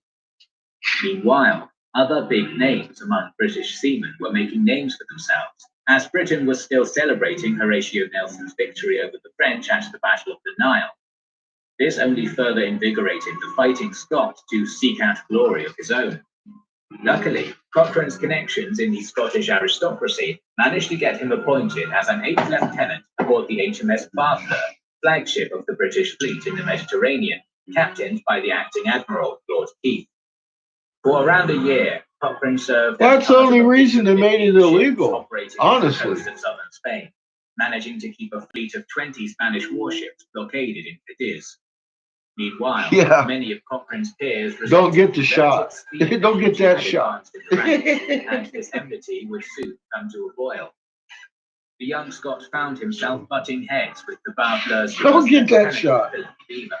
I've been worried about that for a while. Keith had confronted Cochrane for reporting himself aboard the ship late after a I've period been telling you of that shortage. shot's gonna make everybody Cochrane's sick. prideful nature got the better of him, complaining The that he people had that only get it been and the late people because he around had to them. change his muddied clothes. For quarreling with his superior, he found It's himself not a coincidence that the new deadly strain popped up about the time they started vaccinating people.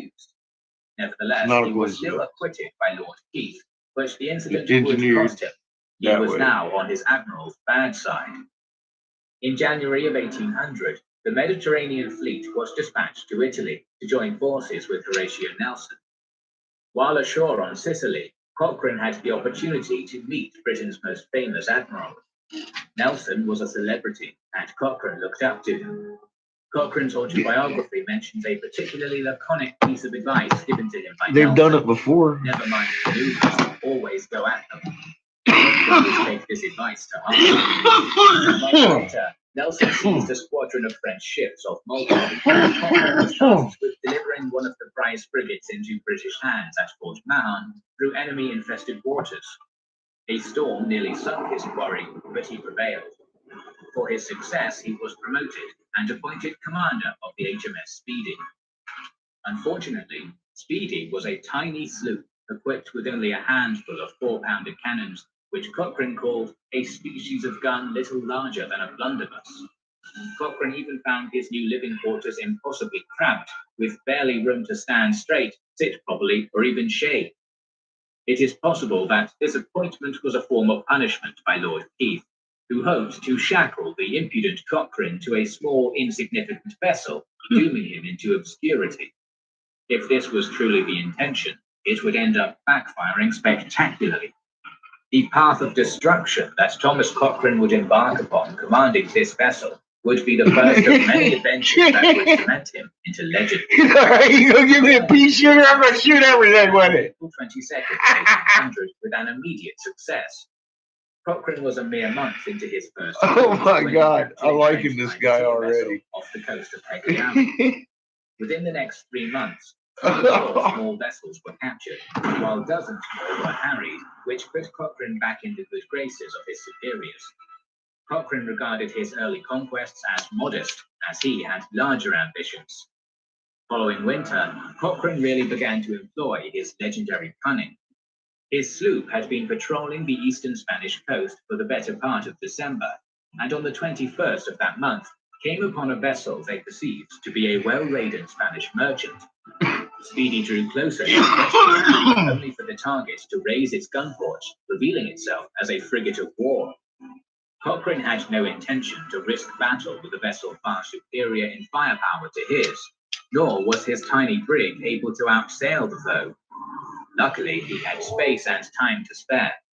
He ordered his ship painted to resemble a Danish brig, and brought a Danish-speaking quartermaster on deck. He instructed the quartermaster to tell the Spaniards the Speedy was plague-ridden, and that spooked the frigate away. It wouldn't be the last time the cunning commander would employ false colours, as Cochrane kept a collection of various flags aboard his ships for much of his career. The next few months saw Cochrane's successes continue to pile. Capturing an armed warship is very difficult, yet Cochrane achieved that regularly. His deceptive cunning and clever use of false flags was the key to his success. HMS Speedy travelled at night and at dawn. Her small size allowed her to strike fast and slip away undetected. One notable engagement saw Cochrane once more fly a Danish flag to approach a French and a Spanish brig off the coast of Catalonia. His prey never suspected a thing, and Speedy closed in for the catch, hoisting British colours and capturing both vessels and all 54 men aboard. Cochrane was now known both by his countrymen and enemies, as his autobiography notes that Speedy's success had made him a marked object of the Spanish naval authorities. His reputation as a maverick would only grow, most notably within the gilded halls of high society. In February of 1801, the young commander purchased a ticket for a fancy ball in Malta, hosted by some aristocratic French royalists in exile. Cochrane dressed himself for the occasion in a British sailor's garb he described as honourable a character as Greek, Turkish, and other Oriental disguises in vogue. Nevertheless, he was barred entry at the gates, his outfit considered too rustic. A heated argument ensued with a French officer, followed by a challenge to a duel. The following morning, the pair met with pistols in hand. Cochrane shot the Frenchman through the waist, while he himself passed unscathed. Cochrane put back to sea later that month. It was business as usual once more aboard HMS Speedy, as it returned to harrying the vessels of Spain on the coasts of the Mediterranean.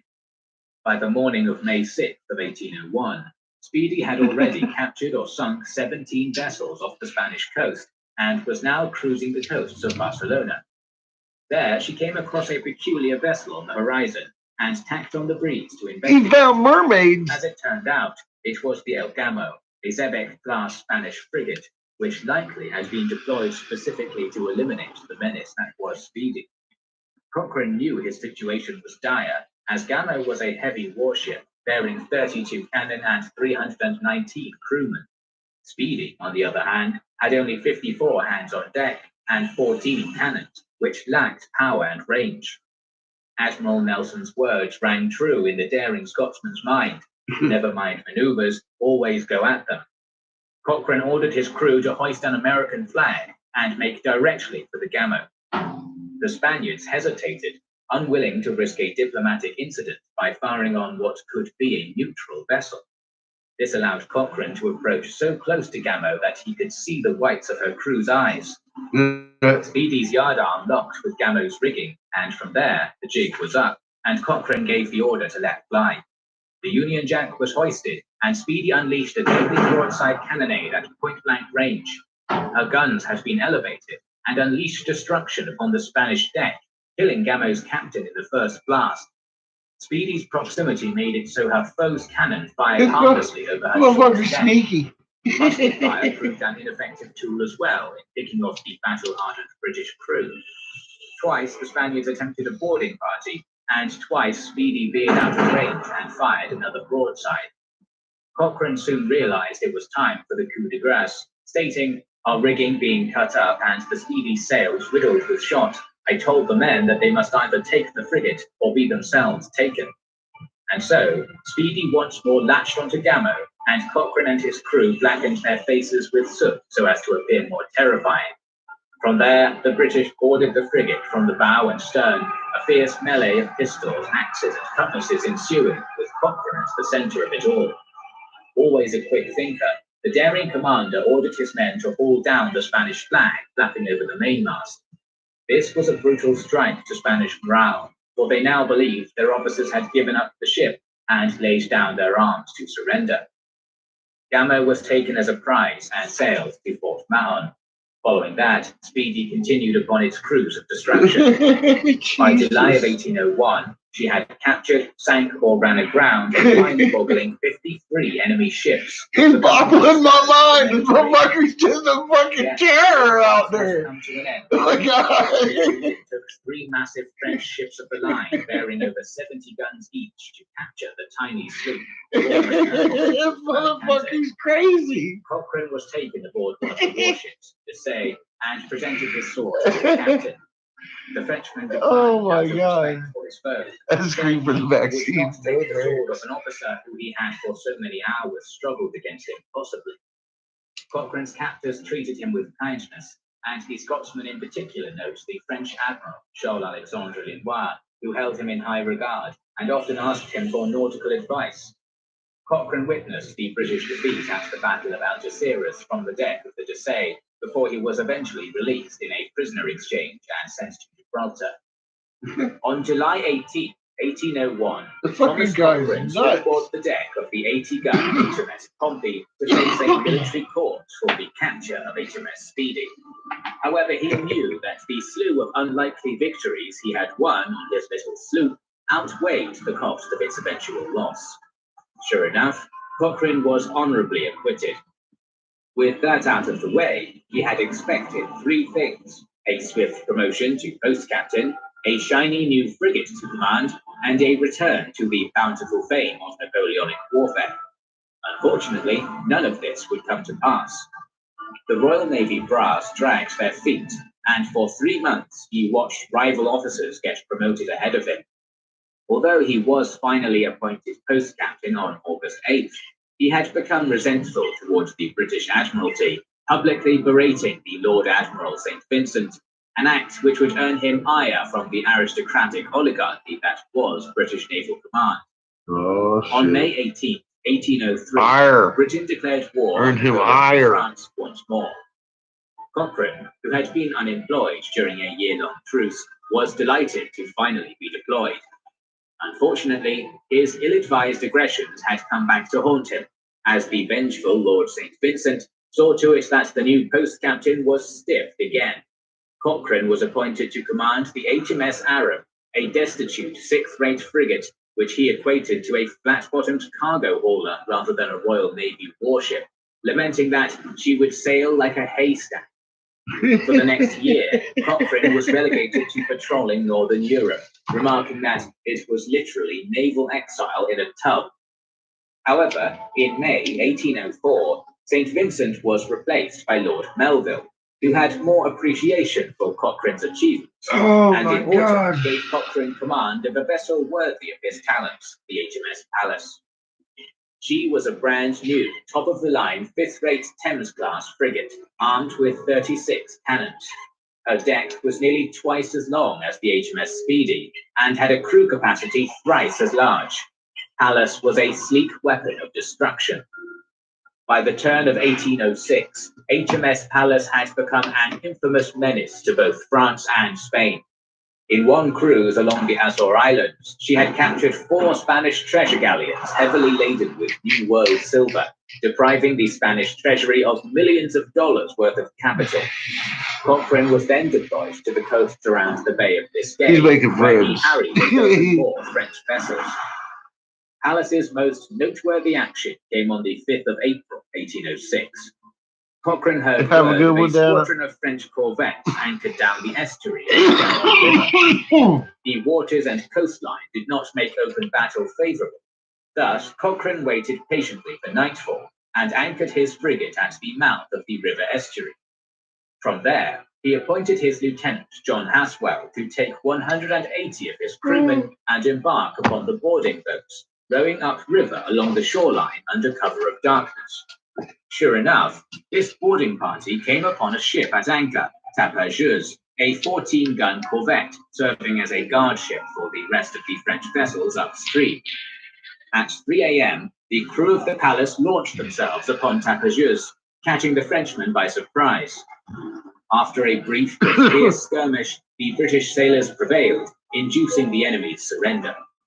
Yet things were soon to go sideways, for the shouts and musket fire from the melee had alerted the vessels upriver. Before Lieutenant Haswell was able to weigh Tapageuse's anchor and return to the Pallas, his men were intercepted by another French gun brig. A broadside gunfight ensued, in which Haswell managed to use the captured vessel's cannon to subdue the foe. Despite this, the prize ship suffered damage to her rigging, stranding the majority of British seamen upriver. At sunrise, the crew remaining aboard the Pallas itself spotted 3 French corvettes bearing down upon them from the coastline. Cochrane was now vulnerable, as the majority of his men were still with Haswell far upstream. At full capacity, Pallas could potentially have to gun 3 corvettes, but with only a paltry 40 men on her deck, it was a hopeless fight. Thinking quickly, Cochrane ordered his skeleton crew to fasten rope yarns to the furled sails. Then, in one motion, all the yarns were cut at once, loosing all sail in one go, giving off the illusion that Pallas was manned by a full crew. In Cochrane's own words, the maneuver succeeded to a marvel. No sooner was our cloud of canvas thus suddenly let fall than the approaching vessels hauled the wind and ran off along shore. Pallas engaged, blasting her bow guns into the stern of the First Fleet corvette. These were the only guns they had the ability to man, unbeknownst to the French captain, who deliberately ran his vessel aground on the shore in a panic, the shock of the impact collapsing the vessel's mainmast. With one ship subdued, the vicious Cochrane relentlessly pursued the remaining 2 corvettes. Both ran themselves aground and wrecked their vessels rather than risk battle with Pallas. Overall, with only 1 frigate and a handful of boarding boats, Cochrane and his men had decommissioned 4 French warships and captured 1. It was a stunningly unlikely victory, won through iron will and quick wit. In the summer of 1806, Cochrane returns to Britain as a triumphant war hero, his fearless raids off the Bay of Biscay having earned him no small amount of fame. Napoleon himself, the newly crowned Emperor of France, had taken an interest in this particularly prolific captain's trail of destruction, and personally ordered his capture, bestowing upon him a new title, Le Loup de Mer, the Sea Wolf. Never one to rest on his laurels, Cochrane was far from finished with his seaborne marauding. In August of 1806, he was appointed to the HMS Imperieuse, a sturdy this fucking guy frigate that was significantly more powerful. He's out of control. He's just out of control. Soon became an icon of glory for the British Navy and a consistent scourge to France. It would be in 1808 when Cochrane hit his stride once more off the coasts of Spain. This was a year when the British Army was embroiled in a desperate land struggle across the Iberian Peninsula against their Napoleonic foe, and Cochrane's naval contributions to the war effort were invaluable. The writings of contemporary novelist Sir Walter Scott emphasize as much, claiming the captain had, with his single ship, kept the whole coast of Languedoc in alarm, destroyed telegraphs of utmost importance to the French, preventing troops being sent from that province into Spain, and excited such dismay that 2,000 men were drawn from Figueras to oppose him, men who otherwise would have been marching further into the peninsula. Despite his success, Cochrane continues to lament upon the lack of recognition he received from the British Admiralty, often claiming in his autobiography that they not only failed to give him any praise, but in fact cheated him and his crew out of their rightfully earned prize money. In June, the Imperieuse sailed for Montgat, a Catalonian fortress under the occupation of French troops under General Duchesne. With the help of Catalan guerrillas, he launched a 2-pronged assault on the coastal battery, capturing it soundly. He would later go on to seize and decipher French codebooks and occupy Fort Trinidad, causing invaluable losses in French manpower, intelligence, resources, and time. To many among friend and foe, the Sea Wolf had become larger than life, more vengeful spirit than man. It was this reputation that would see him conscripted into the largest fleet engagement of his life, a contest that would serve as the climax to his naval boldness and the peak of his hubris, the Battle of Basque Roads. In spring of 1809, a Royal Navy fleet was being hastily assembled by one Admiral Gambier in order to confront a French flotilla that had escaped a British blockade in Brest and now lay anchored in the well-protected mouth of the River Charente, a region known as Basque Roads. The French intention was to escape into the open Atlantic and harry British interests in the West Indies, which the British under no circumstances could allow. To this end, the Admiralty directly sought out its most dauntless post captain. Cochrane's reputation as a maverick made using him a risky gamble, but his daring nature and unquestionable naval genius were exactly what the Royal Navy needed to complete the total destruction of the French Atlantic Fleet. At the Palace of Whitehall, Cochrane met with First Admiral Lord Mulgrave, who asked for the Scotsman's personal advice. The idea of using fireships was put on the table, and Cochrane insisted that the plan would only work if supplemented by ships laden with explosives and rockets to further eliminate the enemy's ability to resist amidst fire and chaos. Satisfied with this plan, Lord Mulgrave ordered Cochrane to join Admiral Gambier's fleet at Basque Roads and personally lead the fireship's charge. This dismayed the Scotsman, who personally despised Admiral Gambier, believing him to be the exact breed of corrupt aristocrat who had so often hampered his career. Despite his insistence, Mulgrave would not rescind the order, and Cochrane begrudgingly sailed Imperieuse to join the British war fleet. Cochrane arrived at Basque Roads on April 3rd, and found his suspicions of Admiral Gambier had proven to hold warrant.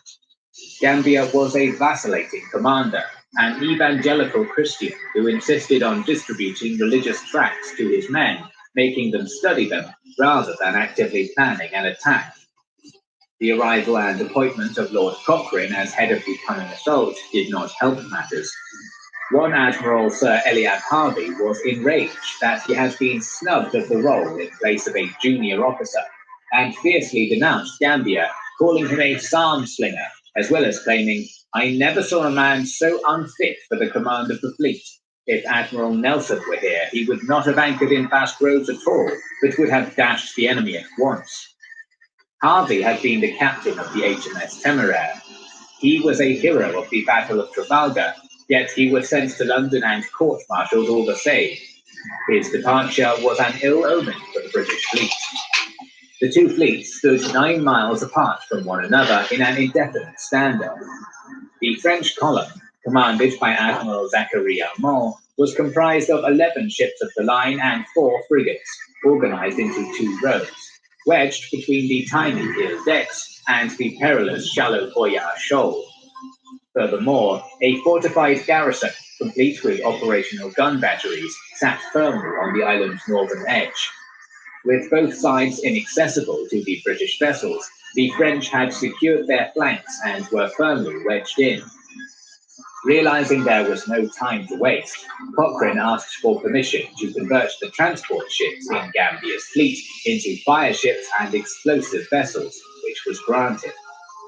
3 explosion vessels were prepared, their holds packed with 1,500 barrels of gunpowder stuffed into casks and tied together, supplemented by 3,000 hand grenades, all tied to a long fuse lit from the ship's stern, giving its brave crew around 15 minutes to scuttle off in a lifeboat before the big detonation. 8 more prepared fire vessels arrived on April 10th, sent by Lord Melville. Having prepared his deadly squadron of suicidal vehicles, Cochrane asked Gambier for permission to begin the attack post-haste and charge straight for the French line. Gambier refused, denouncing the Scotsman's head-on tactics as sheer foolhardiness. This infuriated Cochrane, who countered that further delay would lead to the French admiral doubtlessly catching on to the fireship plan and putting safeguards in place, inevitably leading to the loss of more British lives. Sure enough, the next morning's sun revealed the existence of a massive boom that barricaded the narrow channel between the fortress at Daix and the Boyard Shoal. Furthermore, Admiral Almond had in fact been made aware of the British fireships, and had ordered the front row of his ships of the line to point forward to present a smaller target. 70 canoes were deployed to wait by the boom, equipped with towing lines, so as to tug any approaching fireships out of harm's way, while the French frigates too sailed ahead of the fleet to guard the harbour chain against British incursions. As day turned to dusk on April 11th, the winds began to churn, turning the coastal seas into a choppy tempest. It was at this time that Gambier finally approved the fireship's assault, perhaps taking advantage of the poor conditions to discourage Cochrane. Nevertheless, the Seawolf was undeterred and pressed forward with his plan. His crew was made up purely of volunteers, as fireships fell outside the conventional boundaries of warfare, and sailors captured by the enemy while operating them would not be taken prisoner, but instead executed. At around 8 p.m., 3 explosive ships barreled down towards the French boom, taking advantage of the flood tide. One was captained by Frederick Maillat, one of Cochrane's most trustworthy officers, while the Seawolf captained one himself, taking the lead. At around 8:30, Cochrane determined that his floating bomb was around 10 minutes away from the boom. He commanded his crew immediately proceed to the lifeboats to evacuate, and personally lit the fuse, creating a countdown for his vessel's imminent explosion. Together they boarded the dinghy and rowed vigorously against the current to get out of range of the incoming blast, only to discover about 100 yards out that they had left their mascot dog on board. Refusing to let his pooch get blown up, Cochrane rowed back for the floating time bomb, climbed aboard, grabbed the dog, and jumped back into the dinghy, once more rowing away with extra vigor. Soon, the floating bomb hit the boom, and a massive explosion illuminated the night sky, a veritable fireworks display of destruction. The explosive vessel was torn apart, and in turn shredded the massive chain that stood between the Royal Navy and its foe. 10 minutes later, Maillat's vessel collided with what remained, creating a second eruption, which scattered the French canoes that had been waiting to tow away the attackers. This annihilation completely dumbfounded Admiral Almond, for fireships were one thing, but in no world could he imagine his opponent creating explosive vessels, a monstrosity that disregarded every convention of civilized warfare. The third explosion vessel had run aground and been put out of commission, but the way was now clear, and it was time for the inferno. At 9:30 p.m., 20 British fireships began their way down the channel. The French frigate Vanguard quickly cut their anchor lines and fled hastily back towards the main fleet. Yet the fireships soon encountered trouble. The choppy current made their navigation perilous, causing many captains to panic, then light and abandon their ships too early, causing the burning husks to drift harmlessly into the shoals on either side of the channel. However, the stormy sea worked too in the British favour, rendering the waters too perilous for their French foes to maneuver. Of 20 fireships, 4 managed to make it into the French anchorage, and from there, chaos was the order of the night. A flaming vessel latched onto the 74-gun Régulus, causing the ship of the line to crash into its fellow French Tourville. Several more ships were set alight as rockets flared chaotically across wooden decks. Men drowned diving overboard to escape the flames, creating a scene of panic incarnate. By daybreak, it was revealed that of 14 French ships, all but 2 had been damaged and run aground on the nearby mudflats in an attempt to evade the fires, rendered completely immobile. Cochrane had since made it back to the Imperieuse and knew that the time to strike was now, when the enemy was trapped and helpless. Yet Admiral Gambier refused to give the order. Cochrane was floored with disbelief, unable to comprehend how a man with 11 battleships and 7 frigates at his disposal refused to engage an enemy who at current had only 2 operational vessels. By noon, the Océan and 4 other French ships had been put back afloat and were retreating deep into the mouth of the River Charente. Knowing that total victory was slipping out between his fingers, Cochrane committed an act of blatant insubordination, launching HMS Imperieuse deep into the Gulf alone to take on the entire French fleet single-handedly, saying later in his own words, "It was better to risk the frigate or even my commission than suffer a disgraceful termination to the expectations of the Admiralty." Imperieuse engaged the beached vessel Calcutta, with the 2 warships exchanging deadly broadsides, with the British frigate at an immense advantage. Simultaneously, Cochrane ordered his bow and stern cannons fired into Aquilon and Ville de Varsovie respectively. Beached they may have been, but a single frigate was still engaged in a duel with 3 ships of the line twice its size. Soon, the Calcutta surrendered and was captured by Cochrane's crew. It was at this point that Gambier finally sent some backup into the channel, unable to let one impetuous captain take on the entire French navy.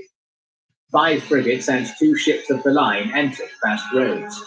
Calcutta was abandoned and set aflame, while the Aquilon and Ville de Varsovie quickly surrendered. A 4th ship, Tonnerre, was scuttled by its own crew. The Battle of Basque Roads was undoubtedly a victory for the Royal Navy, who had sunk 3 French ships of the line, a 4th rate and a frigate, all while losing only 30 men and no ships of their own.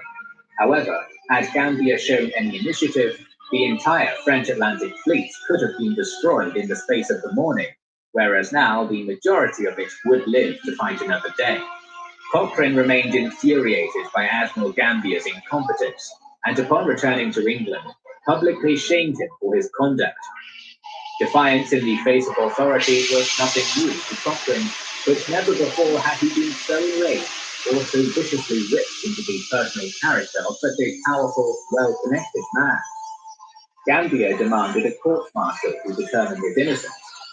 Naturally, the tribunal was stacked with aristocrats sympathetic to him, and the admiral was exonerated from all wrongdoing, while Cochrane, known for his impudence, had suffered a dire blow to his reputation. This incident compelled Cochrane to refuse further naval appointments, and from 1809 onwards, the Wolf of the Sea focused on his career as a member of the British Parliament. Indeed, Cochrane had pursued political ambitions since 1806, when he'd first been elected as a representative of the riding of Honiton, and later Westminster, acting as MP concurrently with his naval service. He used his position to campaign for hard naval reforms, becoming an outspoken critic of the corruption in the Royal Navy. The following years saw Cochrane's popularity increase with the common people, as he continued to relentlessly campaign against the aristocrats. Yet, he had few friends in Parliament, and near none amongst the Lordship and Admiralty. In 1814, Cochrane was implicated in a great stock exchange fraud, accused of deliberately misleading the public about Napoleon's death to increase the value of his government securities shares. Naturally, the young lord protested his innocence, but his words fell deaf upon the courts, who had likely been bought out by his many shadowy enemies, acting vindictively upon him for his attempt to disrupt their status quo. As punishment for his alleged fraud, Cochrane was dishonorably expelled from Parliament and formally discharged from the Royal Navy, an institution he had won countless victories for. His honours were revoked, and he was sentenced to 12 months in jail. It was there, in the dour walls of King's Bench Prison, that this chapter of the Sea Wolf story came to an end.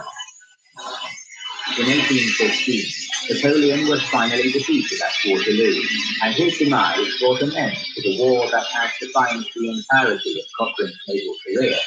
But the disgraced Scotsman was unable to bask in this glory, having been left to rot in prison. Never one to accept his fate, Cochrane escaped from King's Bench in March of 1815, scaling down the prison walls from a three-story window using a contraband rope. Instead of fleeing, he went to Westminster and demanded his seat in the House of Commons, where he had served before his unceremonious conviction in the Great Stock Exchange fraud. Unsurprisingly, he was promptly arrested and thrown back into jail. Cochrane was released in June upon finishing his sentence and rejoined his family. In the years since his resignation from the Royal Navy, he had married a woman named Kitty, and they had a son, Thomas Jr. In 1818, Cochrane was approached by the representative of Chile in London, Don Jose Alvarez.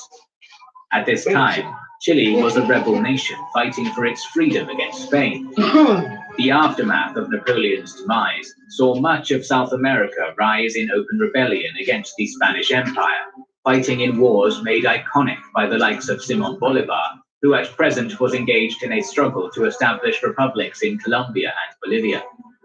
Chile had enjoyed much success in this regard. Under the leadership of the General José de San Martin and the Irish-descended commander Bernardo O'Higgins, much of inland Chile had been liberated. However, at sea, the Spanish were still strong. Held up in the highly fortified coastal fortresses from Peru to Patagonia, they threatened the new republic with a counter-revolutionary strike.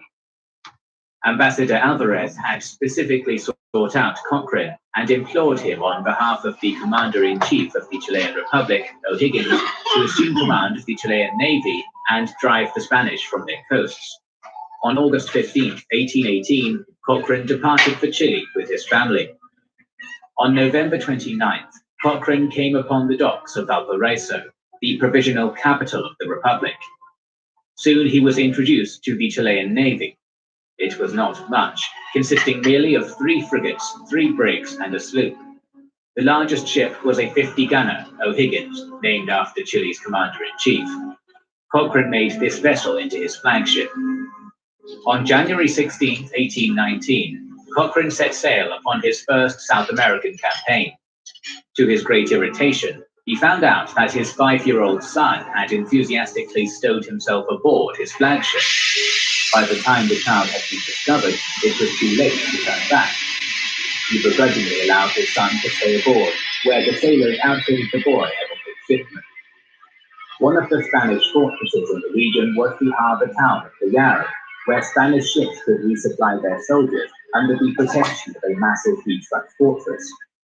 Cochrane made Callao his target, for he had received intel that the two most powerful frigates in the Spanish fleet, Esmeralda and Venganza, were anchored there.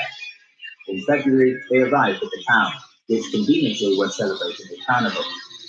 Cochrane's plan was to cut into the harbour with two of his warships while the town was distracted by the festivities, board the two Spanish frigates, and make off with them as a prize. Yet, as the O'Higgins and Calcaro made port, a thick fog blanketed the rocky anchorage, making it far too dangerous to approach and costing them valuable time. The fog soon lifted, revealing the Chilean advance to the 350 guns stationed on the nearby fortress. Fully manned and ready to unleash hell, it turned out that Callao had not been as taken by merry as they had hoped. Calcaro quickly lifted off to safety, leaving Cochrane aboard the O'Higgins to bear the brunt of the oncoming cannonade. The Scotsman immediately made maneuvers to veer out of range, but to his horror, he saw his toddler son run on deck, enthusiastic to join in the action. A Spanish cannonball whizzed over the deck, blowing off the head of a nearby marine and splattered Simon Cobb with blood. Cochrane stood paralyzed in terror until the child shouted, "I am not hurt, Papa. The ball did not touch me."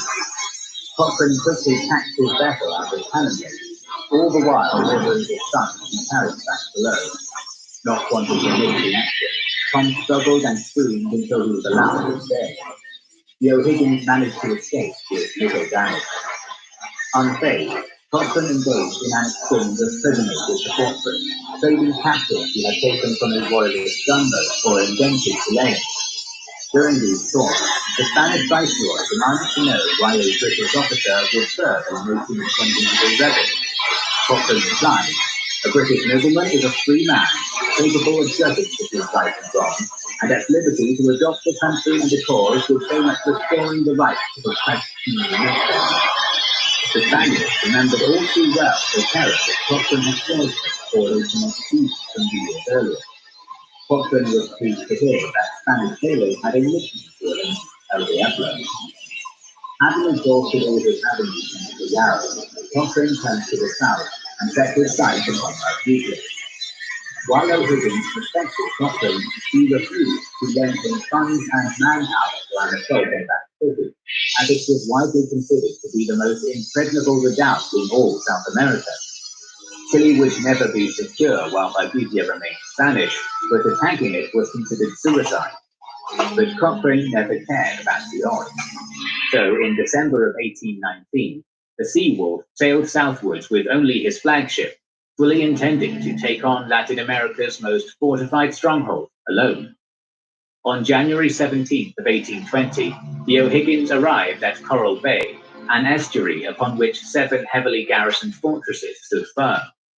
These land batteries formed the main obstacle between Cochrane and the city of Valdivia proper, which lay 16 miles upriver. Success was paramount, both to maintain the Sea Wolf's near-mythic reputation and to stay in good graces with the Chilean government. Luckily, the campaign got off to a good start. Cochrane had employed his classic false flag technique, flying Spanish colors in the bay. When the royalist brig Petrillo listed towards the shore, she was promptly deceived and captured. Aboard Petrillo was $20,000 and a highly detailed sea chart of the harbor of Valdivia. Having performed a satisfactory reconnaissance, the O'Higgins sailed up the coast and traveled to Talcahuano Bay, where the local Chilean governor levied 250 men for the Sea Wolf's cause. Cochrane also managed to recruit the services of 2 schooners, the Montezuma and Intrepido. Together, they sailed southwards once more, knowing that 350 sailors in 3 wooden ships were about to face down 2,000 soldiers stationed across 7 fortresses of stone. After being briefly run aground by a rogue wind on the island of Quiriquina, the O'Higgins managed to get back afloat through some vigorous bilge pumping and Cochrane's personal carpentry skills. However, the ship remained damaged, and the water that flooded the hull had ruined the powder magazine and most of the ammunition aboard. Undeterred, Cochrane simply convinced his crew they would find victory through use of their bayonets alone. The frigate rendezvoused back with the two schooners. The crew of the leaking O'Higgins was transferred to the Montezuma and Intrepido, both of whom docked just off Fort Ingles at the mouth of the river Valdivia, flying Spanish colors so not to alert the defenders inside. Cochrane had realized that most of the enemy fortresses were designed to repel a seaward assault, and a land attack might have the element of surprise. As he explained to his crew, operations unexpected by the enemy are, when well executed, almost certain to succeed, whatever may be the odds. On the afternoon of February 3rd, the Spaniards demanded the two vessels identify themselves. Cochrane sent an officer ashore to parley with the Spaniards in Fort Ingles, claiming they had been blown off course from a Spanish squadron rounding Cape Horn. The Spaniards didn't buy this story, and at precisely 4 p.m. opened fire on Intrepido, breaching its hull and killing 2 soldiers. Cochrane was forced to order the immediate commencement of his assault. To that aim, a vanguard was formed. 44 Marines, led by English-born Major William Miller, were boarded upon a canoe and began a perilous approach upon the beach of Fort Ingles. The Spaniards sent out an advance contingent of 75 soldiers, launching volley after volley of musket fire upon the Chilean boats. A handful of Marines were killed, but the rowers pressed on bravely under fire. Eventually reaching the shore, Major Miller led a fierce bayonet charge upon the enemy, routing the Spanish force back into their fort. A tentative beachhead had been established. Soon, night had fallen, and the second phase of Cochrane's plan fell into motion. Under the cover of darkness, 250 Chilean soldiers were quickly ferried onto the beach. Guided by a captured Spaniard, they climbed the rocky bluffs onto the grassy heights upon which the fort stood. From there, the assault team split into 2 commands. The first approached the seaward wall of Fort Ingles, making as much noise as possible, whooping, hollering, and firing their muskets into the air while remaining out of gunfire range. They had precious little ammunition, but Cochrane knew that this blast was crucial to his success, for the second contingent had begun circling around to the fortress's inland state. They stalked silently through the darkness, whatever sounds they made, drowned out by the cacophony of their comrades in front of the fort. They concealed themselves within a grove of trees, trained their sights upon the distracted Spanish soldiers on the seaward wall, and unleashed a devastating musket volley with the last of their remaining dry powder. In the ensuing chaos, the Chilean soldiers raised their bayonets and charged their enemy, screaming horrible war cries to appear all the more monstrous. The Spaniards, gripped by darkness, confusion, and death, succumbed to terror and evacuated Fort Ingles, fleeing towards the neighboring Fort Carlos. They were pursued relentlessly by Cochrane's men, who impaled the panicked royalists as they ran.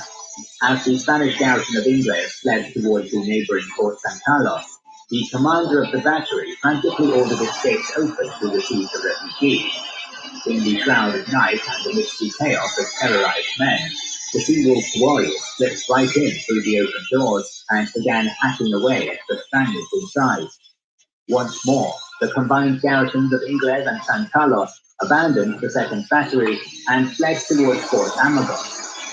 The contest continued as an almost comical game of dominoes, as Fort Amagos suffered the very same fate that San Carlos had before it. Chilean soldiers slipped through the open gates meant to bring sanctuary to their fleeing victims, and began ruthlessly hacking away at the souls within. Despite outnumbering the Chileans 6-1, the Spaniards had been wholly routed by a foe who in their eyes could be no less than the devil itself. By the time Fort Amagos had been subdued, Cochrane's men had killed 100 Spaniards and taken captive 100 more. They moved on to Fort Chorocomayo, which was situated inland on a hill.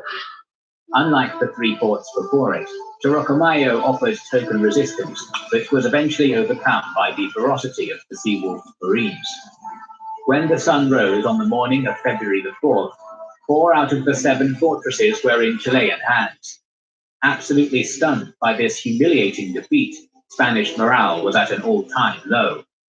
The fortresses on the eastern half of the harbour put up an unconvincing fight, opening fire upon the Montezuma and Intrepido as they sailed into the bay. However, when the O'Higgins reared its imposing hull within sight of Fort Niebla, the last of the Spanish resolve broke, for they believed Cochrane would shell them with the captured artillery from Fort Torocomayo. This, compounded with the firepower and inevitable reinforcements aboard the 50-gun frigate, made further resistance futile. In reality, this was yet another bluff, for there was no reinforcements aboard, nor was it in any state to fight. Nevertheless, the Spaniards abandoned the eastern fort, and all of Coral Bay was now in Cochrane's hands. In total, he had lost only futile. Cochrane now advanced down the river to launch his assault upon the city itself, only to find that the Spanish governor had looted everything of value in his township and fled with his garrison. The city of Valdivia was now officially in Chilean hands. Despite the sackings, there was plenty of booty to be had. Bountiful amounts of arms, munitions, and currency were seized from the fortresses, amounting to loot of the most promising proportions.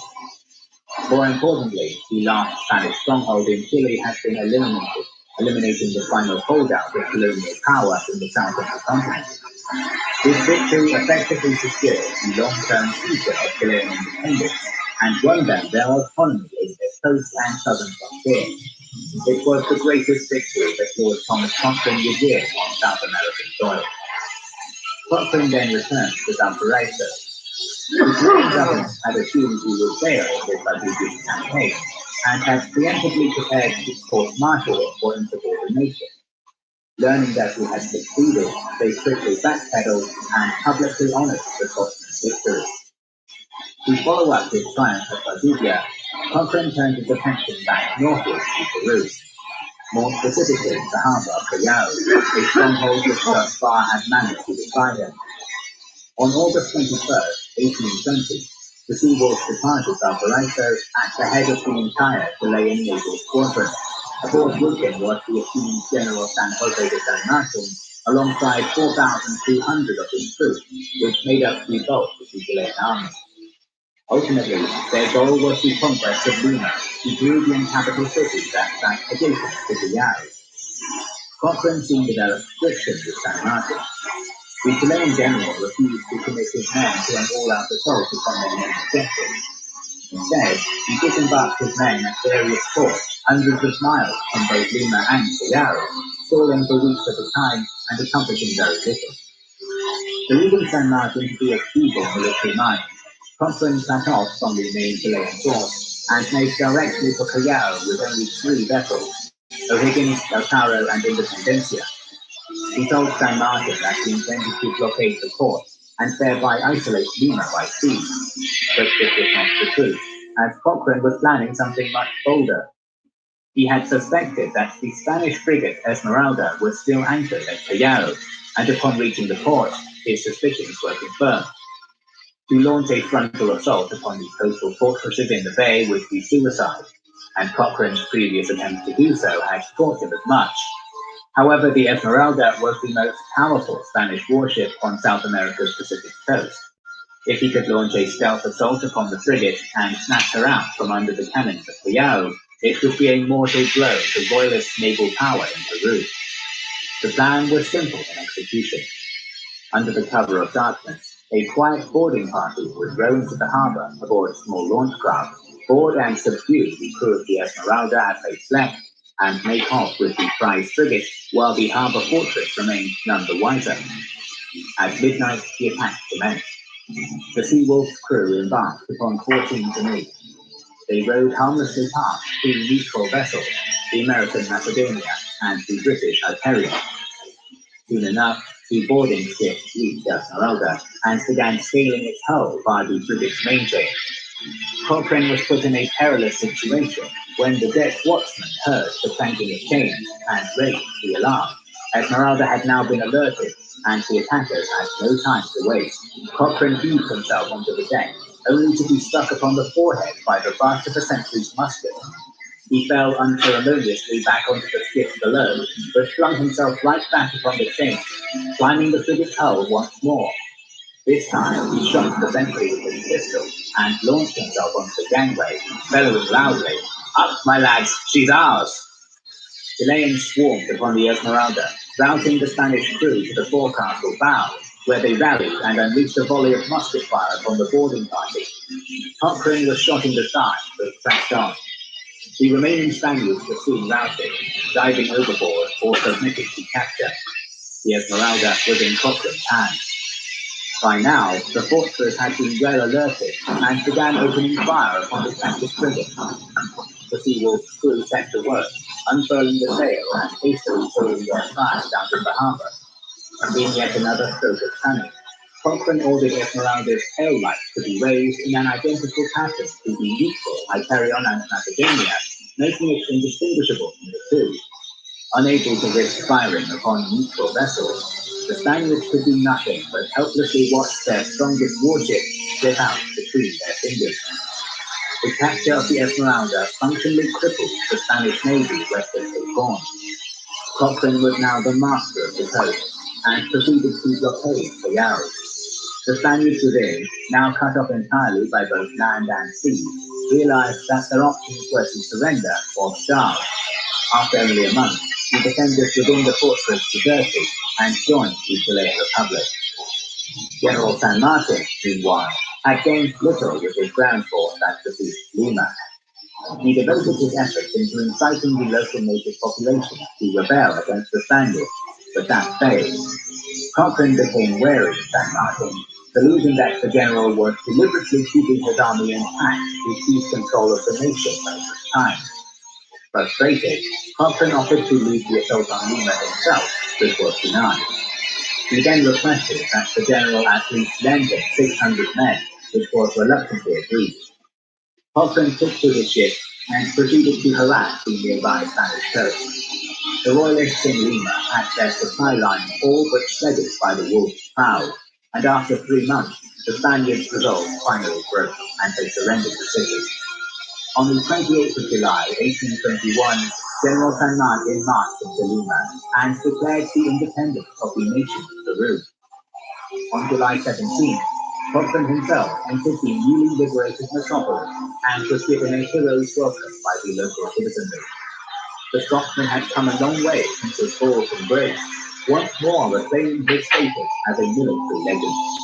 Yet with this triumph looms the shadow of future conflict. For just as Cochrane had suspected, Jose de San Martin had been appointed the supreme protector of Peru, with following their victory, the rift between them had begun to grow. San Martin had essentially established himself as a dictator, which he saw as a pragmatic necessity. The war had left Peru in chaos, and a heavy hand was needed to prevent widespread looting, food shortages, and general anarchy. Cochrane, however, saw San Martin as a traitor who had betrayed his oath to establish a liberal democracy in lands freed from Spain. In his eyes, Peru had simply traded one absolute tyrant for another. It didn't help that Cochrane and his crew had not been properly paid by San Martin, who argued that it was Chilean responsibility to do so, not Peru's. The Scotsman resolved this in typical Cochrane fashion, by tracking, boarding, and looting a schooner transporting the state's treasury of Peru, and using the funds to pay himself and his sailors exactly what they were owed. Naturally, this caused a public outcry, and Cochrane quickly went from war hero to dangerous wild card in the eyes of the Peruvian people. His uncompromising idealism, stubbornness, and complete lack of discretion had alienated him from the very government he had literally just helped create.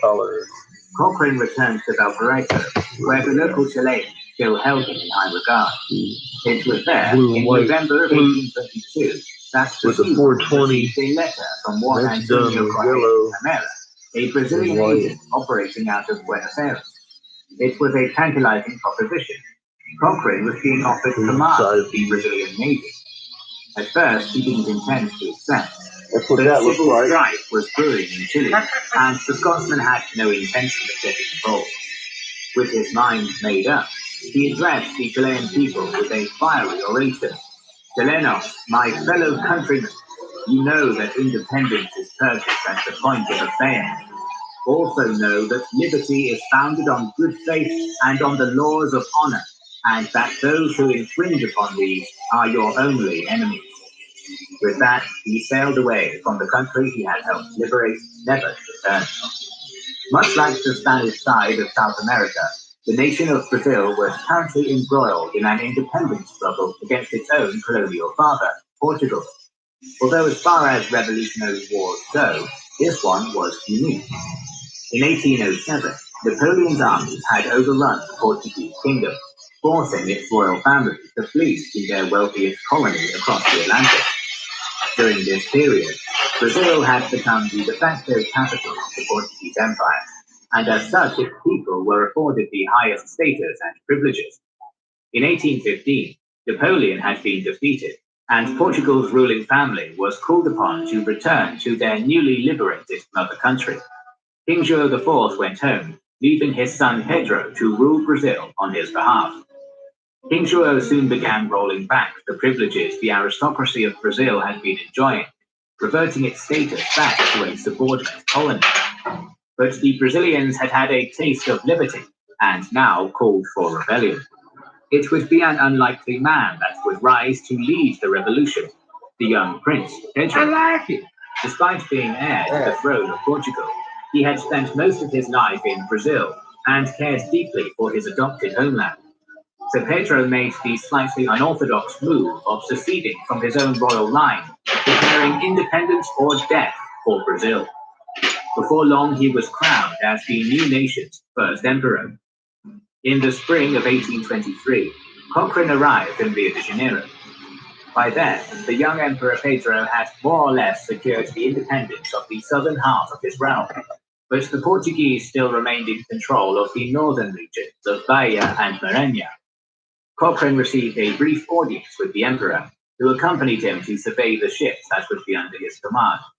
It was a modest but functioning navy, consisting of 3 frigates, 2 corvettes, 3 brigs, and a handful of schooners.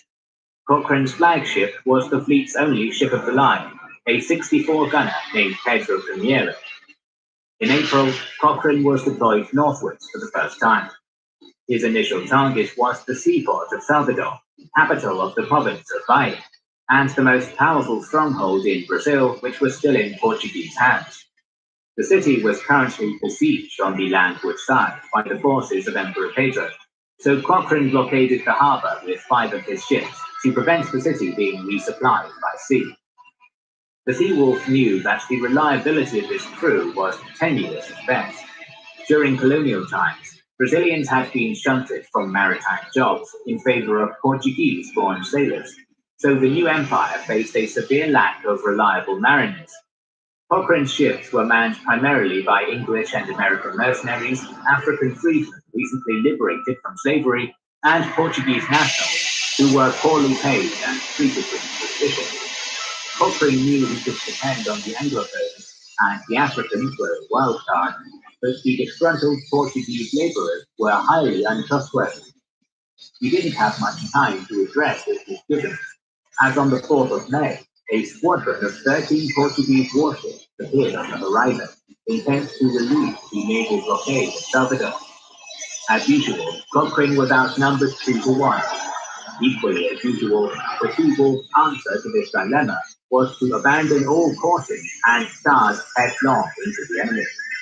As the Portuguese fleet hastily arranged themselves into a line of battle, the Pedro I barreled in between their formation, isolating 4 Portuguese vessels from the main body of their fleet. Immediately, Cochrane sent a flag signal to the rest of the ship to descend upon the isolated enemy vessel. But disaster struck. The disgruntled Portuguese aboard the Brazilian ship had decided that since their pay was so meager, they may as well revert their loyalties back to their mother country. They refused to engage in battle, and Pedro I was left to fight the entire enemy fleet alone. To make a dire situation worse, Cochrane soon found that there were saboteurs aboard his own ship.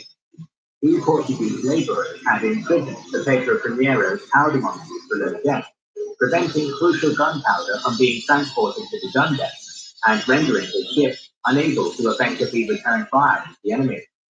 The conspirators were captured, but even Cochrane had to admit that there was no way he could earn any victory after this humiliation. The Sea Wolves were forced to order a hasty retreat after what had been a humbling and unceremonious defeat. Following this major setback, Cochrane drastically rearranged the personnel in his fleet. The Englishmen, Americans, Royal Brazilians, and Black Marines were all concentrated aboard his flagship and two frigates. It would be with this greatly reduced but overall more reliable fleet that Cochrane would proceed with the war. On the night of June 12th, Cochrane disguised the Pedro Primiero as an English merchant ship and sailed into Salvador Harbor, performing reconnaissance in order to plan an attack using an old but reliable superfish fire ship. Cochrane's presence was soon discovered, but it worked in his favor. The citizens of Salvador were already exhausted from a year of being besieged, and when they found out it was the Sea Wolf himself at their seaward gate, they became gripped in terror, their minds taken by whatever crazy plan the infamous Scotsman had up his sleeve. The townsfolk had lost all desire to continue the fight, and pleaded with the Portuguese governor, who finally abandoned the coastal stronghold. On July 7, 1823, the Portuguese garrison assembled into a convoy of ships and left Bahia for good, sailing back to their mother country aboard 17 warships and 75 transport vessels. We can only imagine what sort of sinister grin might have creeped upon Cochrane's lips as his prey exposed themselves on the open ocean. Before long, he unfurled his flagship sails and descended upon the fleeing Portuguese like a wolf upon a flock of sheep. Within months, Cochrane had all but eviscerated King George's navy, relentlessly pursuing them across the Atlantic, isolating and picking off enemy warships one by one with only 3 vessels at his command. In total, the Scotsman and his subordinates had captured over 30 Portuguese ships and taken over 2,000 enemy soldiers prisoner. Following this utter devastation of Portuguese sea power, Cochrane proceeded to San Luis, the capital of the province of Maranhão. With only his flagship, he boldly sailed within range of the town's guns, and sent his captain ashore to speak with the local commandant. Cochrane's message was simple. Bahia had been liberated, the Portuguese fleet had been destroyed, and a massive Brazilian fleet was on its way, descending down upon Maranhão. This was a huge bluff, since no such Brazilian fleet existed. Nevertheless, the Portuguese garrison swallowed the bait, hook, line, and sinker. The next day, the local junta and the town bishop came aboard from Pedro Primiero, forsaking Portugal and swearing allegiance to the Brazilian emperor. Cochrane's men promptly took total control of the town, seized all its munitions, and commandeered all the ships in its harbor. Cochrane returned to Rio in 1824, where he once more received a hero's welcome and was granted the non-hereditary title of Marquis of Maranhão by Emperor Pedro. That same year, a new rebel movement emerged in the province of Pernambuco, led by wealthy landowners who opposed the Brazilian emperor's liberal reform. Cochrane sailed north once more and helped to quickly crush the rebellion. At this point, the Sea Wolf had cemented himself as an eternal hero in the ethnogenesis of Brazilian nationhood, much like he had done in Chile and Peru. Unfortunately, Cochrane had developed a nasty little habit of becoming a nation's most celebrated war hero, only to immediately alienate said nation's government with his full-headedness. And this Brazilian episode would end much like his Spanish-American escapades did. Throughout the revolution, Emperor Pedro's government had insisted on a policy of reconciliation with the former Portuguese landowners still living in Brazil, returning the wealth and property seized during the war to their original owners. This was an affront to Cochrane, who had seized the equivalent of some 12 million modern US dollars worth of booty during his time in Brazil, and insisted that he was owed at least 1/8 of the total take, as was proper. This boiled over in 1825, when Cochrane once more took his payment into his own hands, sacking Brazilian merchant ships anchored at São Luís do Maranhão and making off with the public funds in their holds. Outraged, the Brazilian government demanded that the Scotsman return to Rio, but Cochrane had absconded aboard a frigate, and after a 7-year absence, made his way back home to Britain. But as it turned out, Cochrane's homecoming tour would be brief, as once more a new nation was calling for his aid.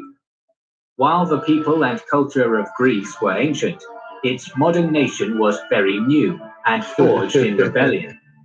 After nearly 4 centuries of Ottoman rule, the Greeks in the Ottoman Empire had risen up in 1821. The 420 and in had been England, fighting a desperate that's war of good to know. survival ever since. The Greek struggle had evoked sympathy across Western Europe. Many saw the rebellion as a righteous holy war against their Turkish oppressors. Meanwhile, the educated elites of Western Europe had gobbled up classic Greek literature since the advent of the Renaissance, and called upon their government to help liberate the land of Socrates, Sophocles, Euripides, and Demosthenes.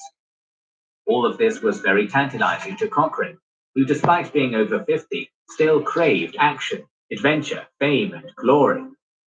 After the Greek committee in London sent the legendary Seawolf a letter asking him to assume command of the Hellenic Navy, he readily agreed. However, there were a few wrinkles to iron out. Seems like the induction's having felt slowing down a wee bit. in Peru Might and expect Brazil, Cochrane demanded an upfront payment of £37,000 from the Greeks, an exorbitantly high sum. He also insisted that a fleet of steam-powered warships be built for the war effort. Steam-powered vehicles were still a brand new invention in the 1820s, but Cochrane had long been an eager supporter of the technology. However, due to incompetence in the production line, none of Cochrane's commissioned steamships were completed fast enough to influence the Greek war effort, and the delay they caused in Cochrane's deployment cost the Greek revolutionaries heavily in time and resources. On March 17, 1827, Cochrane finally arrived in Poros. By then, the rebellion was in dire straits. The Greek leaders mounting the resistance had descended into vicious infighting, while the Turkish Egyptian allies were ravaging the Peloponnese in a devastating invasion. Things did quickly turn around the moment Cochrane stepped ashore. The Seawolf was legendary. By now, everyone was well aware of his track record against Napoleon and across South America. His mere presence was a massive boost to Greek morale, and he quickly used his clout to help unite the feuding Greek generals, who were finally able to agree on one man to lead them, the statesman Ioannis Kapodistrias. Unfortunately, the rest of Cochrane's endeavors in Greece went rather poorly. He had never developed a rapport with his Greek troops the way he had earned the loyalty of those of Chile and Brazil. Yeah, I gotta put that marble on it now. Poorly trained and mightily undisciplined. Somewhere. In reality, the Chilean and Brazilian navies had been pretty much non-existent before Cochrane's arrival, allowing him to create a hierarchy and military doctrine from the ground up. Seated after you put on the Greek marbles, navy had enjoyed much success before Cochrane took command of them, forcing the Seawolf to adapt to a pre-existing style of irregular naval warfare he was not used to. On the 5th of May, 1827, an attempt to liberate Athens by laying siege to the Acropolis ended in disaster, largely because Cochrane couldn't stop quarreling with his fellow Briton, Richard Church, the man who had been appointed to lead the Greek army. Their collective failure to execute a successful invasion resulted in the deaths of thousands of Greeks. From that point on, Cochrane no longer played a major role in the Greek struggle for independence, although his participation in the war did indirectly lead to the intervention of the great powers of Britain, France, and Russia, who defeated a Turco-Egyptian fleet at Navarino in 1828, securing the independence of southern Greece. Nevertheless, the Seawolf's legacy in Hellas is considered a stake in an otherwise remarkable naval career. It would take Cochrane several years to recover from his failures in the Peloponnese, as he grappled with his own shattered sense of self-worth. His fighting days were now over. Over the years, the British Parliament that had originally driven him from his homeland had begun to recognize his value. It's all about temperature slowly and becoming thickness. sympathetic to it. On May 2nd, 1830, There's a formula to it. It's about 3 degrees a minute for every half-inch thick glass. So I got about half-inch thick glass wall in that, but it's at least quarter-inch thick. So I'm giving it 3 minutes at temperature. Living his days in semi-retirement. I gotta wait until it hits temperature. And then I'll let it recycle again just for the hell of it. And then I'll work it again. That's usually how I do it. Because that means that whole piece is equally tempered. It's all the same temperature, so it's going to react a lot better to 3,000 degrees just at it. If the whole thing is sitting at about, I don't know, 11 or 12. You know, you want to sit at about 1100. I usually do. That way I got a little bit of extra oomph while I'm working it. Some people like 1060. 1080 you begin to anneal, but I don't care. I like my glass to be relaxed, and it always is. And I work at about 1100.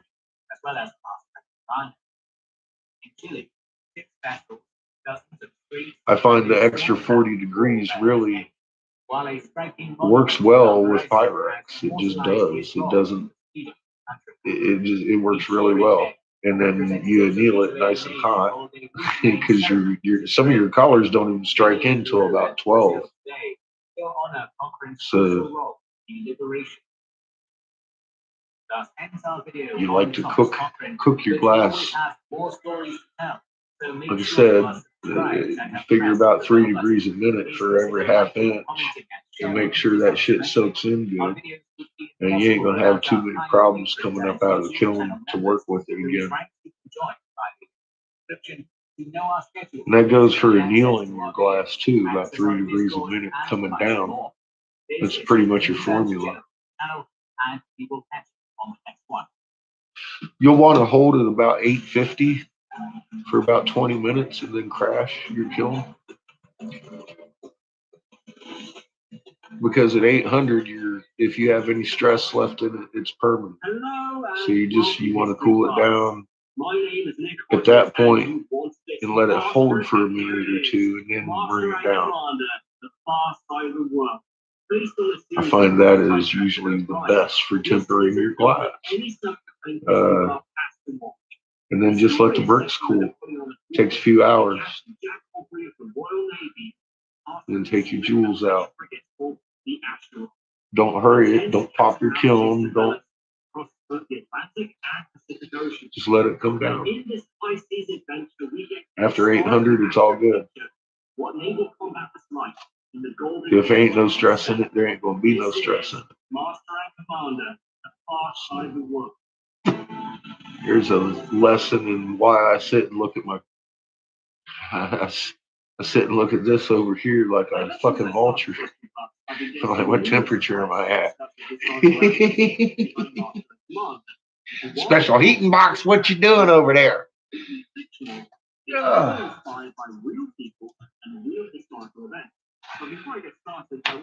Uh-oh. What are we listening to? Oh, History Buffs. I like that guy too. He's pretty cool. But we were listening to Tool, and I like them better when I'm blowing glass. And then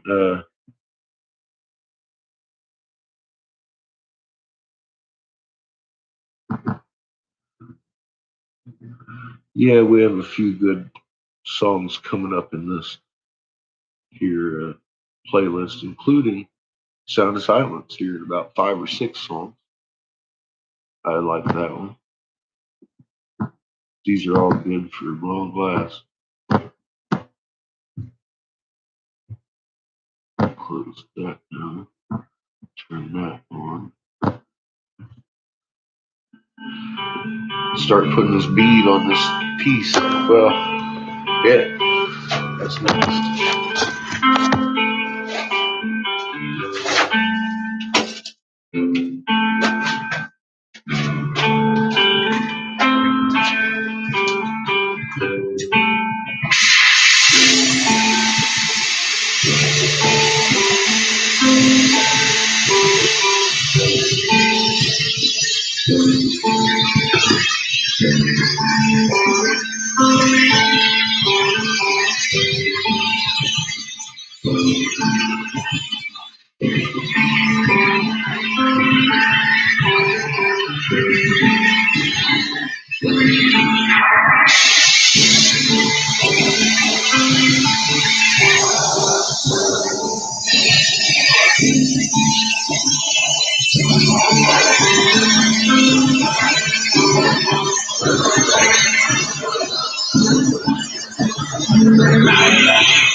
That's another thing. Do one function and put it away.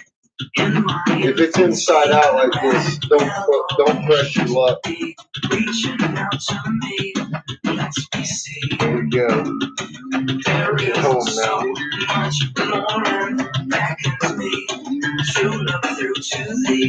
Now while that one's warming up, I got that to fuck with.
No, he was smashed my leg.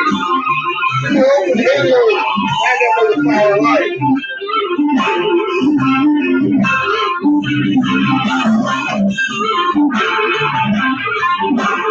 That was my shot. Damn, that motherfucker's good.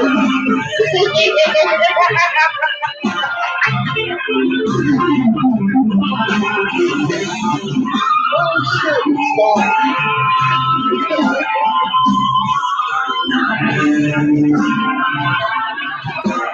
I love my job. Thank God.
Here. Back. Watch what I do.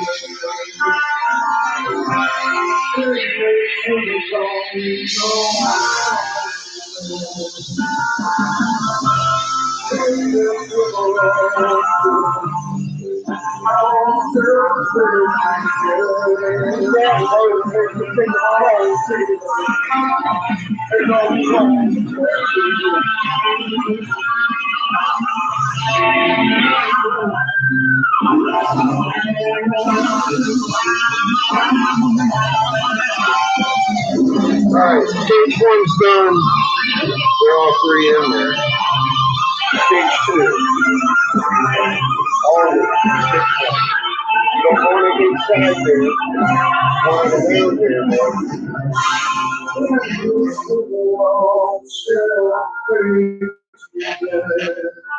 So you roll it. Start rolling it. Nice punches. Nice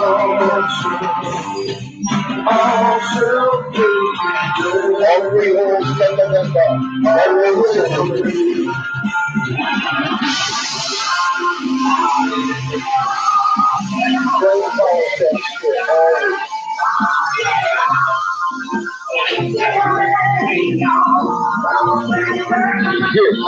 yeah, don't try that at home.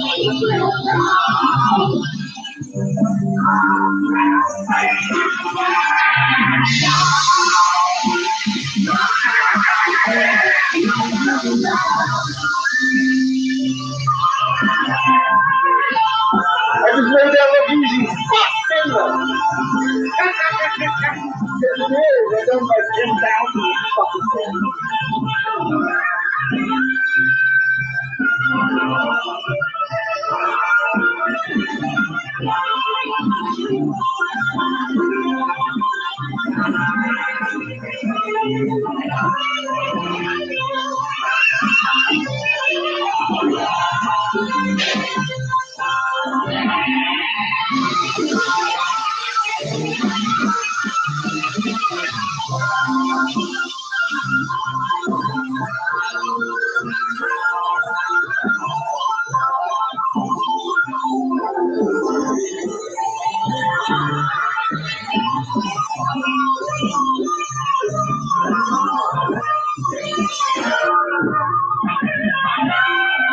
That's when you do that. Double helix plasma, open halo, fire light, 3 holes. That's a fucking carousel in a pipe. It's your motherfucking energy moving through matter.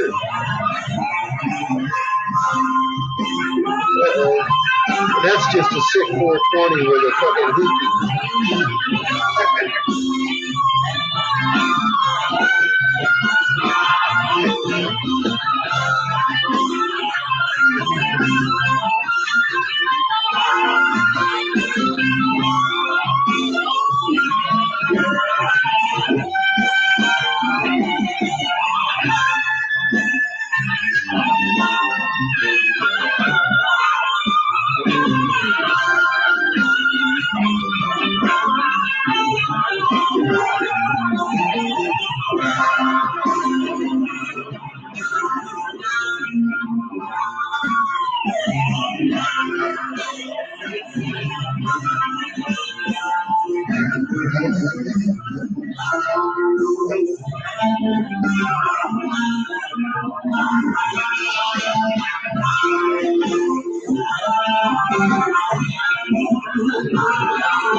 That's what we call a relief seat.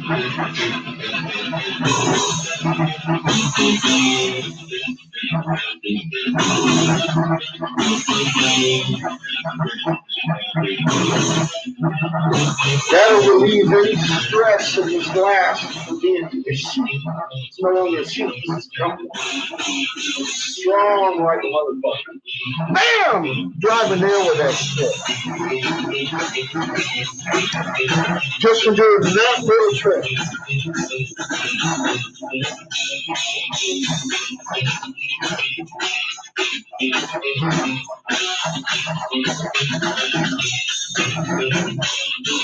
Don't tell nobody.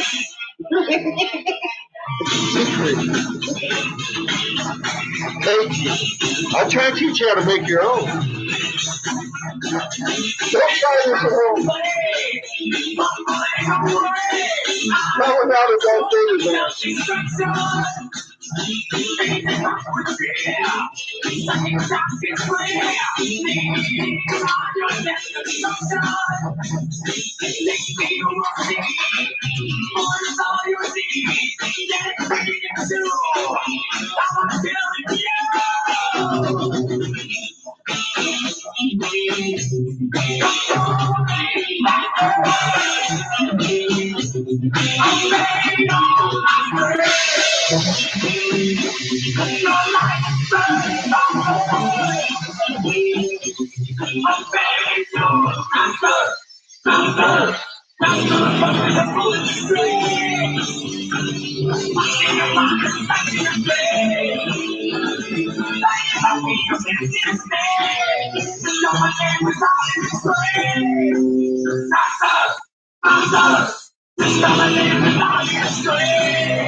Mask? Check. Maintaining a safe distance?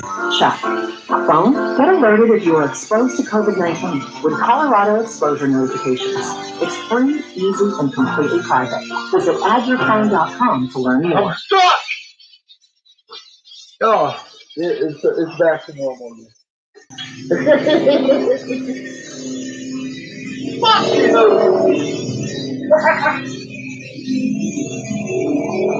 Don't take the contact tracer with you.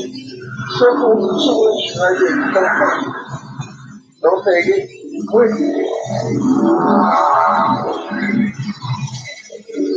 Don't take it with you.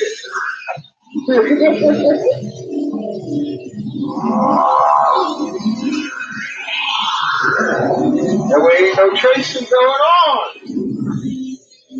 Don't take it with you.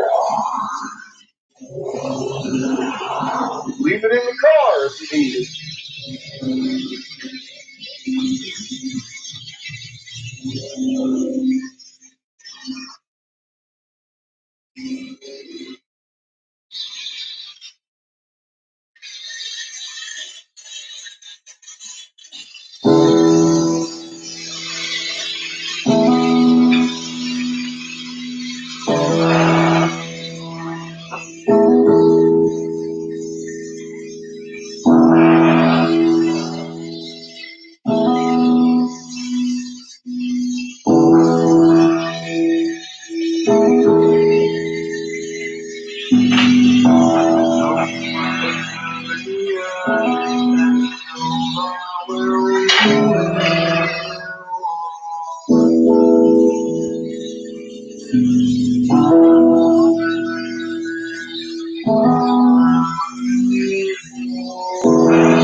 I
don't care.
That takes a very light, delicate touch right there.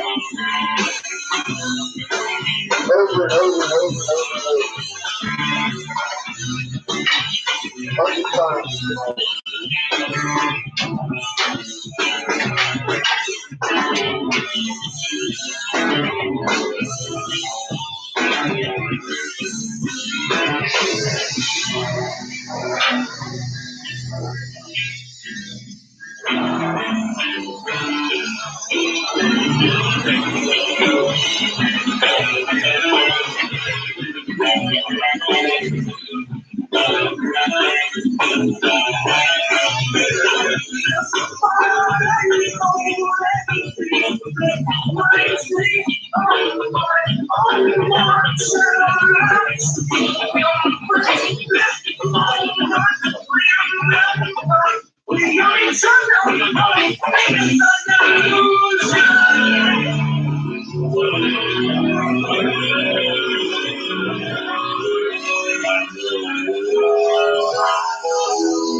Just the way I like it.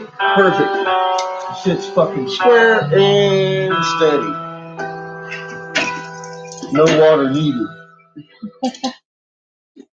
It's fun as shit.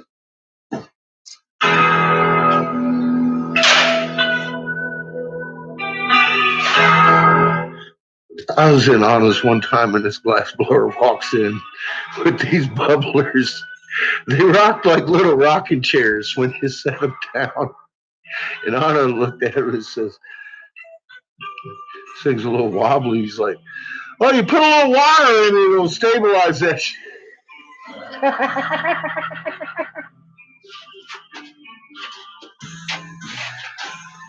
I was like, all right.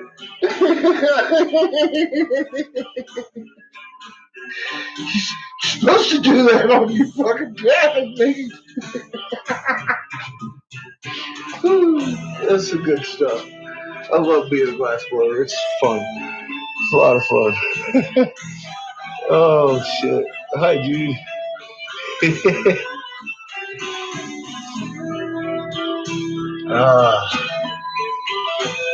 You never know what you're going to run into. All right. Another random outside piece.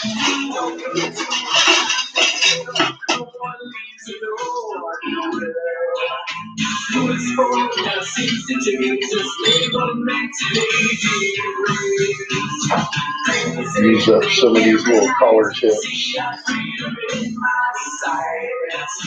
No lock doors, no window five, no things to make my brain see the sky. Sleep, my friend, and you will see the dream is my reality. They keep me locked up in this cage, and it's why my friend is afraid.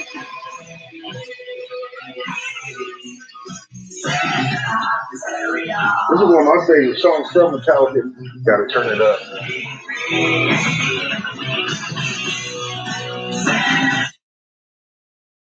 Oh.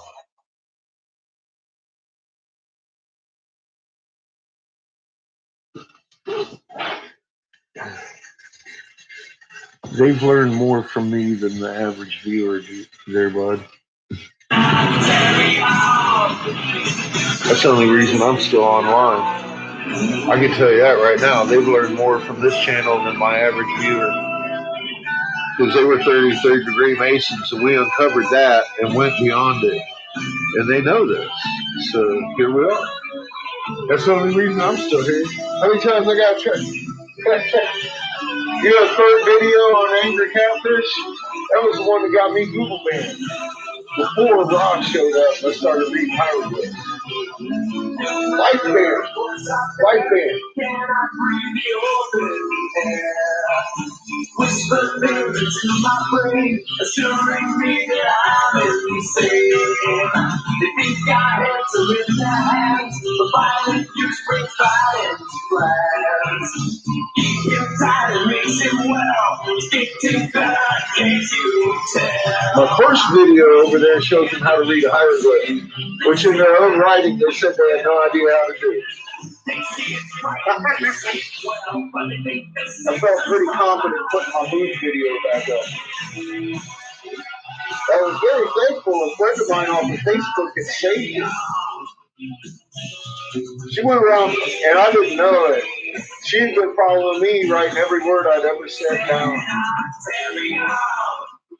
On Facebook, all my comments, everything. I felt a little creeped out, but I thank God that she had my confidence. I mean, for years, this lady had followed every comment I ever made on Facebook. Screenshot it.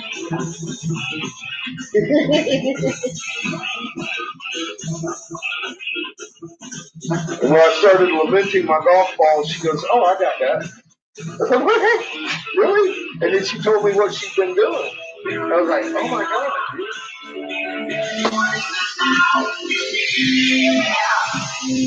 She's probably got the most extensive collection of my work than anybody.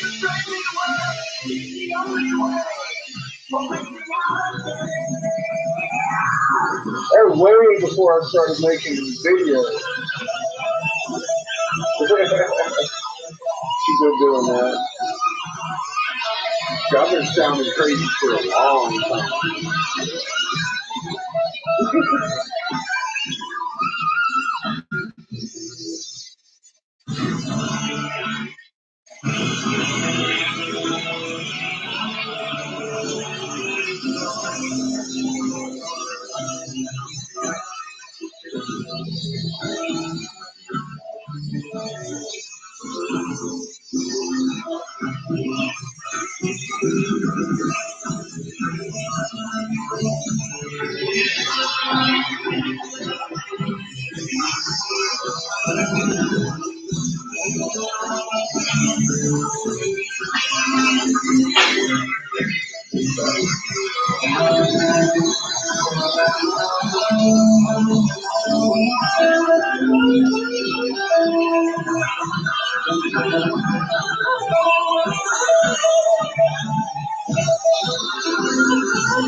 The only way to do anything is if a drug dealer is back here.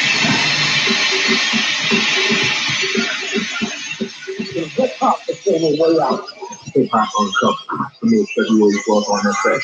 Let's say that sex on Hulu.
For a work without me.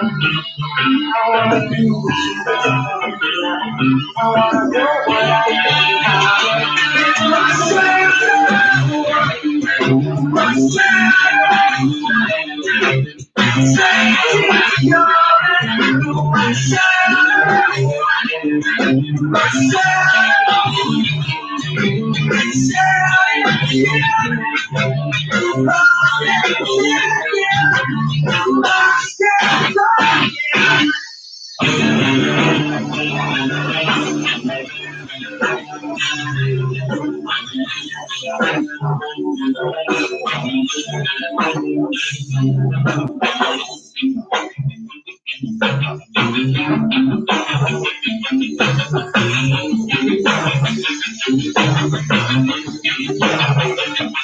I've been crawling on my belly, feeling out with the wind. I've been wallowing in my own feet. You're I wanna feel you chasing me. You're I wanna feel can't say I never feel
you. Talk with you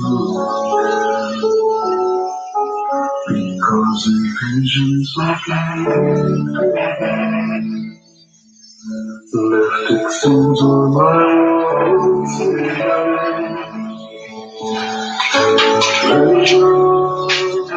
Meadows landed in my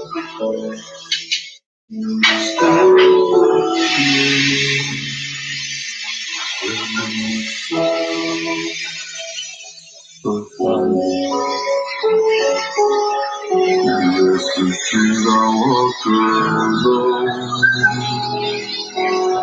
Those streets of cobblestone.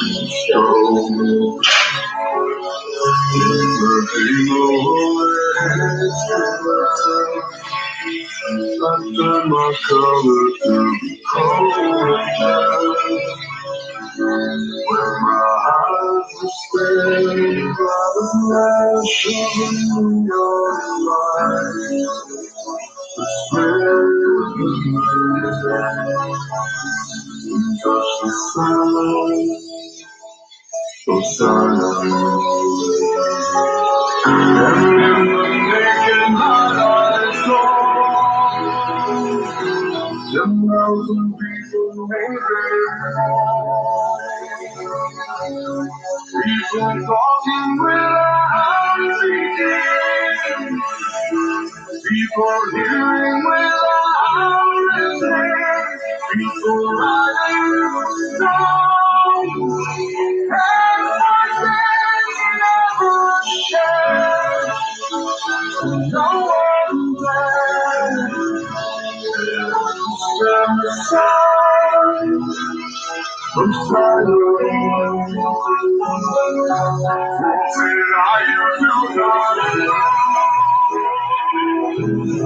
Silence like a cancer. Hear my words and I'm teaching. And I know that I'm dreaming. But I went. I'm silent. Raindrops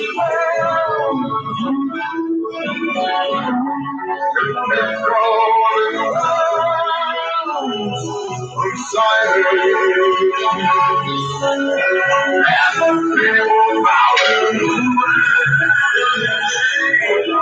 to the young God and the silent shouting his holy name, and the words that it was in the signs and the words of the prophets of regardless of where you are. Gentlemen, whisper in the sound of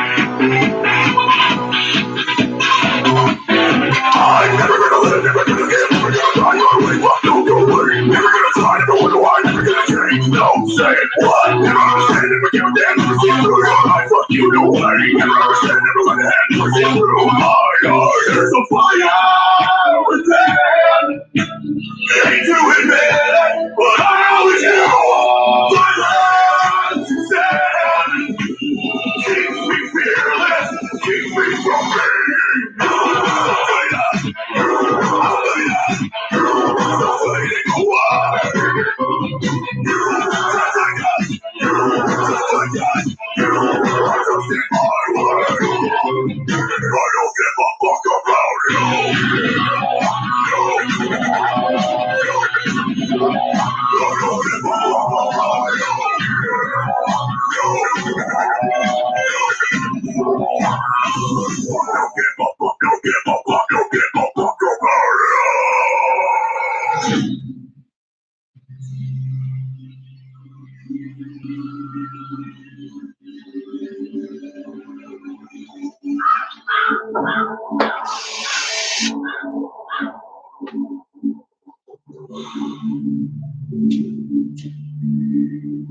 Simon.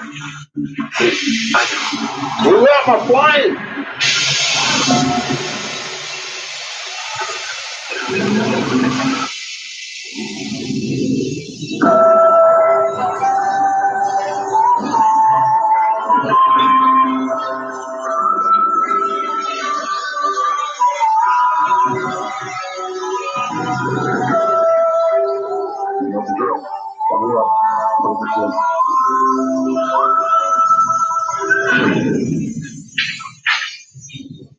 Yes, you call your dog.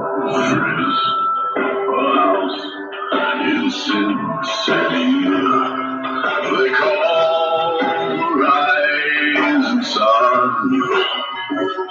And it's been a miracle. And God, I know I'm one. My father was a tailor.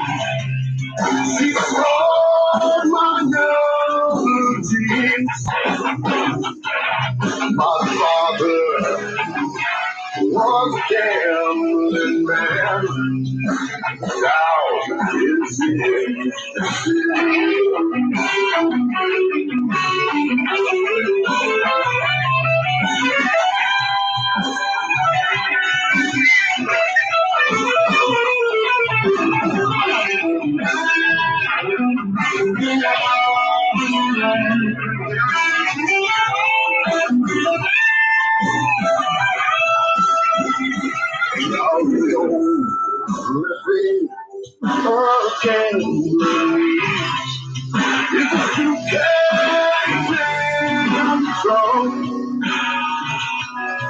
and the only time he's satisfied is when he's on the drum.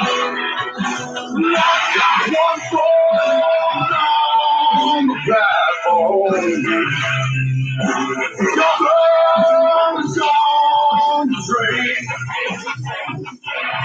I'm going back to Sin City to wear that ball and chain.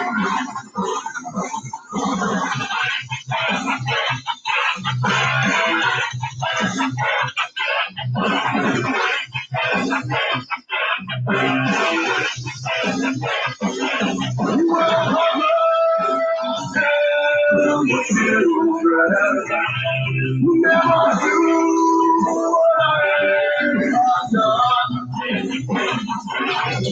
Spend your life in misery in the house of the rising sun. In the house of the rising sun. Well, there's a house in Sin City. They call the rising sun. And it's been the ruin of many poor boys. God knows that I'm one.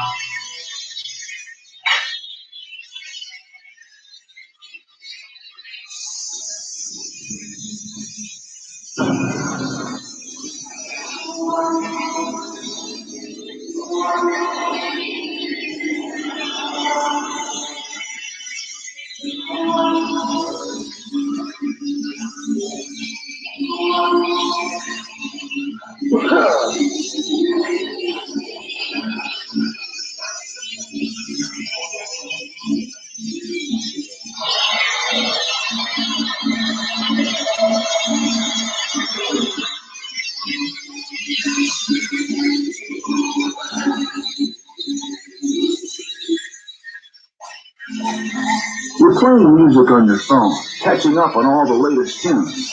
Then, Dean calls and your boss messages you. Can you get me those numbers ASAP? Work can't wait, but neither should your music. Plus, you'll find those numbers faster with some tunes to help you focus. YouTube Music Premium lets you play music in the background, even while you use other apps. Upgrade online or in the YouTube Music app.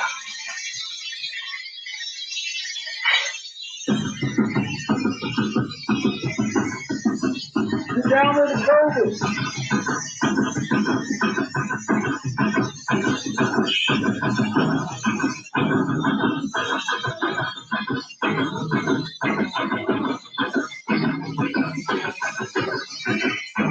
Oh, wow.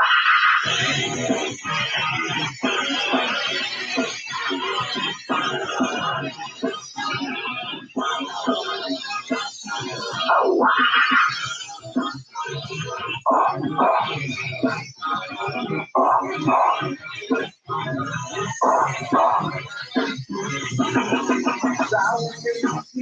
In my seat of Moses, broken like a servant died. It's what's left of my human side. It's only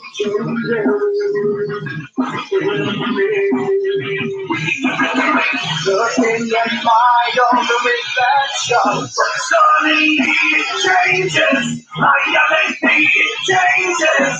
Now there is no turning back now. Open up the demon. Yeah, you're not gonna get down with the sickness. You're not gonna get down with the sickness. You're not gonna get down with the sickness. Oh, they never stop me. And they never want to make. You're not gonna get down with the sickness. You must not get down with the sickness. You must not get down with the sickness. And you just get everything in the lane.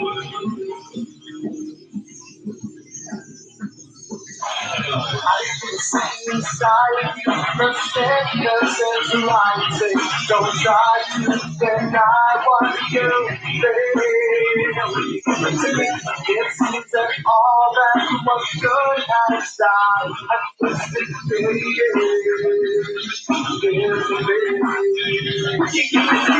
it seems you're having some trouble in dealing with these changes. Living with these changes.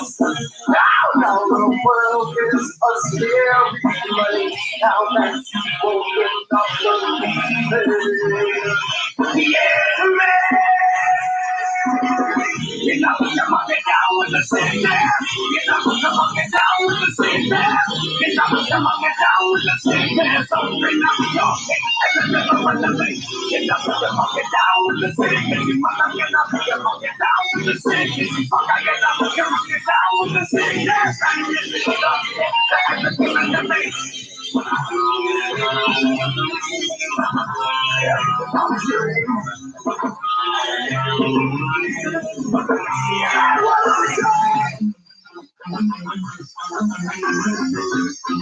Oh, wow. You're not gonna get down with the sickness. You're not gonna get down with the sickness. You're not gonna get down with the sickness. Open up your feet and remember when I make. You're not gonna get down with the sickness. You're not gonna get down with the sickness. You're not gonna get down with the sickness. That's it, that's it.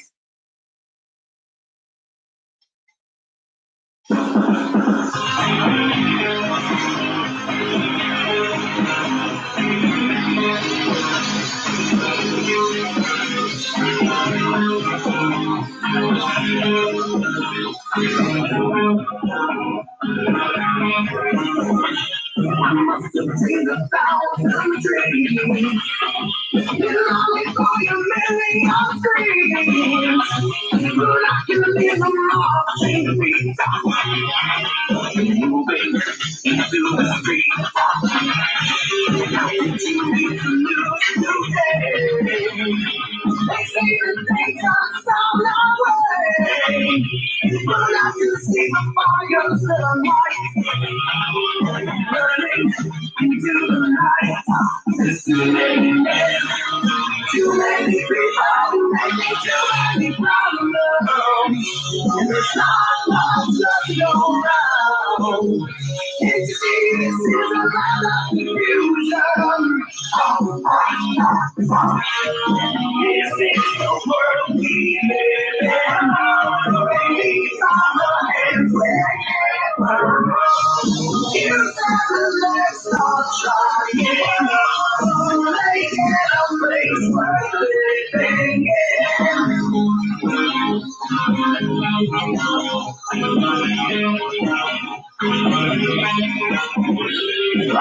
man will rob you now. When everything's around somehow, you're gonna feel he's in a power. I'm losing control of my road. It's the time, this is the land, it's how we love the future. It's not much of your out. Tell me why it's in the land of the future. This is the world we live in. And we come and take it from. Here's the let's start shining. To make it a place worth living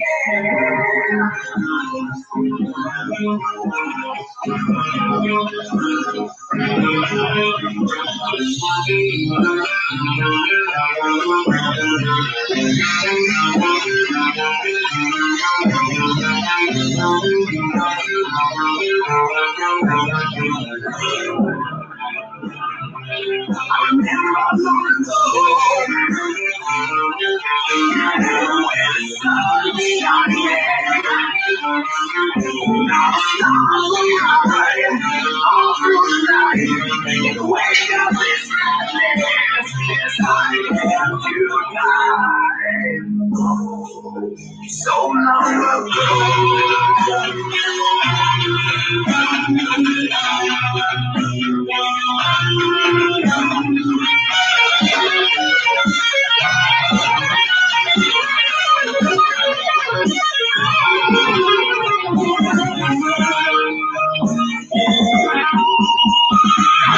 I won't be coming over tonight. My generation will put it right. We're not just making promises. And we know we'll never be. There's too many men, too many people making too many problems. There's not much of you around. History is a land of confusion. Now this is the world we live in. And these are the hands that give up. Here's the let's start shining.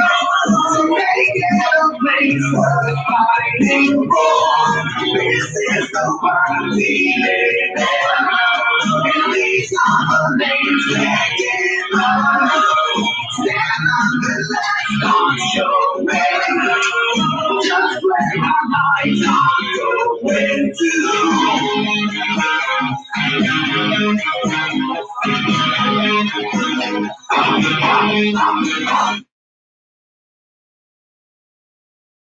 Ad Blitz, a YouTube exclusive. Your home for big game ads. Watch your favorites again and again and again and again. Only on Ad Blitz, a YouTube exclusive.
every step I take, breaking every promise empty, pointing every finger at me, breaking like a stopping butler, through upon the finger right, learning now back in my feet, just because the sun is setting.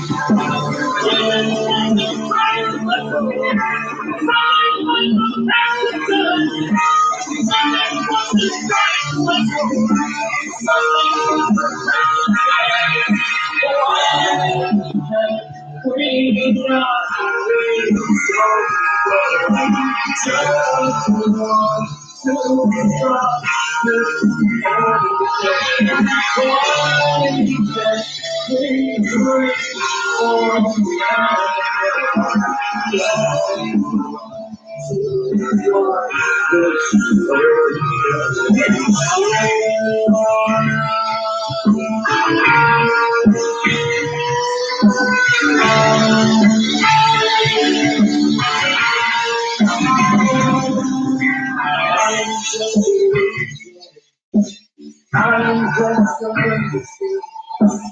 I know it's nothing in the solid. I'm trying to I'm so up and live. I learned to love it. It's enough to get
I'm just an industry.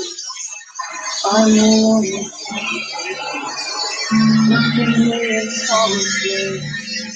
I'm trying to think. I will fill it up and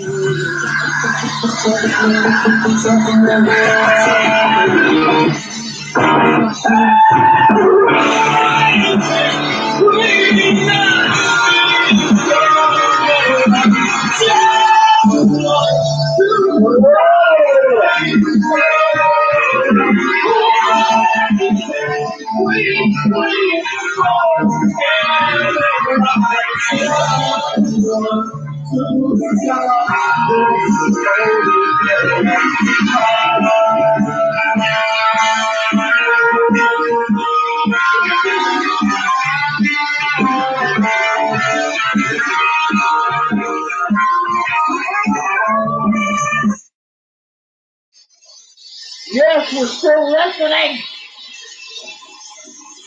Oh man, fuck! I can feel it running.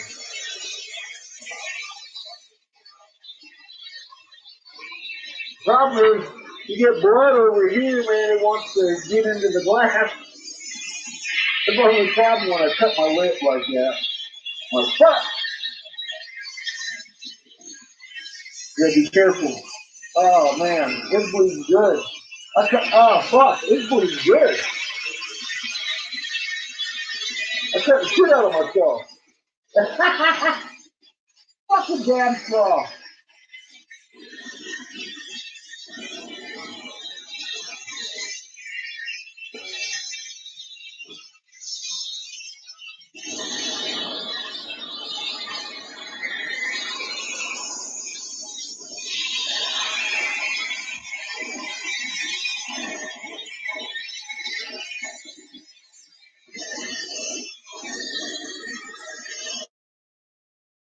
Had a little, it's glass. It had a little sharp end.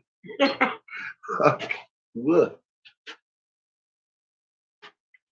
Stupid, stupid, stupid. Oh well, that's what it happens.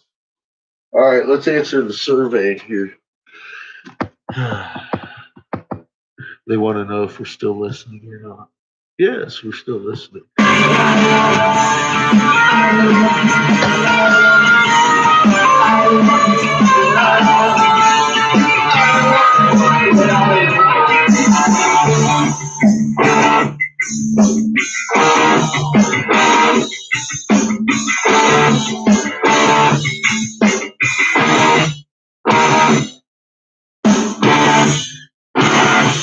Creators, isn't he? Yep.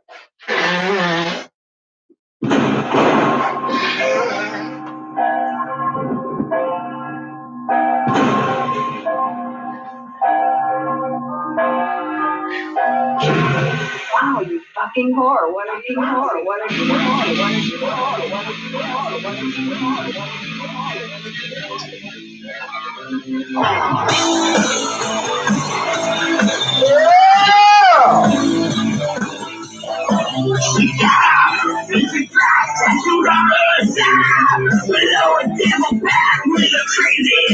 Kind of girl.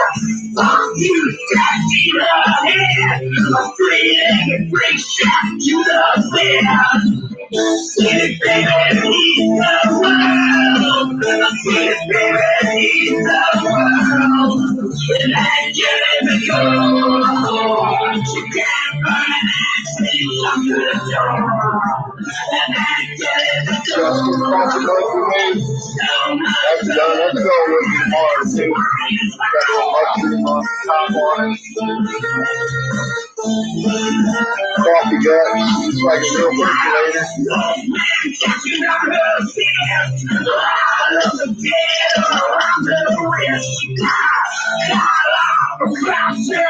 Drop that right on the damn oven. Patty! Yeah, cheers. That's why you want to drink your coffee. I gotta give my lip a minute to stop bleeding before I go on. It shouldn't take too long. I don't bleed forever. And it really was. It was just a small cut, but it was, I felt that motherfucker.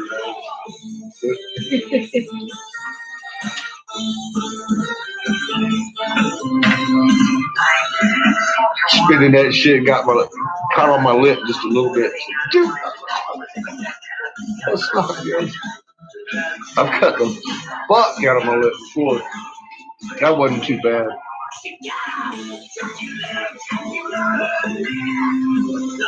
But what do you expect when you put glass in your mouth every 5 minutes? Broken glass that you intentionally broke. I'm asking for trouble.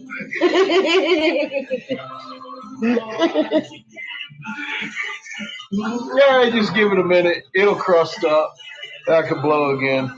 And if I get blood on the end of that shit and hit it with the flame, all the iron inside of it wants to discolor my glass.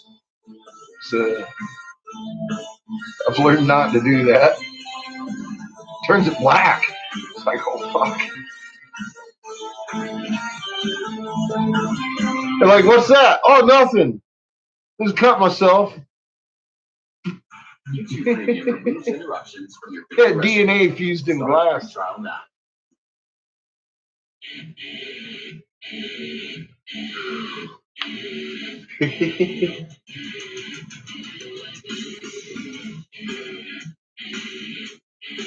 See, it's about done. It's about done already.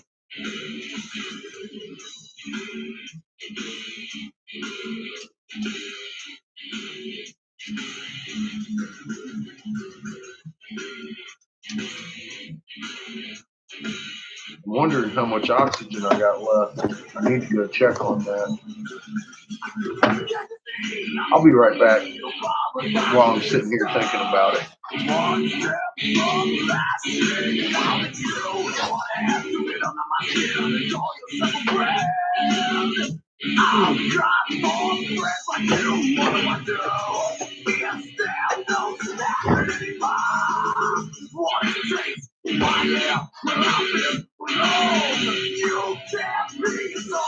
all night. Bring yourself, find yourself, stay away from me. All left and right in life. Don't come the door of doors.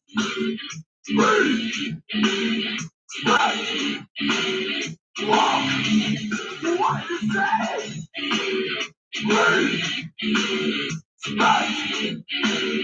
Walk, are you talking to me? Are you talking to me?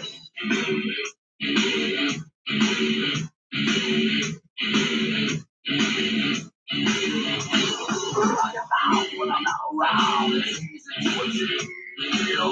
You cry to me, breath back to my night.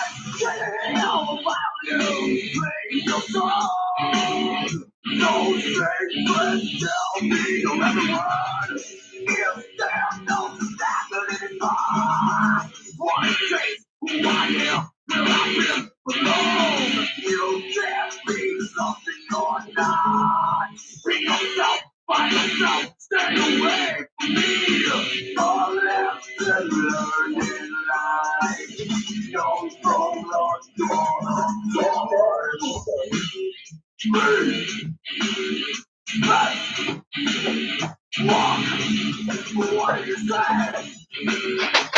I'm down to the last 50 pounds. I'm glad I went and looked.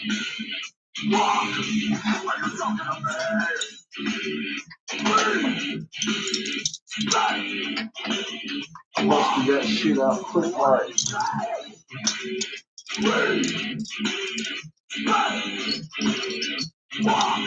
Here's some more dad straws. We got 11 legs.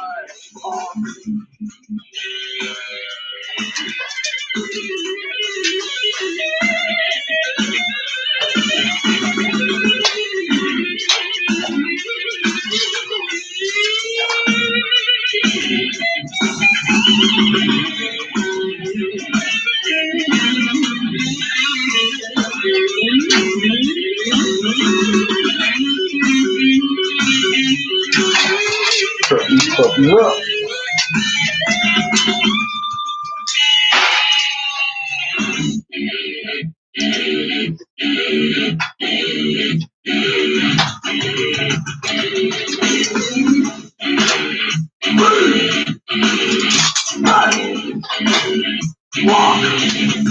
What you say?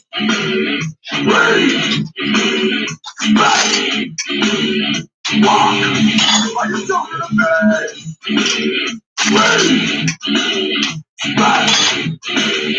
Walk. What you say?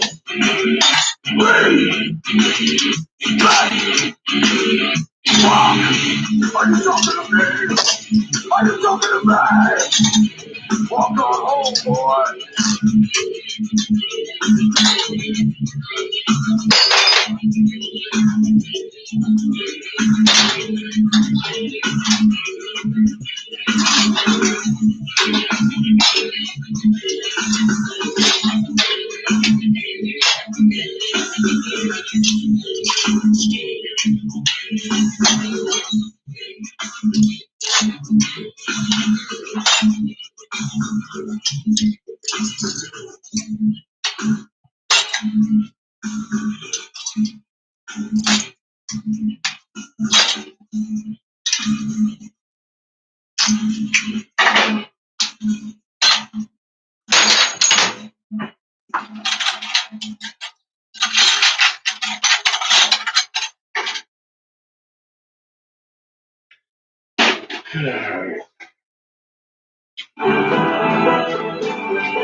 I don't have anything else going. Nope, it's all done.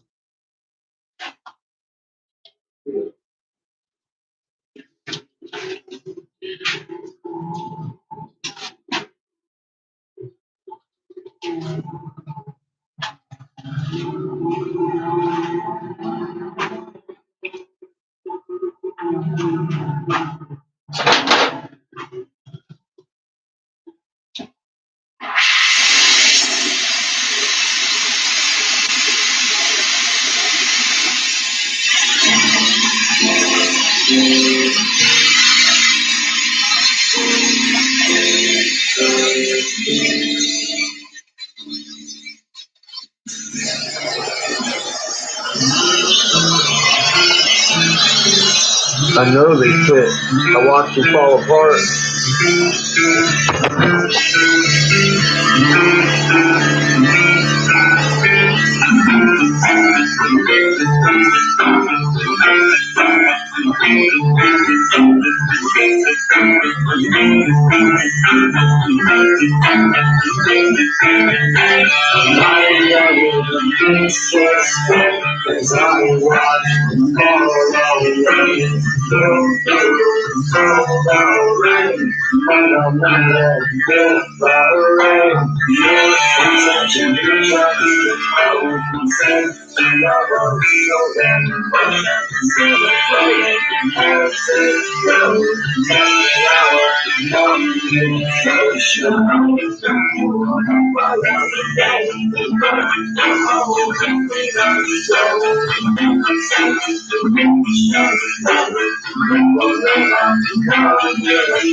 All I said, it makes me nightmare. You see into my eyes, you'll find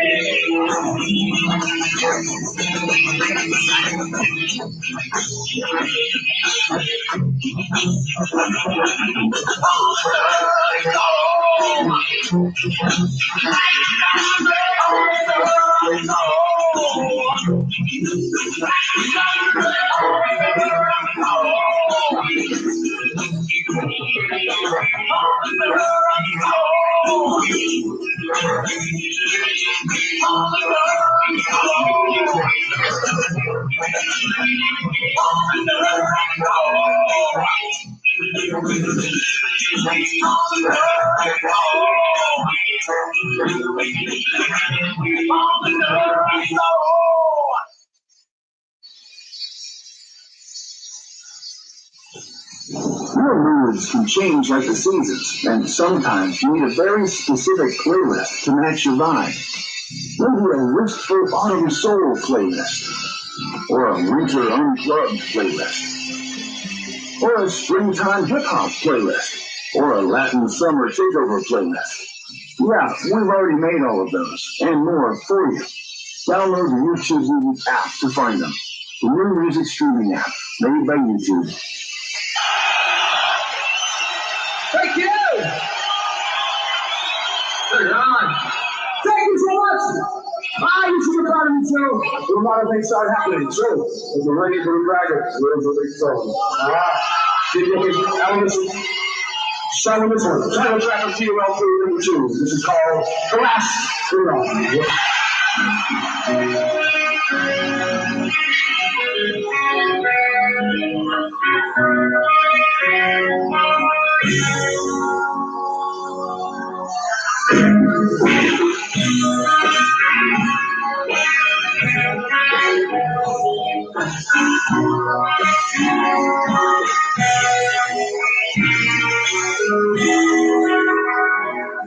When a shipwreck storm, without home, night inside the darkness, let it be. When I'm out without fear, hope without fear,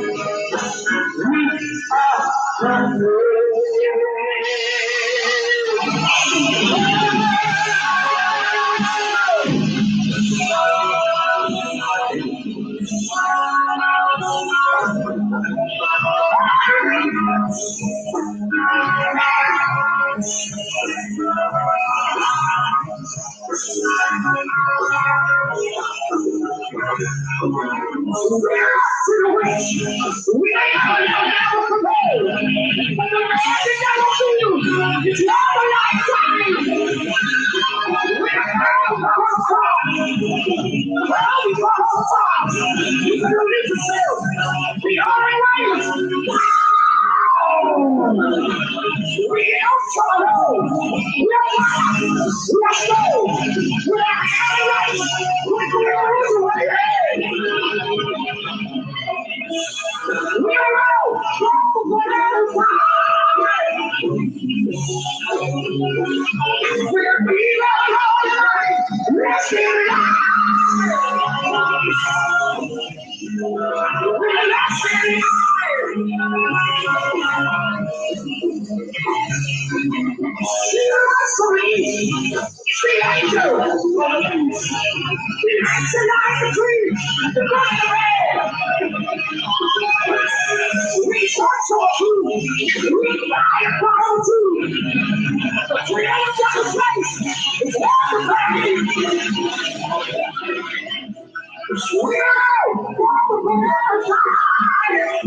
I got so little oxygen now. I'm working with that little flame that's making me fluctuate too much. Fuck with me, so I'm trying to quit. Get new oxygen in the morning, and I probably won't see you till late because I'm running around tomorrow trying to sell some files.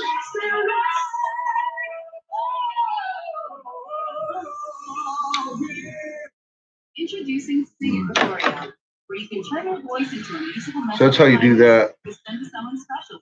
You can meet and speak with Lady Gaga. Go to singitwithoreo.com to sing and share your message. They go into space, are they? Shit. That's some funny stuff. Bezos going out with Elon.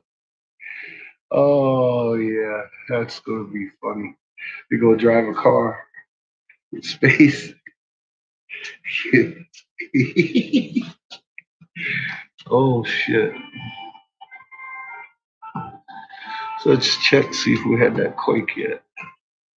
What the fuck is going on here?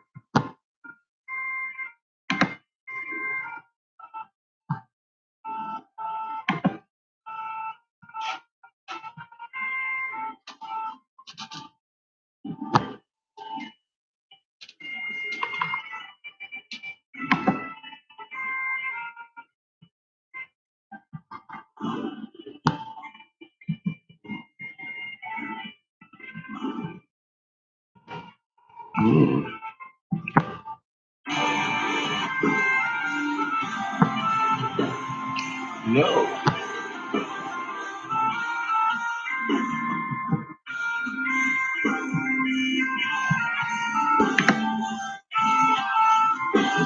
Hello.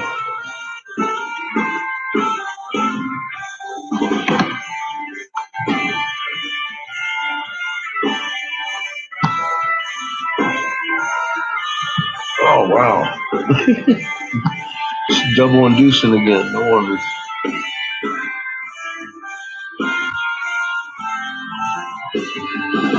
It's pretty hot. Check our crunchometer.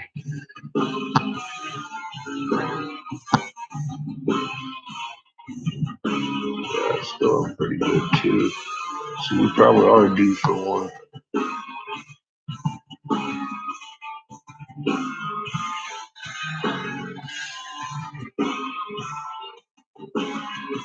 Yeah, flat spot. Expect one here in the next hour.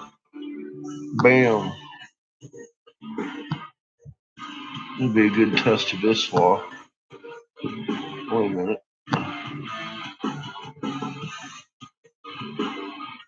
It's 12 o'clock. Hey, there you go. By 1 o'clock, we'll have a good 5 shaker.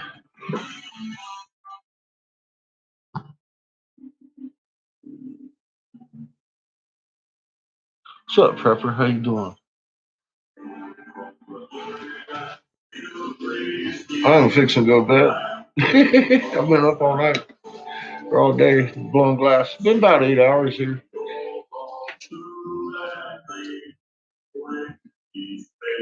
Got a good bunch done. Just ran out of oxygen on my dad's straws. I'm glad I went out and looked at the oxygen because I could have used that last little bit up on nothing. I'd have been like, fuck. As it was, I got another dozen dab straws done. Fucking A. Sleepless night.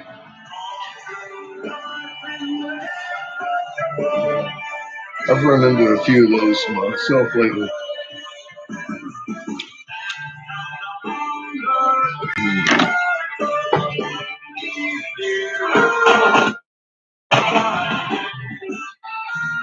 Mama's pushing a lot. You seen this wall?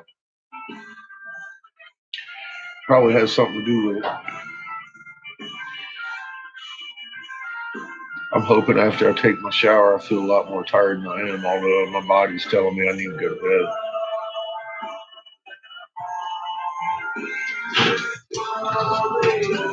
But, yeah, just empty your head. Try to, this whole week, get fucked up. Calm your head, calm your magnet.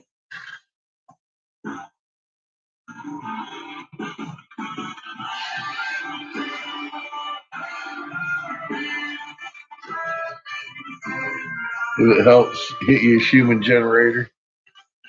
Listen to some Schumann tunes. Yeah, that's why I was rocking. I believe it. We're seeing a lot of compression, as usual. I haven't even looked at the helio clocks today. Yeah, it's not the easiest thing in the world to do. You're filling up with an awful lot of energy that we haven't felt in fucking thousands of years since this has happened last time. So it's going to make it hard to sleep.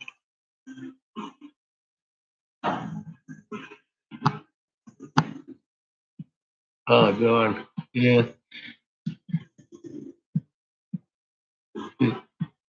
And they're all like shimmying.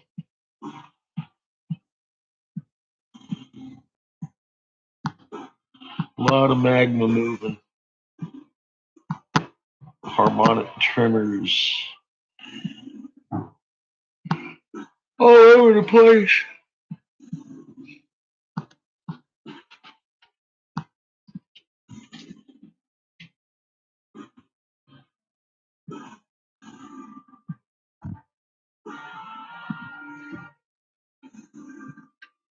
Not too bad, but I mean, it's all over the place.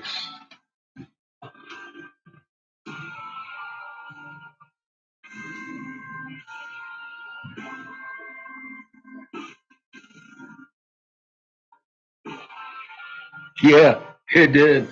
Well, it's the band's warming up. That compression is it's getting real. It's getting crazy on the magnetosphere. We're going to start hearing it here instead of here. People be like, I got tinnitus. No, you don't. No, you don't. Actually, what you got is a magnet, and it's receiving signal from this other magnet that is getting compressed. That's what you got.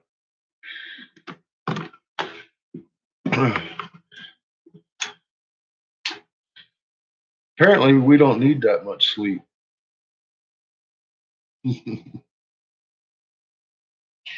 We've just been programmed. And on the wrong energy sun, too. You know, that helps when we're starting to feel the energy that we were created in.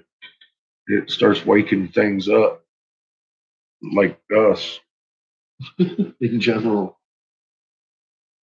Ah, still got some rum. If all else fails, prepper girl, get yourself some Calypso rum. They sell it for 99 cents. It's some spicy stuff. Don't drink too much of it, because then you get drunk and feel shit the next day. Yeah, it does all make sense now that you're looking at it and living through it and correlating things and stuff like it. It's like, it's science. It's science. It's blinded by science. But it's fucking science. It's simple shit. It's not complicated. I know that, but it sounds pretty crazy when you on the surface until you start looking into it, and it's like, wow, this is really a bunch of frequency shit that really affects us. And here's why. You know, it's definitely fucking interesting. I had never known that I possessed a damn magnet before.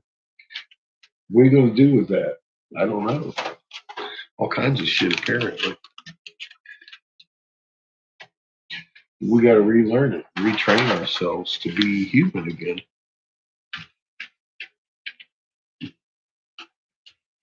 That's simple reality. Look, here comes my kid trying to steal all my hugs. Take it, you're off to bed. About the time I'm done blowing glass. I ran out of oxygen. I made a bunch of dabs also. Yeah, glad I went out and looked. I had about 50 pounds. Oh, he's Jamie. I love him. You have a good. You have a good night. I do.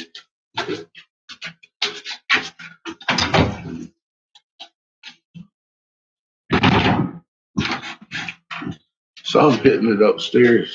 I'm gonna go take myself a fucking bath full of bubbles, listen to tiny bubbles, get out and go to bed. I hope you find yourself some sleep tonight. I hope I find myself a little bit more than I got last night. Yeah, see, that's all right. You just kick yourself out in the bath, smoke your little joint, and occasionally I wake up 2 or 3 hours later and talk about, oh shit, maybe I should go to bed and get out of this cold water. It happens. Oh yeah, just relax. You'll be all right. All right, y'all have yourselves a good evening.